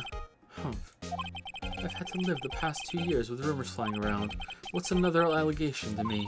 Cheer up, Mr. Chatterworth. I'm rooting for you. That's Chatterworth for you. Always trying to hide his real feelings. So, what do you want? Unlike some people, I don't have all day. There's no excuse for what I've done. 2 years ago, I used false evidence to obtain a guilty verdict. That's what it all breaks down to, and nothing I do can erase that fact. But you didn't know, did you? I mean, the evidence was falsified. The police department and the prosecutor's office share a bond of trust. If that bond is broken, we stand to lose everything. The police department's error is my error, my responsibility as the prosecutor in charge. The fact remains that's the same, no matter what excuse I might have. Mr. Chadworth, I take pride in my work. So tell me why? Why has it all come to this? Even Chadworth can't keep this kind of emotion bottled up.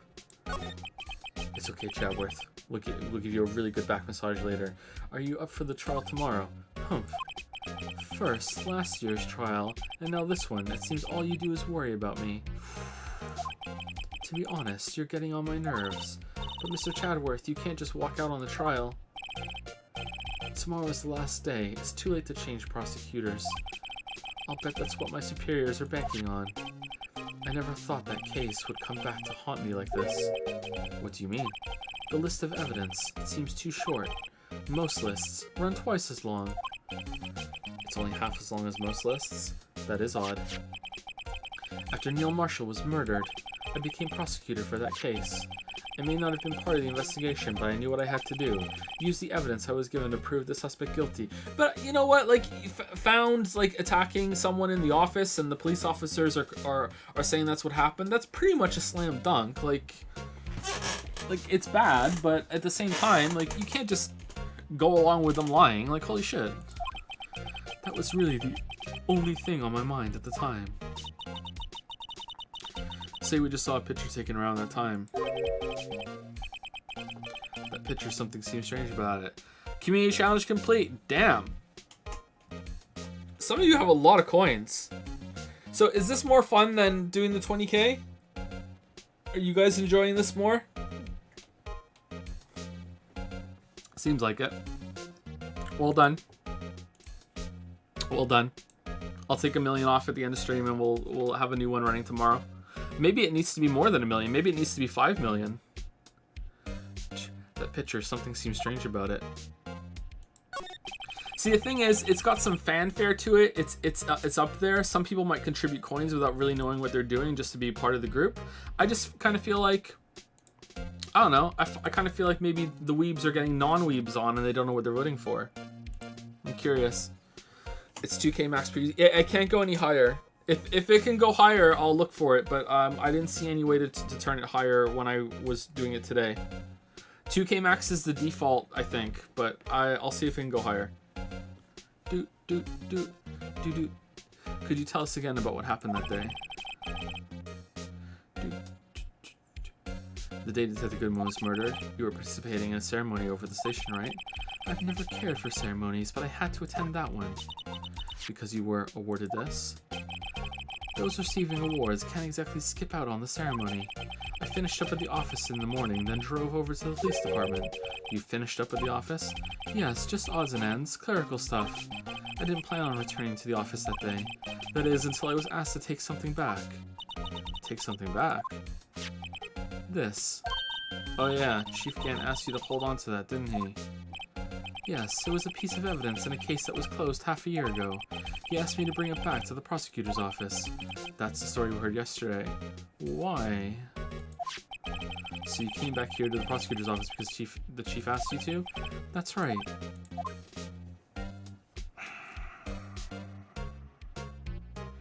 Was that just an excuse to get you back here because, like, the body was in your trunk, assuming that he was already dead? Huh. Hey, I need a favor, dude. Here, look at this. Right, please, I'm the prosecutor on this case. You don't expect me to sit here and discuss the case over your cup of tea. Alright. Look at this. This picture was hanging on the wall of Chief Gant's office. Prosecutor Neil Marshall, he had just started making a name for himself. Why does yours not have a sword? Looks like this was taken when he received the King of Prosecutors trophy. Speaking of that, there's something that bothers me. Yes? The trophy Mr. Marshall is holding is a little different than yours. Yeah! Yes, you're right. I remember now. Remember what? That was what the official prosecutor's trophy looked like until 2 years ago. There's a story behind its design. A story. Sounds interesting. Would you mind telling it to us? It's simple, really. Contradiction. That's what the award's based on. That's it? Oh. This award originates from an ancient Chinese tale. In Chinese, the word contradiction is written with 2 characters. The first means halberd, and the second means shield. Have you heard this story? No, the new trophy just means diction. Me? Oh, sure, everyone knows that. Why don't you tell it though, for Emma's sake? Very well, I will go along with this.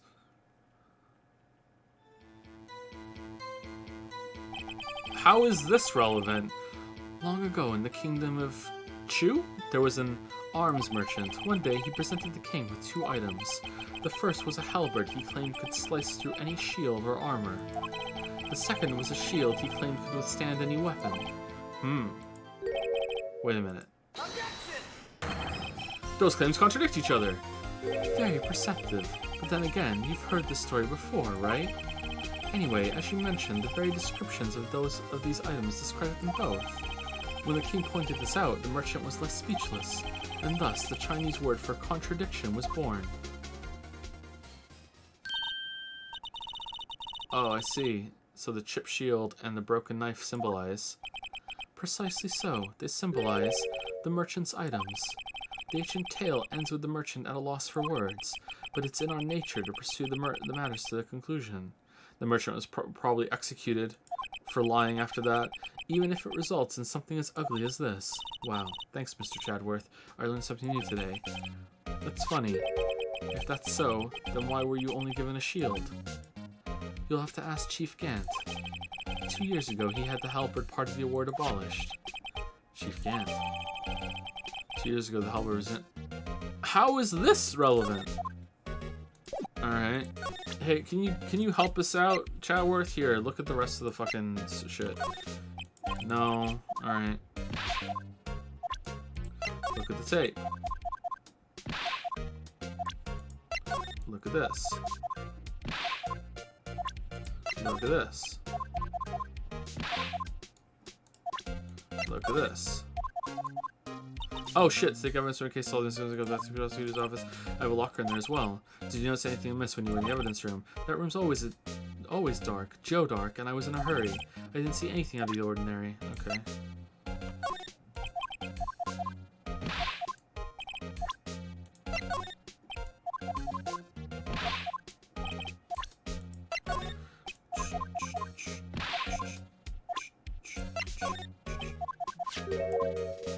So I did.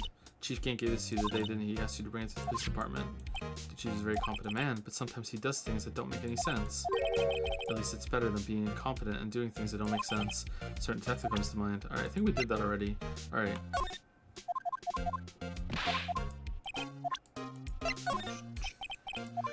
Hey, don't look at me. Yes, I went to the evidence room on the day of the crime. Chief Gant... Okay, we've seen these ones already, but what if there's something new for them?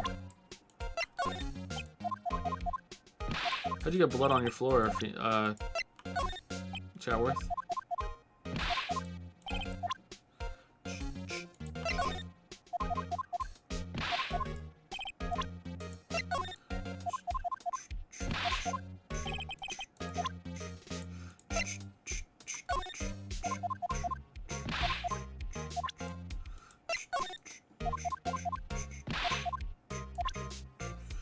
Okay, I don't think there's anything we have to give him. I think this is a waste of time. How do I use the luminol? Spray. Hey, what's this blood, Chatworth? Show us the blood. Show us the blood. What? Looks like some blood is down here. Do you know the amount? It's just from a nosebleed. A nosebleed, Maybe it's his wrath. This Chatworth slapped someone for their incompetence. Why is it the gumption gonna mind? Hey, can we talk about the blood? No? Okay. Let's look at the trophy again. He won such a prestigious award. Why would he just leave it on the couch? Yeah, you think he'd want to show this thing off more than the giant steel samurai. What is it? This is the King of Prosecutors Award, right? Of course it is, you know? I saw something like this today. Something that looked like that. Yeah, only different. Now, where was that? She's right. Something is amiss here. Alright, so this is like another breadcrumb to get you to look at the, to ask him about it. Okay.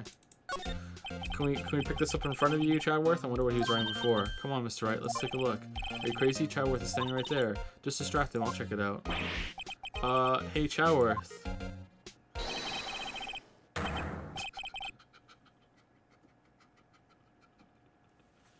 Is that Detective Gumshoe out the window there? Oh no, he's falling to the ground. Hold on, first let me see what this girl's doing crawling around my feet. Whoa, they're giving out free manicures outside. Better go get one. Let's go together. He didn't even look. What? Letter of If you're having trouble reading, I'll read it for you. It says letter of resignation. Resignation? Chadworth, you don't mean. I'm tired, Wright. I feel as if something inside me has died. But Mr. Chadworth, none of it is your fault. I know the path I've walked. You don't need to tell me. And the path I've walked hasn't been a just one. I can't forgive myself for what I've done. And no one else should forgive me either. Uh-oh, I think he's serious. Mr. Wright, please, you have to do something. This letter of resignation, I wonder if I can use it for anything. Letter of resignation put in pocket.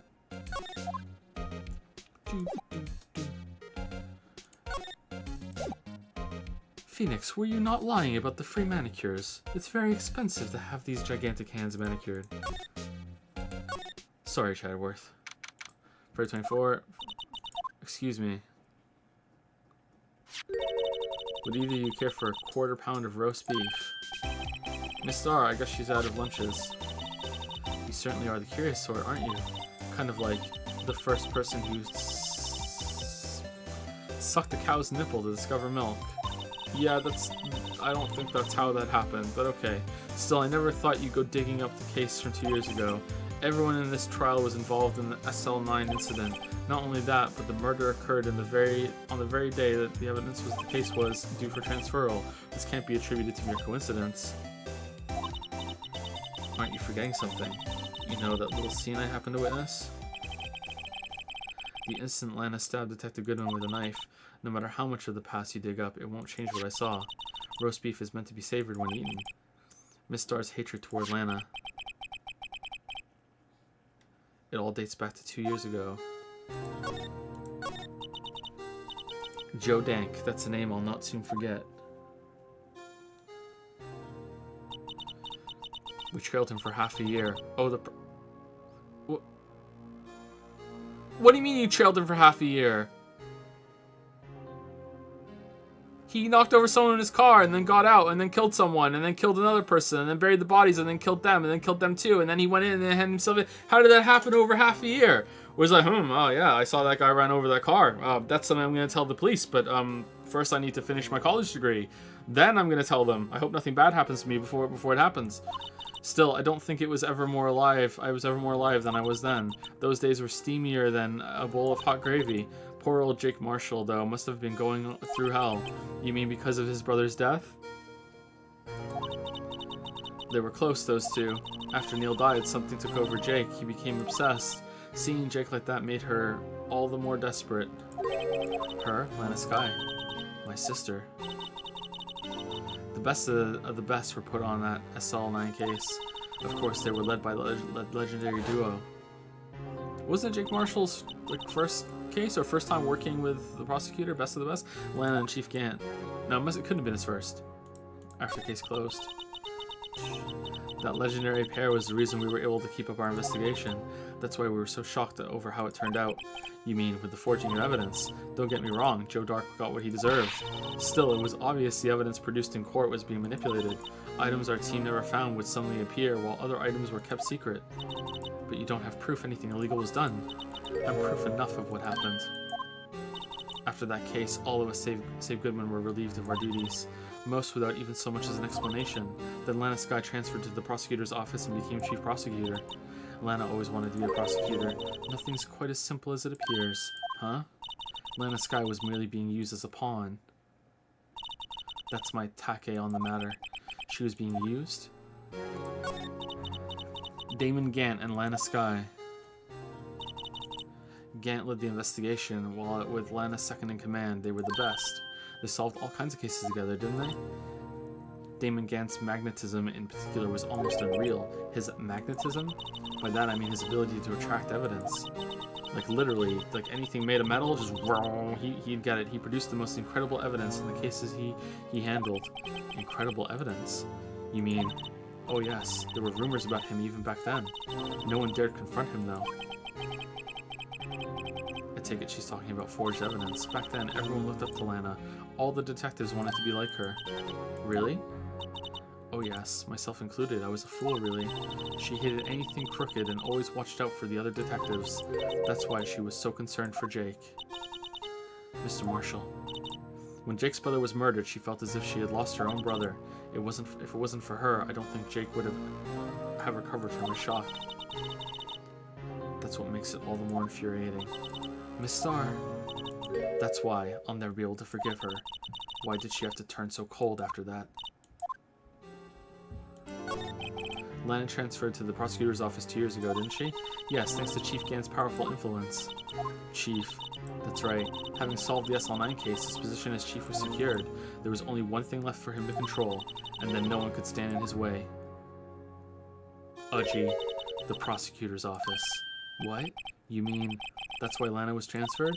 If he could control the chief prosecutor, he could control the prosecutor's office. That must have been his goal all along.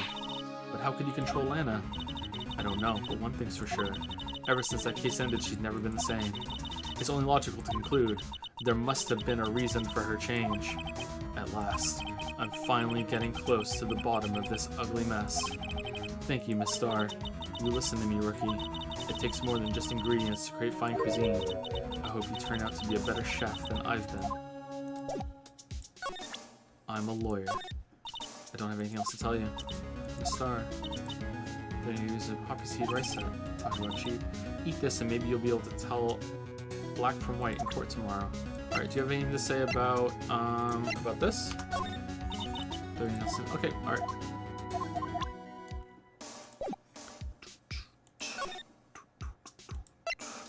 Hey Lanny, you wanna talk about some shit? No? Alright. So I guess we go and give Gumshoe the resignation thing, and he's like, no!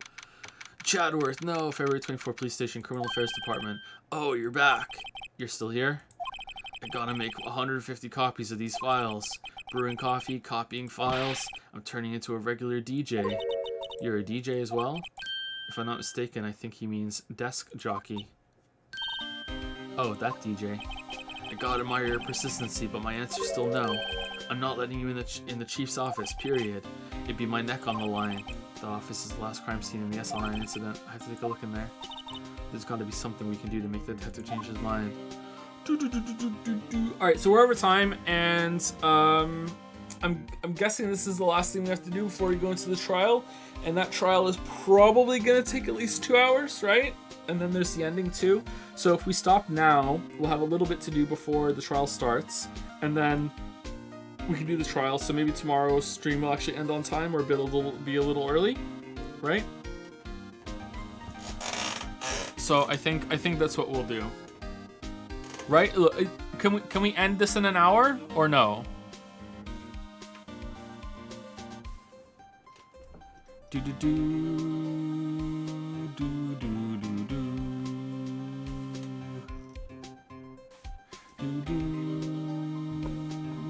do do do. No, no, no. Okay. If I finish the investigation right now, will I be able to will I have enough, like, will the thing go on for a full stream tomorrow? Fucking hell.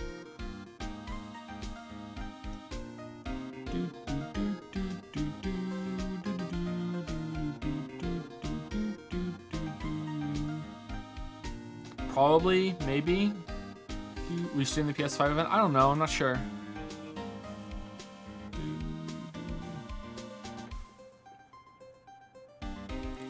Alright, let's go then. Let's finish it then. Finish the investigation, and we'll save when we go in for the trial.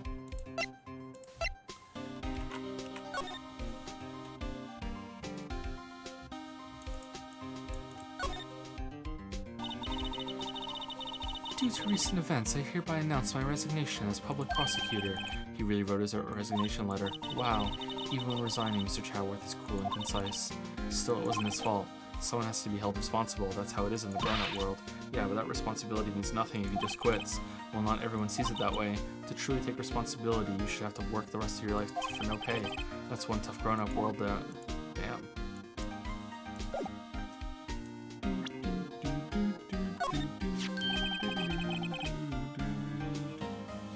What's this crumpled up piece of paper? Whoa! No way! Mr. Chadworth can't be serious. Is he ever not serious? I can't believe they've pushed him this far. Mr. Chadworth really feels responsible. When I first met him, I thought he was as cold as ice too, but I know different now. He trusted us detectives to provide him with sound evidence, but we betrayed him. Detective. That's it, I've made up my mind. But, here, take my ID card. We can't do that. If someone found out, they wouldn't let you off the hook with another lost item report. Look at me. It's no secret I'm already out of the loop. After all, I'm friends with Mr. Chadworth. Depending on how this case turns out, I may already be as good as terminated. What? So at least let me do this. For Mr. Chadworth's sake. Alright, detective. Thank you. Gumshoe's ID tucked swiftly into pocket. Alright. Let's inspect it.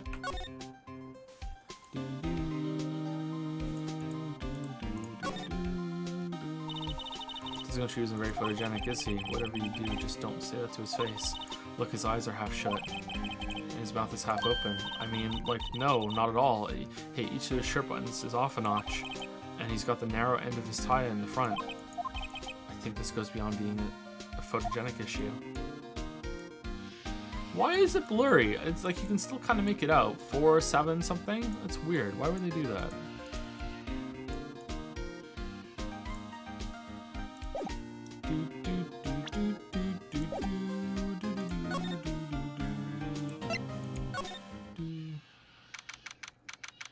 February 24, Police Department, Chief's Office. Here goes, Mr. Wright. Click. Beep, beep, beep, beep, beep. Oh, someone's upset.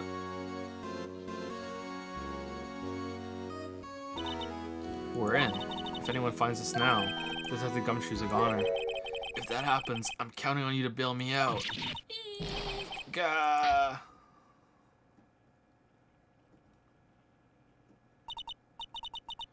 Sorry, I thought you were a ghost. Prove that I'm not a ghost. I didn't even know you could slap a ghost. Ah, Detective Gumshoe. What are you doing sneaking up on us like that? I wasn't sneaking. I was just worried something might go wrong. So I came too. If you're here, then what's the point of giving us your ID card? Gumshoe's ID crushed and rendered unusable in pocket. Hey, don't do that to my card.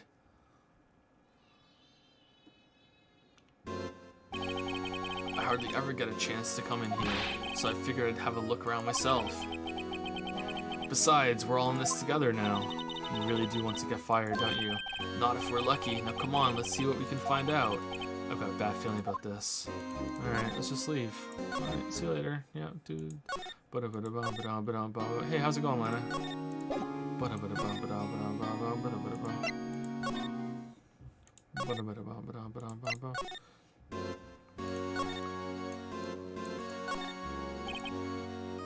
Look at that giant window. It makes you want to crash through it and jump outside. This is the 15th floor. I know, I was just saying. Saying what? Ever since making Detective, I always dreamed about doing this. Alright, this is taking too long. Note to self, Detective Gumshoe has a lot of dreams, so long as he doesn't go crashing through the window and he gets fired. Don't say that. Alright. Let's just continue tomorrow. Alright, let's go through fan art, and I'll say thank you to subs, and then we will we'll call it and we'll go tomorrow. I thought this was gonna be real quick. We're gonna go in there, find something, and then boom, but no.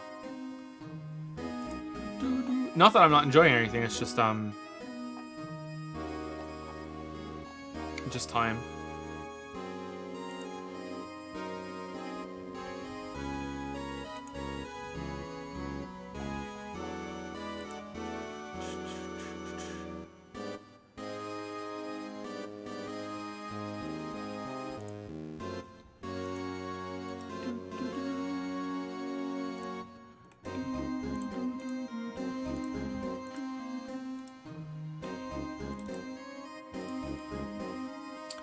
Ace Attorney developer meeting. Okay, people, remember, we're making a courtroom detective game where the player finds clues and presents evidence. Things have to be logical and make sense. Now, who's got some ideas? Logical, makes sense, is a lawyer. What if you cross-examine a ghost? Oh, what if you cross-examine a parrot? Or a ghost of a parrot? Nice. The kangaroo meeting.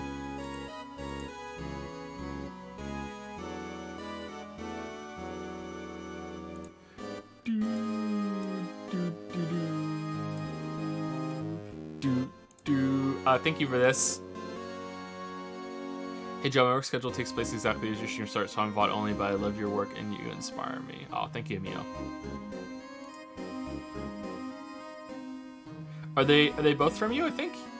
I'm assuming you're gonna watch this back at some point.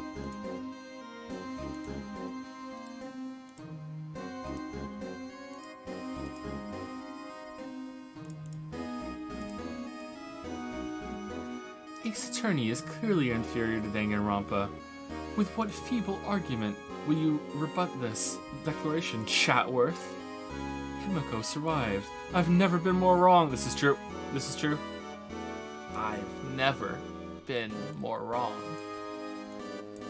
I still can't believe it. I still can't believe it. I think about it at least once a month. How I still cannot believe it.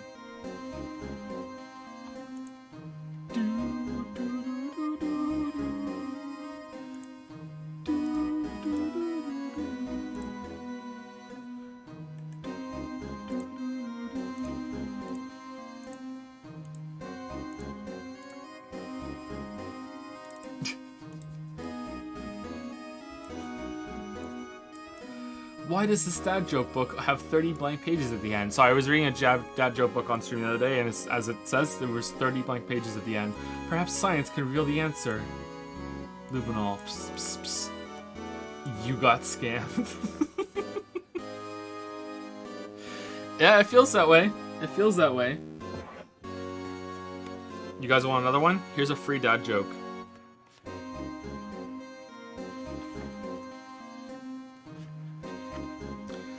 Dad, this thesaurus is terrible. Yes, it's also terrible.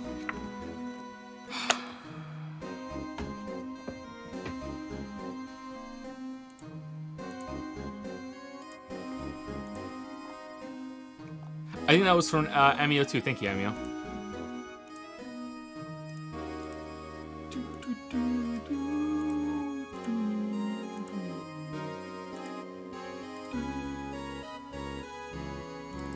I'm thinking of writing my own dad joke book, which is all Witcher jokes. A dad joke of Witcher jokes. I'll test it on you guys. Okay, so this is from D5R. I'll prove to the court that this case is connected to the SL9 incident with this note. Now, if we just take this note and turn around like so, it clearly shows that this note says SL9 on the bottom. That may be the case, right? But you'll need to show more than just a note to show the connection. Very well then, Chadworth. It just so happens that I'm not done with this note yet. If you see here, if you turn this note around, there's something else on the back of the note. 11037. I see. But what do these numbers have to do with the case? Well, nothing, Your Honor. But if you turn this upside down, again, like so, you get a dead meme. Objection, Leon. That meme was already dead before you turned it around. As a dead meme myself, I have to agree with the prosecution. I don't think this piece of evidence is enough to prove anything, Mr. Wright. As it just so happens, Your Honor, I'm not finished with this note. As you can see here, if you just turn the note so it's sideways, you get the entire script for the Witcher 3 video. Whoa! Oh.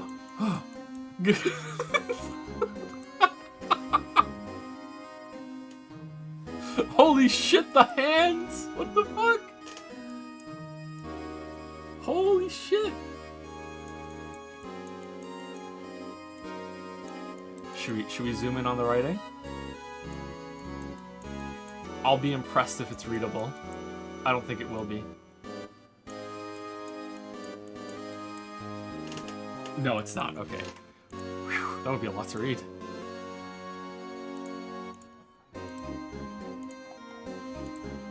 The giant hands just getting bigger and bigger all the time is really funny to me.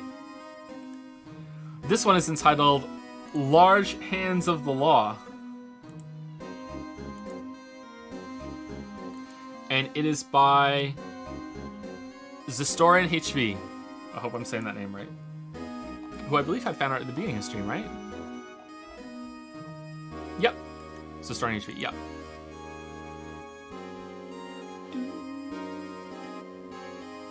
Thank you for naming your fan art. That makes it so much easier for me to find. Thank you for naming it. Like the image file that goes up in the Stream Art Museum. Thank you for giving it a name.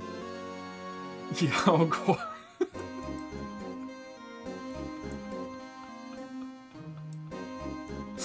I just say the stupidest shit sometimes and it sticks. It's really funny.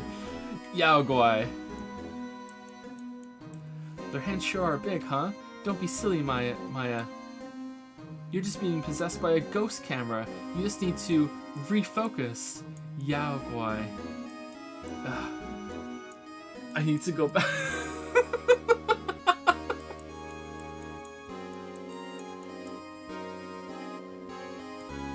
But no, if she was possessed by a ghost camera, she wouldn't be able to see because you can't see when you're trying to take a picture. So yeah, there's no way.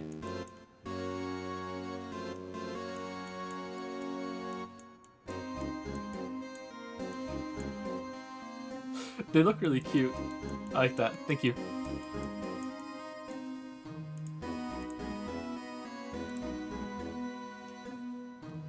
Maya likes big hands confirmed.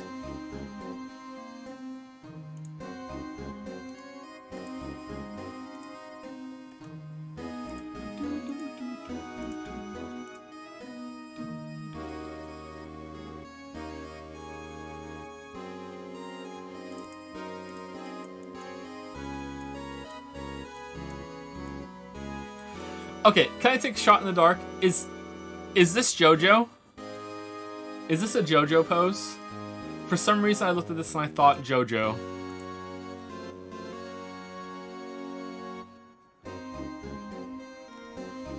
Is it? Yes! Nice. Avery would be proud. Very well, Mr. Anderson.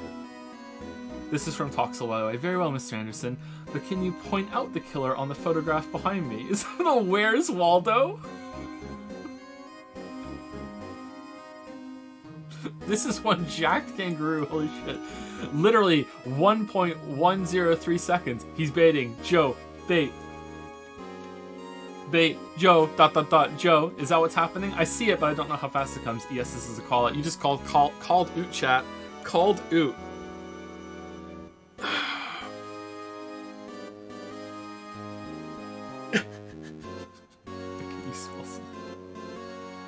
That is an awesome pose. Look at the butt. Holy shit.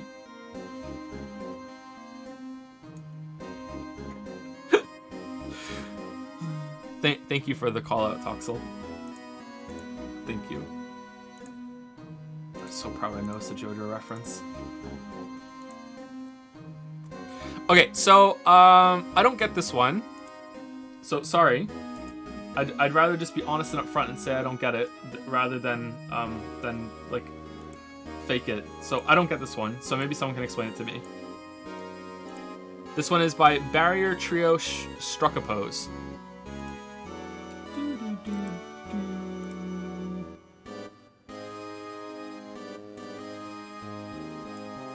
I mean, it's cool with Japan's arms coming out.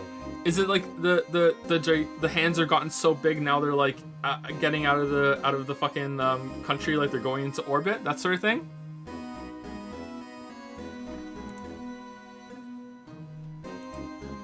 Japanifornia.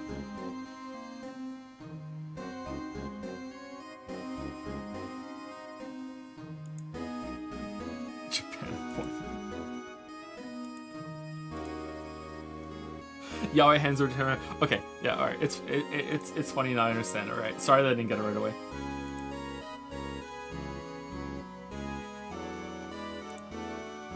Chat got it. I'm the dumb one. Thank you for that, Barrier Trio struck a pose. Thank you. Are we sick of this music yet?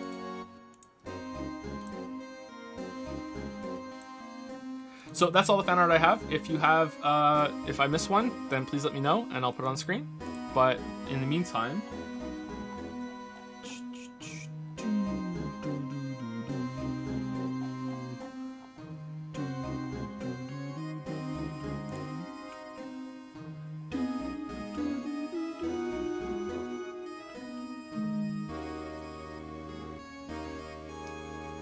thank you, Joe's Ratness, for 100 bits. Have you seen the updated autopsy report video yet? It's what salary cutting noise this is from, and it's 20 seconds long. Yes, I have seen it. It's very funny.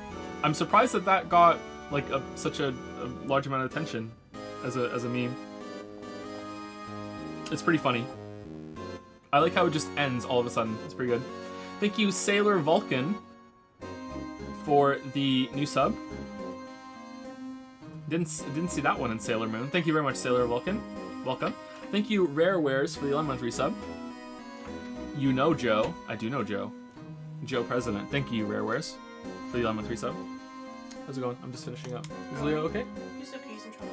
Oh, he's not hurt? He's just in trouble? He's not hurt, he's in trouble. He keeps playing next stove when the stove's on and he won't go away from it, so... I said if you're not gonna let me cook, then you're just gonna let me cook. Yep, that's the right call. Okay. Thank you, Chabit, for the 2-month resub. Neil Marshall got Joed. He did. He did. Thank you, Chabit. Have you seen the boot to the head video? I have not seen that one, no. Sailor Vulcan used 100 bits to say, hey Joe, usually a VOD girl, but came quickly to subscribe. Just finished Danganronpa V3 and can't wait to see this one on the VODs. Well, I hope you enjoy them. Some people have said that this is reminding them of the Danganronpa playthrough, and the Danganronpa playthrough was a favorite for some people, right? Of the streams that we've done. So yeah, I hope that it's going, you're enjoying it. I'm not sure if it's that height, but there have been some really funny moments in this playthrough. Mostly the game. The game is really funny to riff off of. Don't look up Boot to Head video. It features characters in the second game. Okay, I think I've been spoiled on one character in the second game though. Just today or last stream, as I was loading it up, there's some. I got cards, trading cards, and it shows the characters on the Steam page. There's some guy with some fucking metal mask with red lines on it. I don't know what the fuck that's all about. He looks like, kind of like Nagito, but yeah. So I don't know who the fuck that is, but yeah. So I've seen him, but that's it.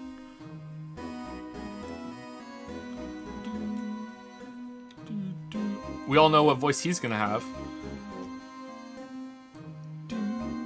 Anyway, I hope you're enjoying the streams when you get here, Sailor Vulcan. Thank you for the bits. Ghosting Pyro has subscribed for the first time. Welcome, Ghosting Pyro. Thank you very much. King of Dunces has resubscribed for 18 months. 18 months. It's been 1.5 years since I heard you say you don't like English teachers. Kindred spirit.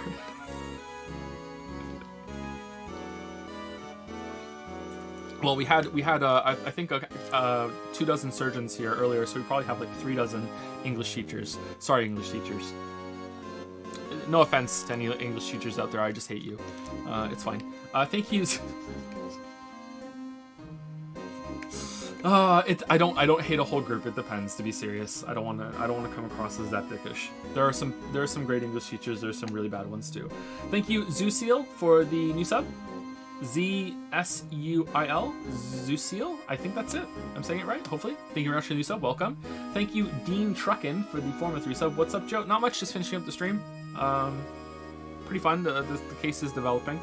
I hope we can get it done tomorrow. But if we do the PlayStation 5 thing tomorrow, maybe we'll just do that and we'll finish this on Thursday. We'll see.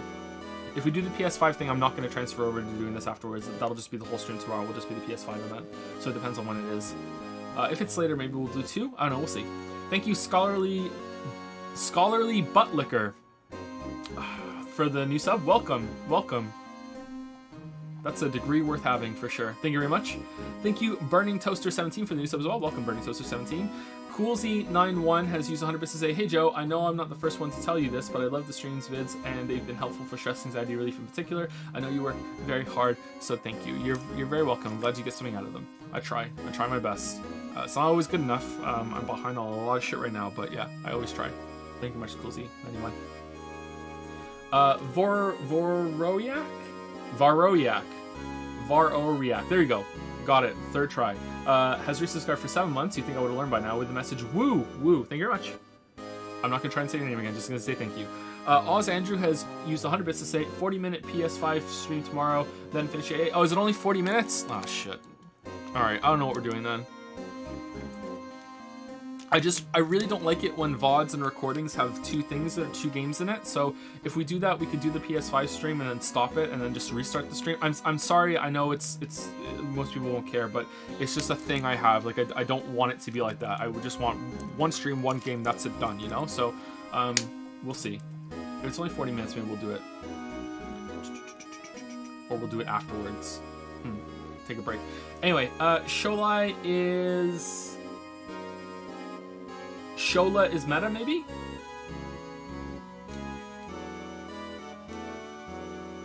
Shola is meta? I think so, for the new sub. Sorry I'm saying your name wrong, I probably am. It's what I do here. Thank you very much for the new sub, welcome. Thank you, Bagel Addict, for the 2113 sub with JPH. Boy, thank you, Bagel Addict. Andy Luja has resubscribed for 2 months. Thank you very much, Andy. And the last ones on my list for now are Kale HS. Kale has for the 6-month resub. Thank you very much. XX underscore used 100 bits to say, don't know if anyone told you, but the Japanese court system is guilty until proven innocent. Japanese lawyers consider really good if he wins one case in his whole career. The game was made with the help of one that lawyer that fight for actual justice and won a few cases even. Of one of those, okay, okay. I think there's a missing word in there somewhere. Okay, that sounds awful, guilty and proven innocent. Some people have been speaking about that throughout the playthrough, that the Japanese court system is kind of bonkers, and that this is sort of a critique of it. That sounds really bad. Yeah, I don't like that. Maybe I'm never going to Japan now.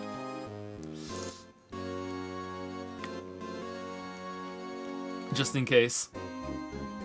Because, you know, I had big plans before, right? You know, such a weeb. Thank you, Benevum. Last on my list for the 10-month resub. I miss staying around, but remember that time you, Danny, and Chad Ketchy shared a wife. Yeah, I remember. That was funny. That was a good moment. One of the funniest moments in the first playthrough of the game. Yeah, or playthrough of the first game. Sorry. Yeah, that was good.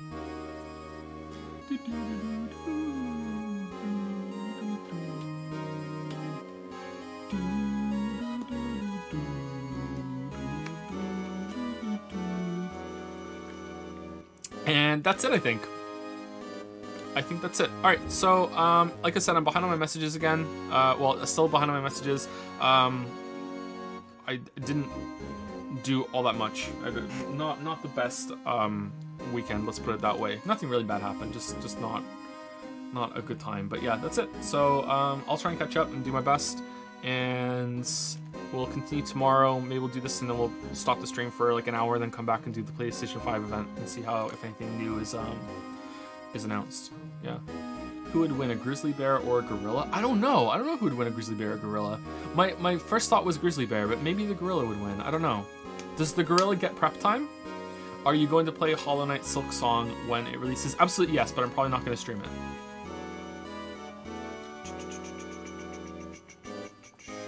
Add the extra 250 monocoins for the milestone going over. Wow, really? Wow. Can we get Chad Worth's literally about to kill a man expression as an emote? It would have to be changed a bit for that, but maybe. What is the process for deciding which game to stream? The ones that we're playing right now were voted. Usually it's just a game I find interesting and I think chat would enjoy me playing it. It depends. Will you be planning to check out the game No Straight Roads after all the games you promised to play? It has an interesting visual and concept, but the gameplay is a bit of a mess. I'd like to hear a critique about it. No Straight Roads. I remember seeing something about that and it didn't look that appealing to me, sorry.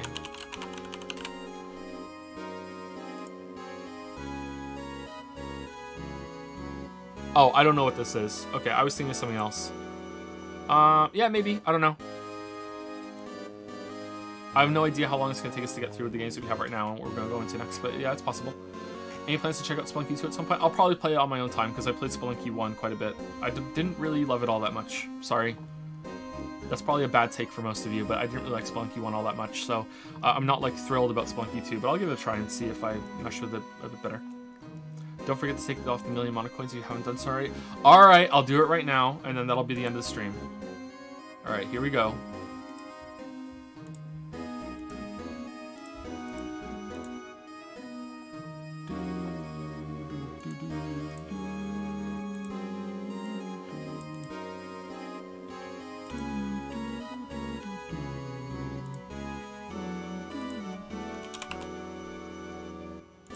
Alright, there you go.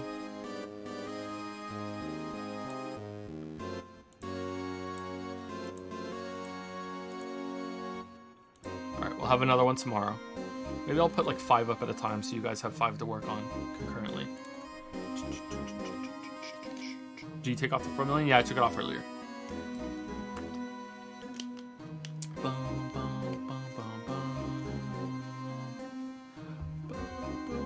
Alright, that's it. I'll see you guys tomorrow. Hope you enjoyed the stream. Have a good rest of your night. Hopefully there's something exciting at the PlayStation event tomorrow. I wonder if they're going to do a price for the PlayStation 5. Elden Ring. Oh, Elden Ring. See you guys later. Have a good one.